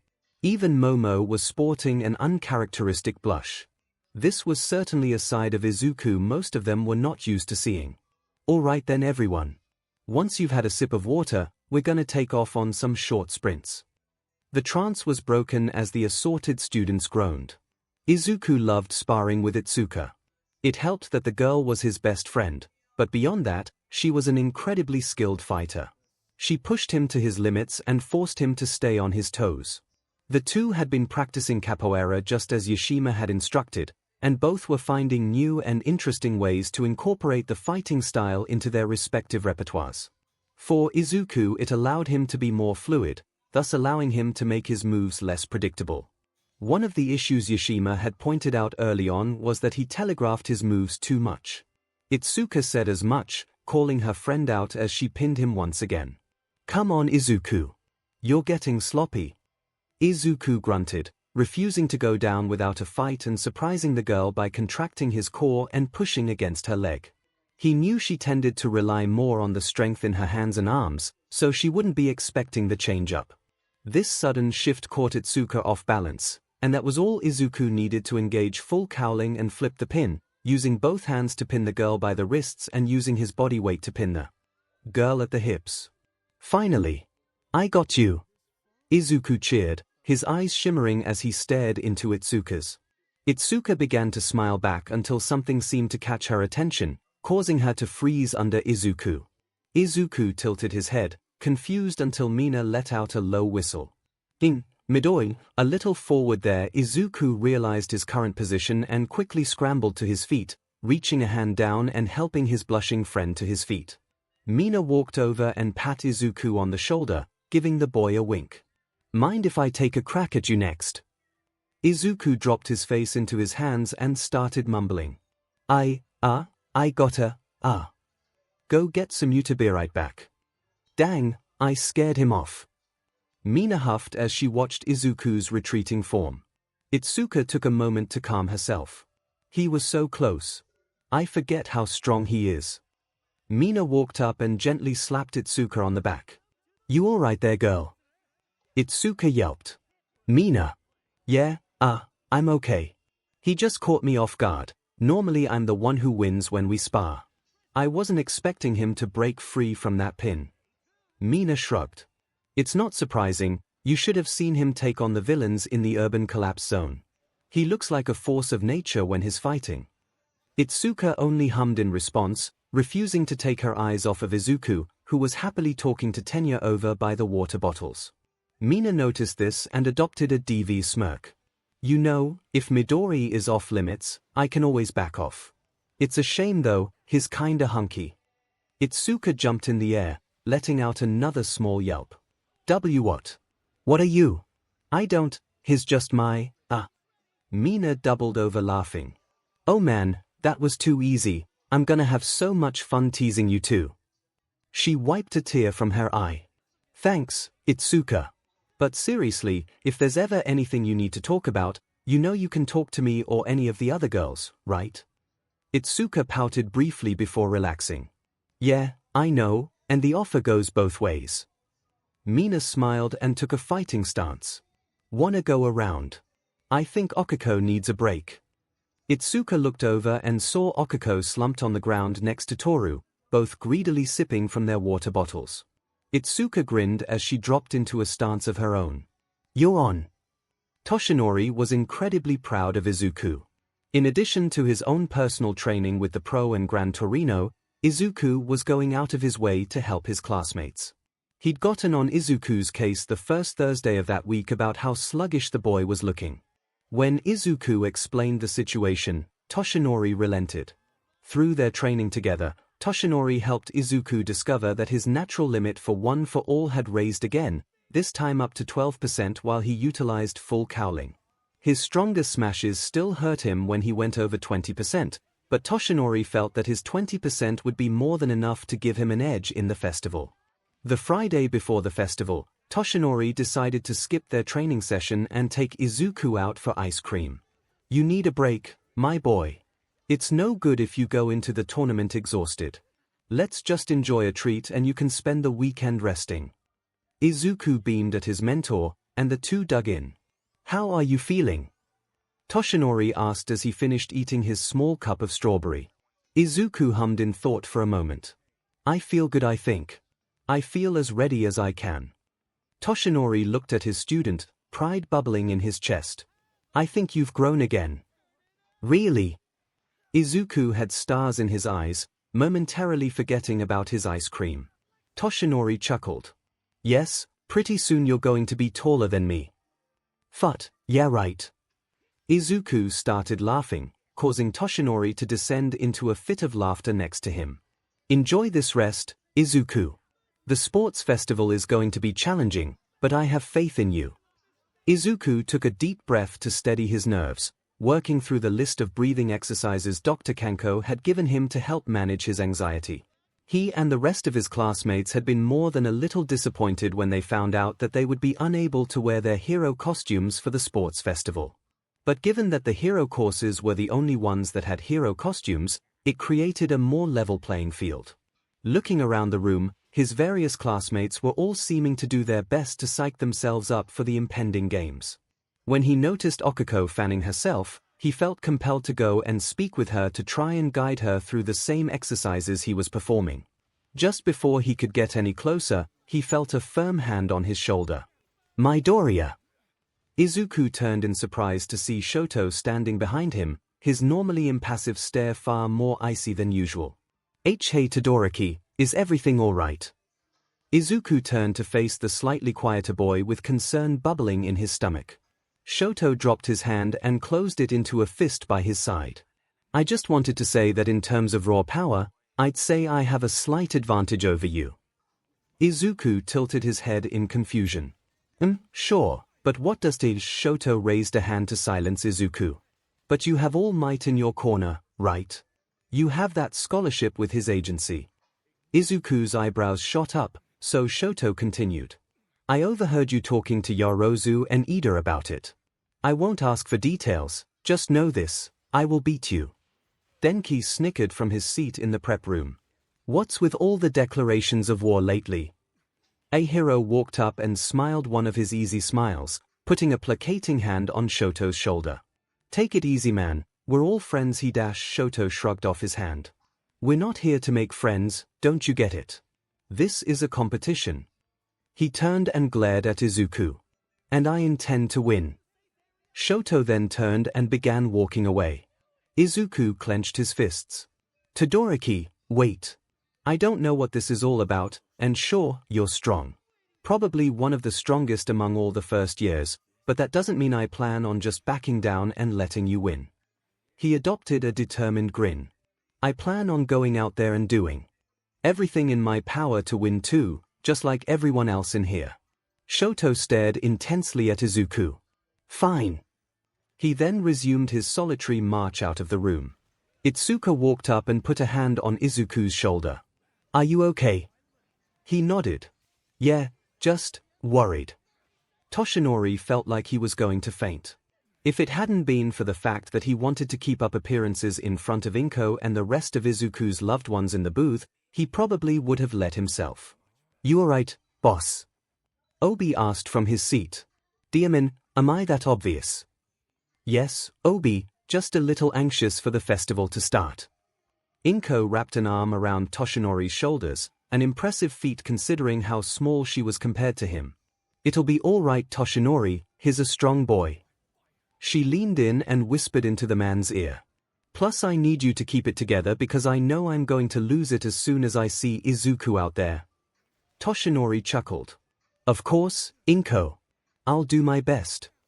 The group of adults watched in eager anticipation as President MIC began announcing. "All right, ladies and gentlemen. Welcome to the annual UA High Spring Sports Festival.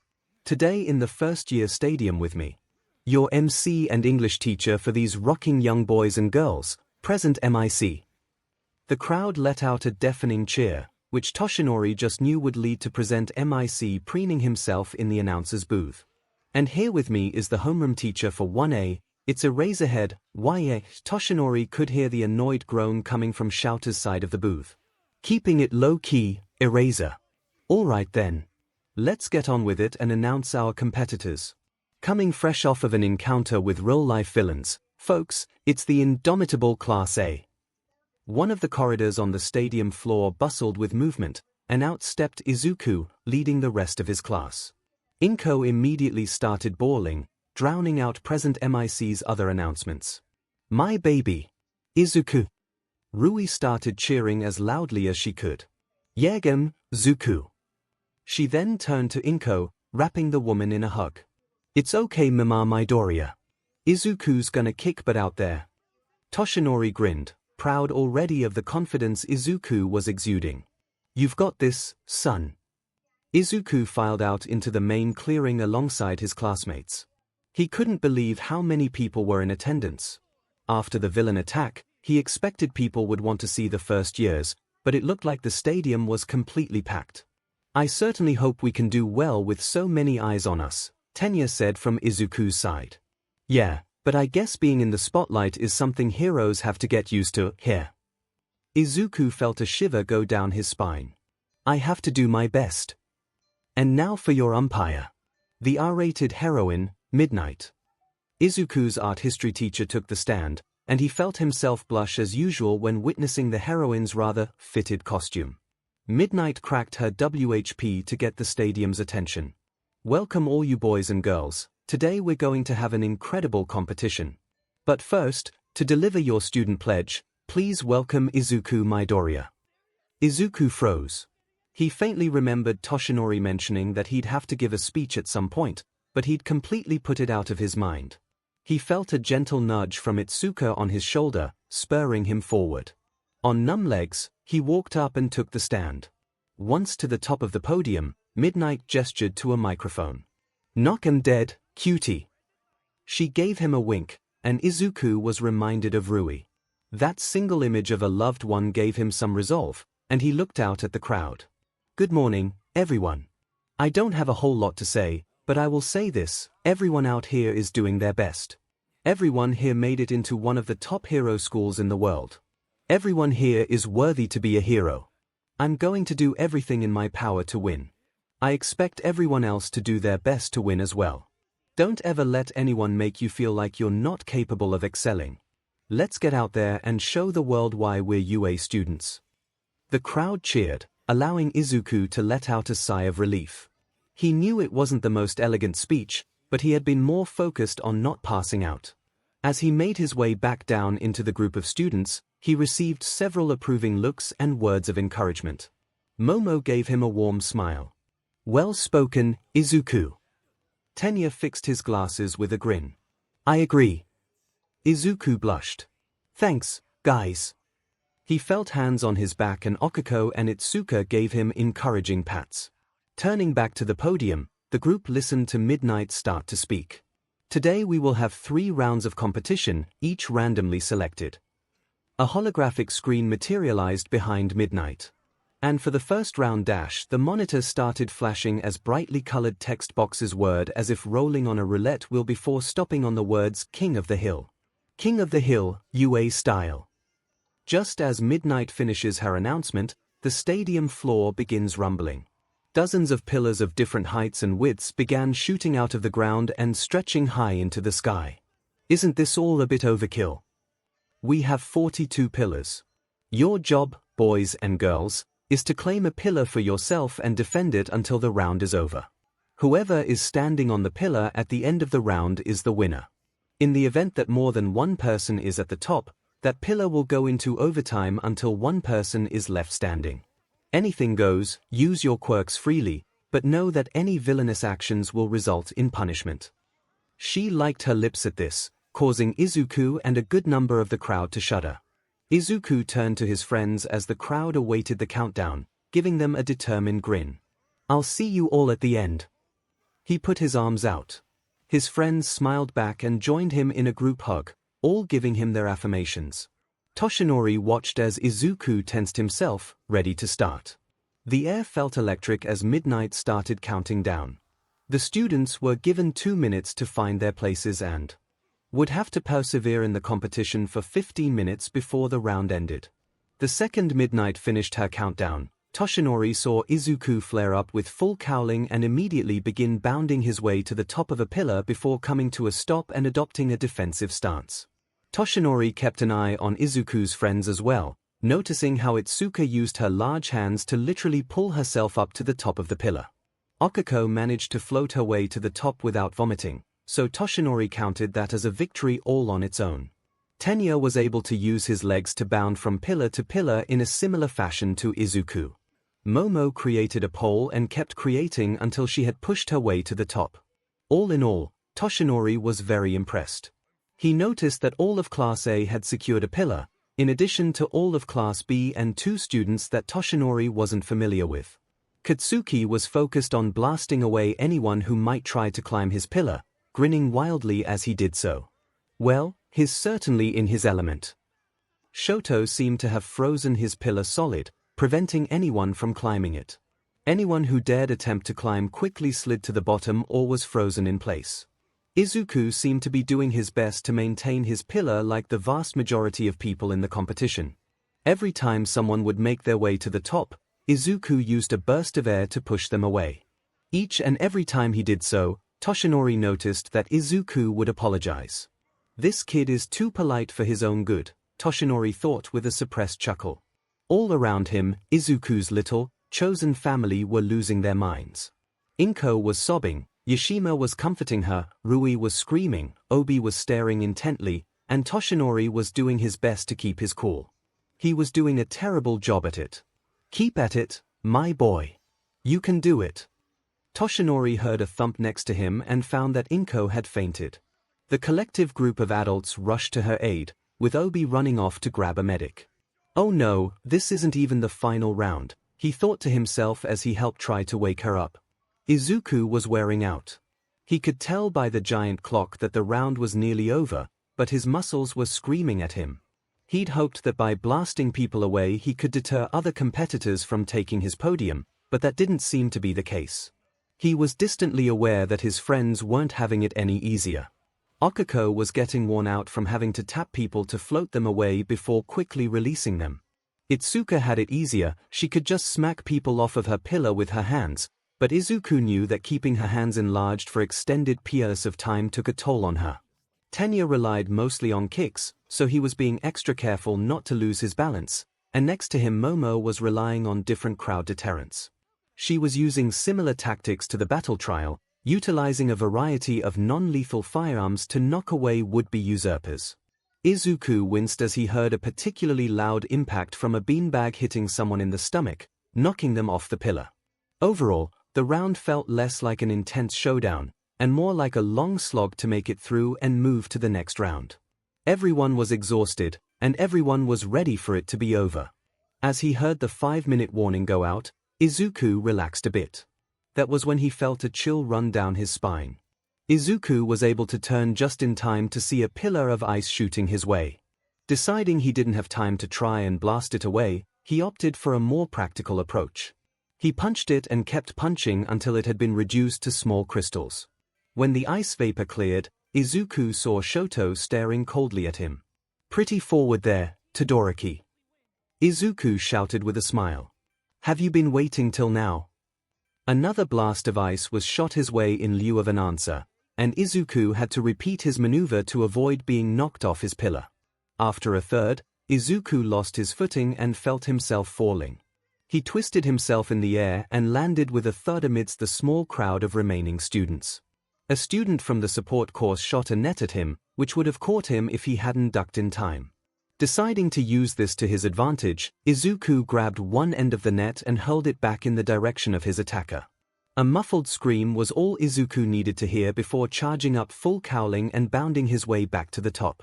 The Gen Ed student at the top was understandably angry to see Izuku. "Come on. You're in the hero course. This is crazy." "Sorry," Izuku grunted as he kicked the student squarely in the chest and knocked him off the pillar. "This is UA." Izuku heard a cheer from Okiko as he retook his pillar, and as he glanced around there was one person who definitely wasn't happy to see him. Shoto looked like he wanted to fire off another attack, but was caught off guard when an angry voice started screaming at him. "Hey, ICY hot." A large explosion was shot Shoto's way. Your declaration of war - another blast ripped toward Shoto, one which he barely managed to block. Was to the wrong person. A final explosion was launched at Shoto, knocking him back as Katsuki barreled into him. With Katsuki's pillar left undefended, a student from General Studies quickly took his place, doing his best to maintain his new seat of power. Katsuki and Shoto traded blows on the small pillar, with Shoto having the slight upper hand as he was accustomed to sparring on ice. Every explosion was met with a redirecting counter.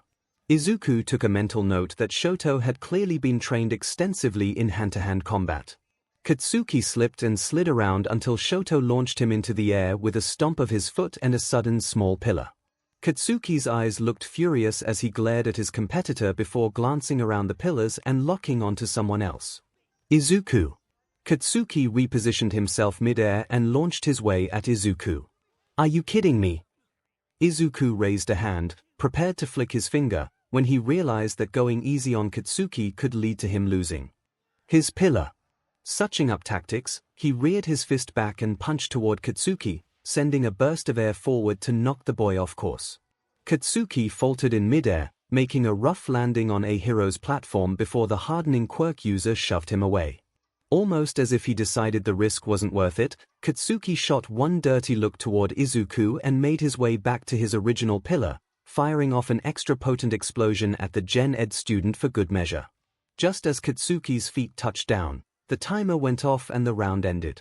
Izuku sighed heavily, stretching his aching muscles as he and the other 41 survivors of the first round were gathered in the center of the arena.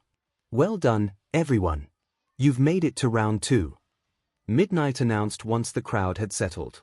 "I'd like to congratulate you all on making it this far. I'm sure you're all eager for a break after that first round, right?"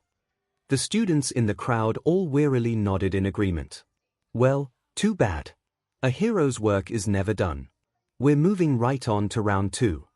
A collective groan rose from the assembled students as the scoreboard began randomizing again. Izuku hummed along with the odd beat of the music in the stadium as he waited for the roulette to finish spinning. Eventually, the boxes froze, and the board read base defense. "Ooh, excellent. For our second round, we will be competing in team battles. Each of you must assemble into a team of 2 to 4. But before you go making any rash decisions, know this: during the last round you each claimed a pillar. I'm sure you all chose the pillar that was closest to you or the one that was easiest to defend. But did you know that each pillar was assigned a point value based on how high or wide it was? Check it out." Midnight raised her hand and gestured at the screen again, where the list of remaining students was laid out, and next to each name was a spinning set of numbers. Each person will be assigned a number between 10 and 500. And for the unlucky person who chose the highest, thinnest pillar, that person will be assigned 100,000. Let's see who it is. Izuku shut his eyes. He hadn't even considered that when he'd selected his pillar. His hadn't been the tallest, had it? He started praying to not be the unlucky high roller. As gasps shot through the crowd, he glanced up to find his name. next to the 100,000 points. CRP. In the world of heroics, those at the top have the least leeway to make mistakes with so many eyes on them. For claiming the tallest pillar for himself, Izuku Midoriya is the recipient of the 100,000 points. Midnight liked her lips as she stared intently at Izuku. Can he handle the pressure? Or will he crumble? I can't wait to find out. 100,000 points. No one's gonna want to team up with me. Izuku started sweating as he felt dozens of eyes on him, staring him down like a slab of meat. You have 15 minutes to finalize your groups. No sneak peeks into the rules, so no one will have an advantage. The rules will be explained at the end of that PRD. Midnight flourished with her WHP and a timer started counting down on the clock. Wait. Izuku mentally recapped the rules of the round. Teams of 2 to 4. That means we're going to have to split up. He turned to his group of friends, worry set on his face. Momo and Tenya gave him sympathetic looks. Actually, Izuku, Momo started, I was thinking of going off and finding a different group. I was hoping I might be able to stand out a bit more that way. I'm sorry. Izuku smiled. It's okay, Momo, I get it. Best of luck. I hope we see you in the finals. Momo returned the smile and went off to find another group. Izuku turned to his other friends. I understand if you guys feel the same, a lot of people are going to be gunning for me and my 100,000 points. Tenya shifted, fixing his glasses. I'm sorry, Izuku, but I think I agree with Momo. I too feel compelled to do what I can to stand out. I feel that if I were to join you, I might not get the chance to shine. He smiled at Izuku. Beyond that, I consider you a close friend, but I'd also like to consider you my rival if that's all right with you. Izuku grinned back, raising his fist. No sweat, Tenya, I'll see you out there. Tenya happily returned the fist bump and left in the same direction as Momo. Izuku sighed once he was out of earshot. It's okay, Deku. Okiko cheered. I'm gonna stick by you. I get what Tenya and Momo mean, but I know we'll work well together. Thanks Okiko, I really appreciate it. Izuku felt tears prickle his eyes as he looked at his friend. Itsuka wrapped an arm around his shoulders. And don't forget me, there was no way I was gonna work with anyone else. I've always got your back. Izuku leaned into the contact, feeling some of his fears dissipate as he felt his friend's familiar warmth. Thank you, Itsuka.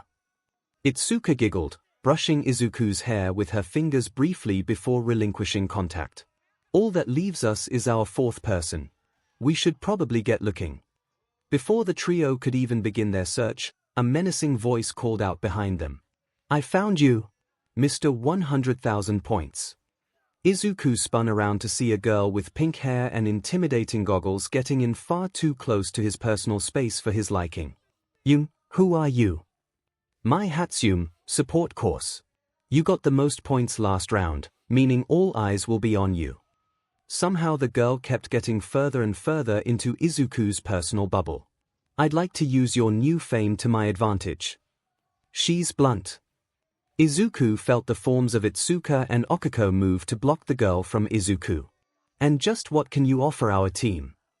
Itsuka asked with eyes narrowed with a dusting of red on her cheeks. Undeterred, Mai began her tirade at an even higher volume. Aho! Discerning investors. Well, I'm certain my super cute babies will more than impress you. Okiko deflated, caught off guard by the girl's strange answer.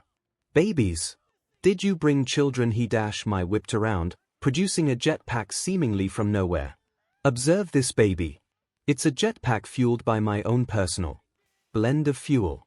Izuku broke free of his protectors to inspect the invention. Whoa! Is this based on Airjet's backpack? Mai started nodding vigorously. Yes. Although I made my own personal modifications. Izuku grinned widely. This could work. Itsuka, Okiko, let's let Hatsum join our team. I think with her we can adapt to whatever rule set they give us. Itsuka looked at Izuku with a strange mix of concern and another emotion that Izuku couldn't place. All right, Izuku, I trust you. Okiko. I'm in. Let's do this. Okiko shrugged and pumped her fist in the air. Midnight stood on her podium as the teams assembled themselves. I see some interesting groups forming. Now that you've selected your teams, it's time to go over the rules. An image of a map popped up on the screen, with a series of boxes littering the field. You will be guided out into our forest training ground, and randomly assigned a small base to defend. Each of the boxes was highlighted and a number was assigned to it. Your job is to defend your banner that is assigned a point value equal to the sum of your team's collective points. You also have to send out scouts to hunt down other bases and steal their banners for your team. Anything goes. Use your quirks freely, just know that if you intentionally cause harm to your competitors with the intention to cripple their progress, you and your team will be disqualified. Izuku felt a pang of relief at the fact that no one would be seriously injured this round. Without any further ado, let's make our way out to the field. Izuku and his team were led to a small fort labeled 12, and shown around by one of Ectoplasm's clones. The fort is made of earth, so it isn't as strong as concrete. We called in a favor to have these made. Set yourselves up and get comfortable. We begin in 10 minutes. With a strange glow, the clone melted and the 4 students were left alone. Izuku turned to the others. Okay, so here's what I was thinking. At the end of the 10 minutes, Izuku felt good. He stood on top of their fort, ready to charge up full cowling and take off. You feeling ready, Izuku? Itsuka called up from her position in the room. She was left to stand guard, ready to defend anyone who got too close and keep an eye on Mai. The inventor was preparing her babies to hand off to Okiko, who was able to float them up into the trees to create bubby traps. The gravity quirk user planned to stay in the trees to wage guerrilla warfare and act as a backup runner in the event that Izuku was incapacitated. Izuku smiled down. Yeah, let's get this show on the road. He adjusted his earpiece. Everyone hear me okay? Check in. Okiko, checking in. Itsuka, checking in. Hatsune, checking in. Awesome, all right ladies. You all know your positions, let's do this. Tenya felt a bubble of pride well in his chest knowing that he'd have the opportunity to shine on Shoto's team. He did feel guilty at turning Izuku down, but he knew that his friend would do just fine without him. He was standing in the clearing just on the edge of the field of traps laid by Momo, waiting for the timer to start. In the end, Shoto had approached him with the offer to join his team. Momo had already been roped in as well, with the promise that her quirk would be given the opportunity to be shown off. Shoto had asked him to be their runner. It made sense, and with Tenya's engine legs, he could easily outrun just about anyone on the course. Momo was to create bubby traps that were laid around the field, particularly ones that could conduct electricity. That was where Kaminari came in. He could electrify the ground in select spots and trigger bubby traps or just shock would-be intruders. Shoto provided patrol defense. He was capable of freezing anyone who got too close. To be honest, the heterochromatic boy intimidated Tenya. When he had asked why Shoto wasn't planning on using his flames, he'd given Tenya an icy stare, simply stating, "When I'm in the heat of the battle, I never use my left side." The words had deeply unsettled Tenya, making him wonder just what could cause someone to be so reluctant to use their own quirk. Nevertheless, I believe we have a strong team. With this combination, we are sure to make it on to the next round. Competitors. The time to start the second round begins in 10-inch 9. Tenya felt his engines begin to heat up as he prepared himself for the event. 8. The sounds of shouting could be heard in the distance. 7. Is everyone in position? Tenya overheard Shoto on his intercom. 6. Yorozu, checking in. 5. Kaminari, checking in. 4. Tenya put his own hand to his earpiece. Ida, checking in. 3. Alright, Shoto calmly began over the channel, we go for smaller numbers to start, but eventually I want Ida to go after Midoriya's banner. 2. Tenya swallowed thickly, uncomfortable with the thought, but he knew full well that Izuku would want him to play the game as best as he could. 1. Understood. The horns blared throughout the makeshift forest, announcing the beginning of the match, and Tenya's engines flared to life, propelling him forward into the dense battleground. Izuku had been concerned when he'd looked around and realized that he was used to propelling himself around urban landscapes. He'd never attempted to use trees as springboards for his quirk. But as he reflexively dashed between 3 trees to create a green blur before landing a punch on a student he didn't recognize from either of the hero courses, he felt a bit proud of himself. Smash! Not the face. The poor boy barely had time to prepare himself before the hit connected with his shoulder, sending him careening back into another tree and promptly knocking him out cold. The large boy slumped down, his pompadour almost deflating as his large chin rested against his chest. Probably should have gotten his name. I feel kinda bad now. Sorry, I hope there aren't any hard feelings. Izuku called out to the unconscious boy from his perch in the tree line. He received no response aside from some light snoring. I'll take that as a maybe. Izuku, is everything okay? On your end? I heard some noise, Itsuka called, pressing her hand to her earpiece. Yeah, I'm good. Just ran into a Gen Ed student I think, he's out cold now I think. I'm continuing my sweep of the perimeter. Itsuka sighed in relief. She had complete faith in Izuku, he'd come up with a really excellent plan. He swept through the outer perimeter using full cowl, Okako monitored the area directly around their fort, Mai maintained her bubby traps, and Itsuka protected both Mai and the banner. It was a solid plan to keep hold of their 100,000 plus points, but it didn't mean she wasn't going to worry about Izuku. Mai hummed happily as she tinkered with one of her babies. The girl had rubbed Itsuka the wrong way at first, for reasons she couldn't quite be sure of. Now she realized the girl was just a bit socially inept. Other than her wicked inventions, she was fairly harmless. At least, that's what Itsuka had thought before one of Mai's turrets had locked on to a student that had slipped by Izuku's patrol. A short popping sound coming from the upper part of the fort startled Itsuka. She quickly raced up the stairs to check what the disturbance was, only to spy Myheroacademia unconscious on the ground wrapped in a net that seemed to crackle with electricity. Oh, baby, nice job. Mai shouted in what could have easily been mistaken for cooing if she wasn't shouting at full volume. Itsuka winced. Sorry, Ojiro. Okako had felt guilty when she heard on the channel that someone had slipped by her, but she was a bit preoccupied dealing with a girl from 1B. Come on, girl. Just let me on through, what can it hurt? You've got that green cutie to score you more points, right? Okako struggled to dodge the limbs that literally flew at her from everywhere. The green-haired girl opposite her stood on one leg as her disembodied limbs struck at Okako from every angle. By the way, I always see him hanging out with that ginger chick, is he single? I'd love to see what he's packing under that uniform, he's probably got, what, at least a six-pack right? She laughed. I mean, maybe I should be asking you, I see him around you a lot too. Okako felt her temper flare as she struggled to not give in to the other girl's attempts to elicit a rise from her. It was more than a little disconcerting fighting an opponent who could detach and float limbs at will. I really need to get better at fighting, I'm barely keeping up right now. Okako swatted away the arm that flew at her shoulder. What would Deku do? She thought hard, tuning out the taunting coming from her opponent and focusing on the other girl's quirk. Wait. Quirk. My quirk. She can make herself float, but what if Okako studied the limbs flying at her until she was able to predict when one would try to hit her by the way they reared back.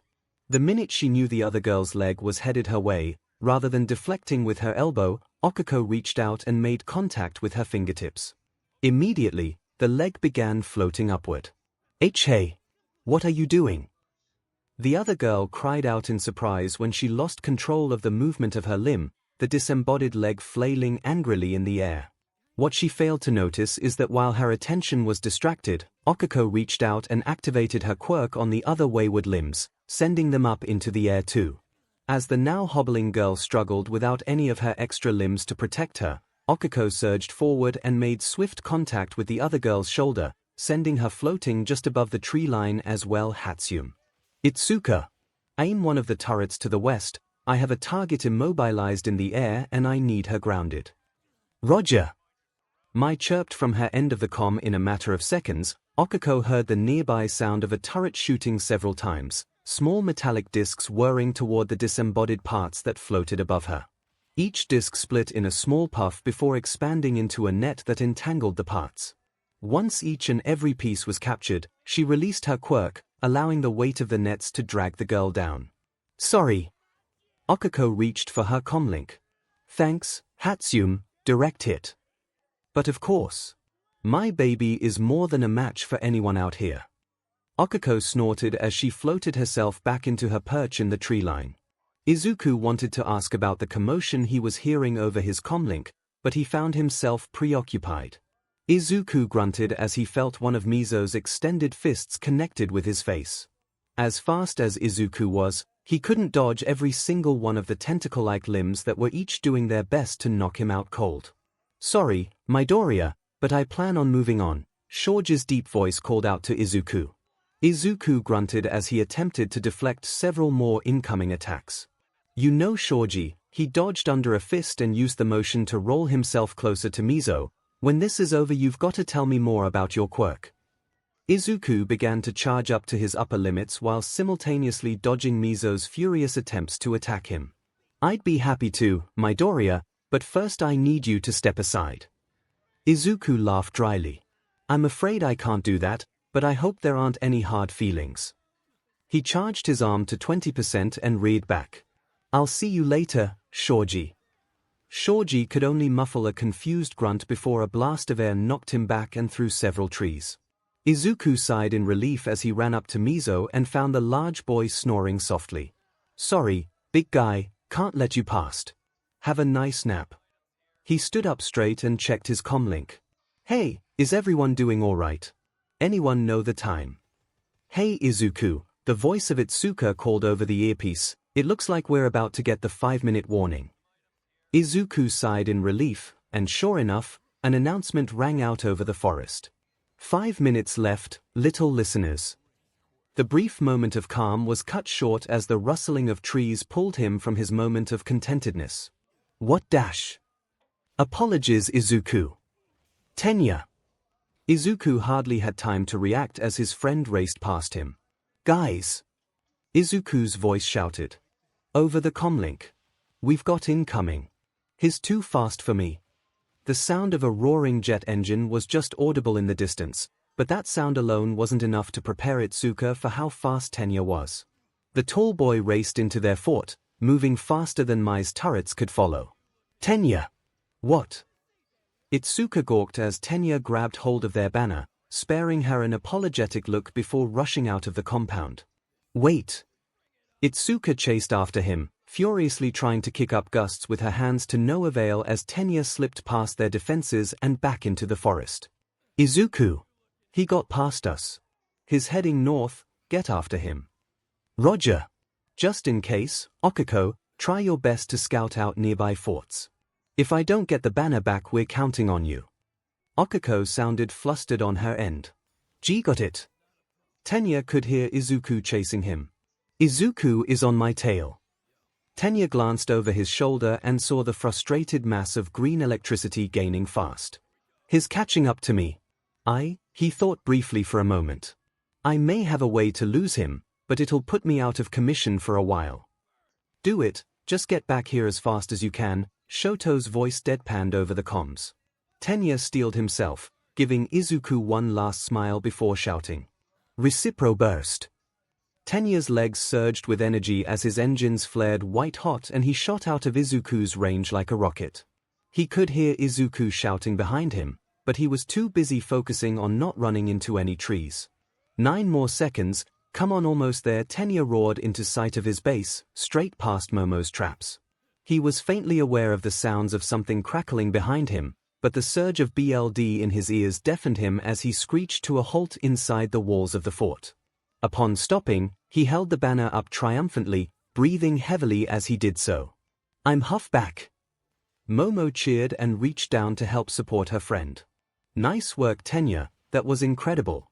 I didn't know you were able to move that fast. Tenya huffed in laughter. I needed an ace up my sleeve. Denki let out a triumphant yell. Dude, that was awesome. I've never seen anyone move like that. Oh, man, Midoriya is probably one steamed piece of broccoli right now. Tenya and Momo both frowned. Yes, Tenya started, but I am confident he will be able to secure some points to move on. He and his team are more than capable. Hey, this is no time for celebration. Shoto's sharp voice surprised them all, pulling them from their conversation. "We have company." Shoto raised his hand and Tenya spotted frost all along his right side. Looking out the window, he couldn't believe his eyes. All around their fort was an enormous ice wall. And dead ahead was a green glow just on the other side, breaking through. Izuku could feel how numb his hands were, but he wasn't about to let that stop him. He kept hammering away at the wall until he felt the ice completely shatter beneath his hands. He stepped through the cloud of ice vapor as a section of the wall collapsed and observed the menagerie of coils all across the ground. Probably Momo's doing. I wonder why coils though. A large jolt of electricity arcing from one of the coils gave him his answer. Kaminari then. Izuku looked up and saw Shoto standing on top of the fort. The two boys locked eyes and Izuku saw nothing but contempt on Shoto's face. Izuku frowned and decided that if he couldn't go through the field without electrocuting himself, he might as well go over it. He charged both legs to 20% and jumped. Shoto's eyes blew wide open as he watched his competitor shoot upward, leaving a small crater in his wake. "Up here, Todoroki." Shoto looked up and saw Izuku coming straight for him, gravity aiding in his descent as he bore down on the heterochromatic boy. Izuku's fist was reared back, sending a chill through Shoto, and reflexively he felt his left hand raise, the faintest flickers of fire beginning to light his skin. "What am I doing?" While he was distracted, Izuku let out a burst of wind pressure that simultaneously extinguished Shoto's flames and caused the boy to lose his footing, flattening him to the roof of the fort. He grunted in pain as he heard his teammates shout in surprise as Izuku raced past them to reclaim his banner. The green-haired boy shot through the roof in a large crash and continued flying up into the air, his body charged with his unique electricity. "Sorry Momo, Tenya, but I needed this back. See you in the finals." Shoto slapped his right hand down, creating a series of large ice towers in an attempt to slow the boy down, but it proved useless as Izuku used them as springboards to launch himself back toward his base. The boy growled in frustration before looking down into the hole and spotting his teammates all clutching their stomachs in pain. He incapacitated them without knocking them unconscious. "Split up!" he shouted at his teammates. "We need more points. Find the nearest base, we don't have long." Shoto didn't wait for a confirmation before creating an ice bridge and sliding off to the closest base to his, ignoring the cries of alarm, and freezing the building solid. He walked in quickly, apologizing to Koda and Tsuyu as he claimed their banner, and rushed out. "Bested by Midoriya twice, what is that power?" Okiko was relieved when she overheard that Izuku had made it back to the base with their points. Deciding that her work wasn't needed, she began heading back to their base. And ran right into Katsuki returning with a fresh banner. His palm began crackling and his face contorted into a glare. "Round face. What the fu?" Okiko yelped and, on reflex, slapped the explosive boy across the face before rushing off, ignoring the string of expletives that were hurled her way until she was out of sight. "No way am I dealing with that today." She shuddered as she imagined having to go toe-to-toe with Katsuki in a fight. "That boy is one big can of anger management. I don't like my odds if I end up in the finals against him." Izuku was welcomed back to his base with cheers with a brief welcome before Okiko arrived and the four of them hunkered down to wait out the last 2 minutes. A series of explosions could be heard in the distance after Okiko seemed to remember something and released her quirk. With 1 minute left, Izuku heard the telltale scream of Deku and knew that Katsuki had followed him. Okiko winced, looking guilty and muttering an apology before focusing on the boy headed their way. "No worries, everyone, I have just the thing." Mai began cackling and loaded a series of discs into an auto turret before the thing sprouted handles. "Bombs away." Mai's turret sprung to life in her hands, and the girl focused on Katsuki with a manic gleam in her eyes, firing discs straight at him. The first two he deflected easily, but in the cloud of smoke he created, he was unable to see the third coming. A large net burst from the disc, thicker than the previous ones Mai had used, and the object crackled with electricity as it met its intended target. Katsuki began cursing loudly in frustration as he was trapped under the net. Seemingly every time he attempted to use his quirk, the net would flare and he found himself unable to explode. Mai grinned as her teammates looked in awe at her. My newest baby. It comes with sensors that read muscle contractions. Every time he tries to use his quirk, it's like flexing a muscle, and the net sends a gentle shock to dissuade him. Izuku winced as he heard a particularly loud curse from Katsuki. Gentle. Mai shrugged. Gentle enough. Before anyone could object, the timer went off and the round ended with present MIC screaming. Yee. Nice job, boys and girls. Make your way back to the stadium to find out your results. Mai giggled as pressed a button on a remote, releasing the series of combatants that her babies had captured over the course of the round. Shall we? Izuku made a mental note to never cross my Hatsum. Midnight welcomed the student back with her customary wink. Congratulations to all of you for making such a splash in the second round. Let's not wait, I'd hate for anyone to feel pent up waiting for the results. Izuku groaned inwardly at the double entendre. Midnight gestured to the screen as the scores from the second round appeared. First place, Team Midoriya 100-465. Second place, Team Todoroki 3-715. Third place, Team Bakugo 2-555. Fourth place, Team 𝐭2 330. Congratulations to all our competitors, but especially to our 16 finalists. Izuku felt pride bubble forth as he let tears stream freely from his eyes. He pulled Itsuka, Okako, and Mai into a large hug as they all cheered. Well, almost all of them. Mai seemed a bit irritated that she had been pulled away from tinkering with something but nonetheless allowed the hug to continue.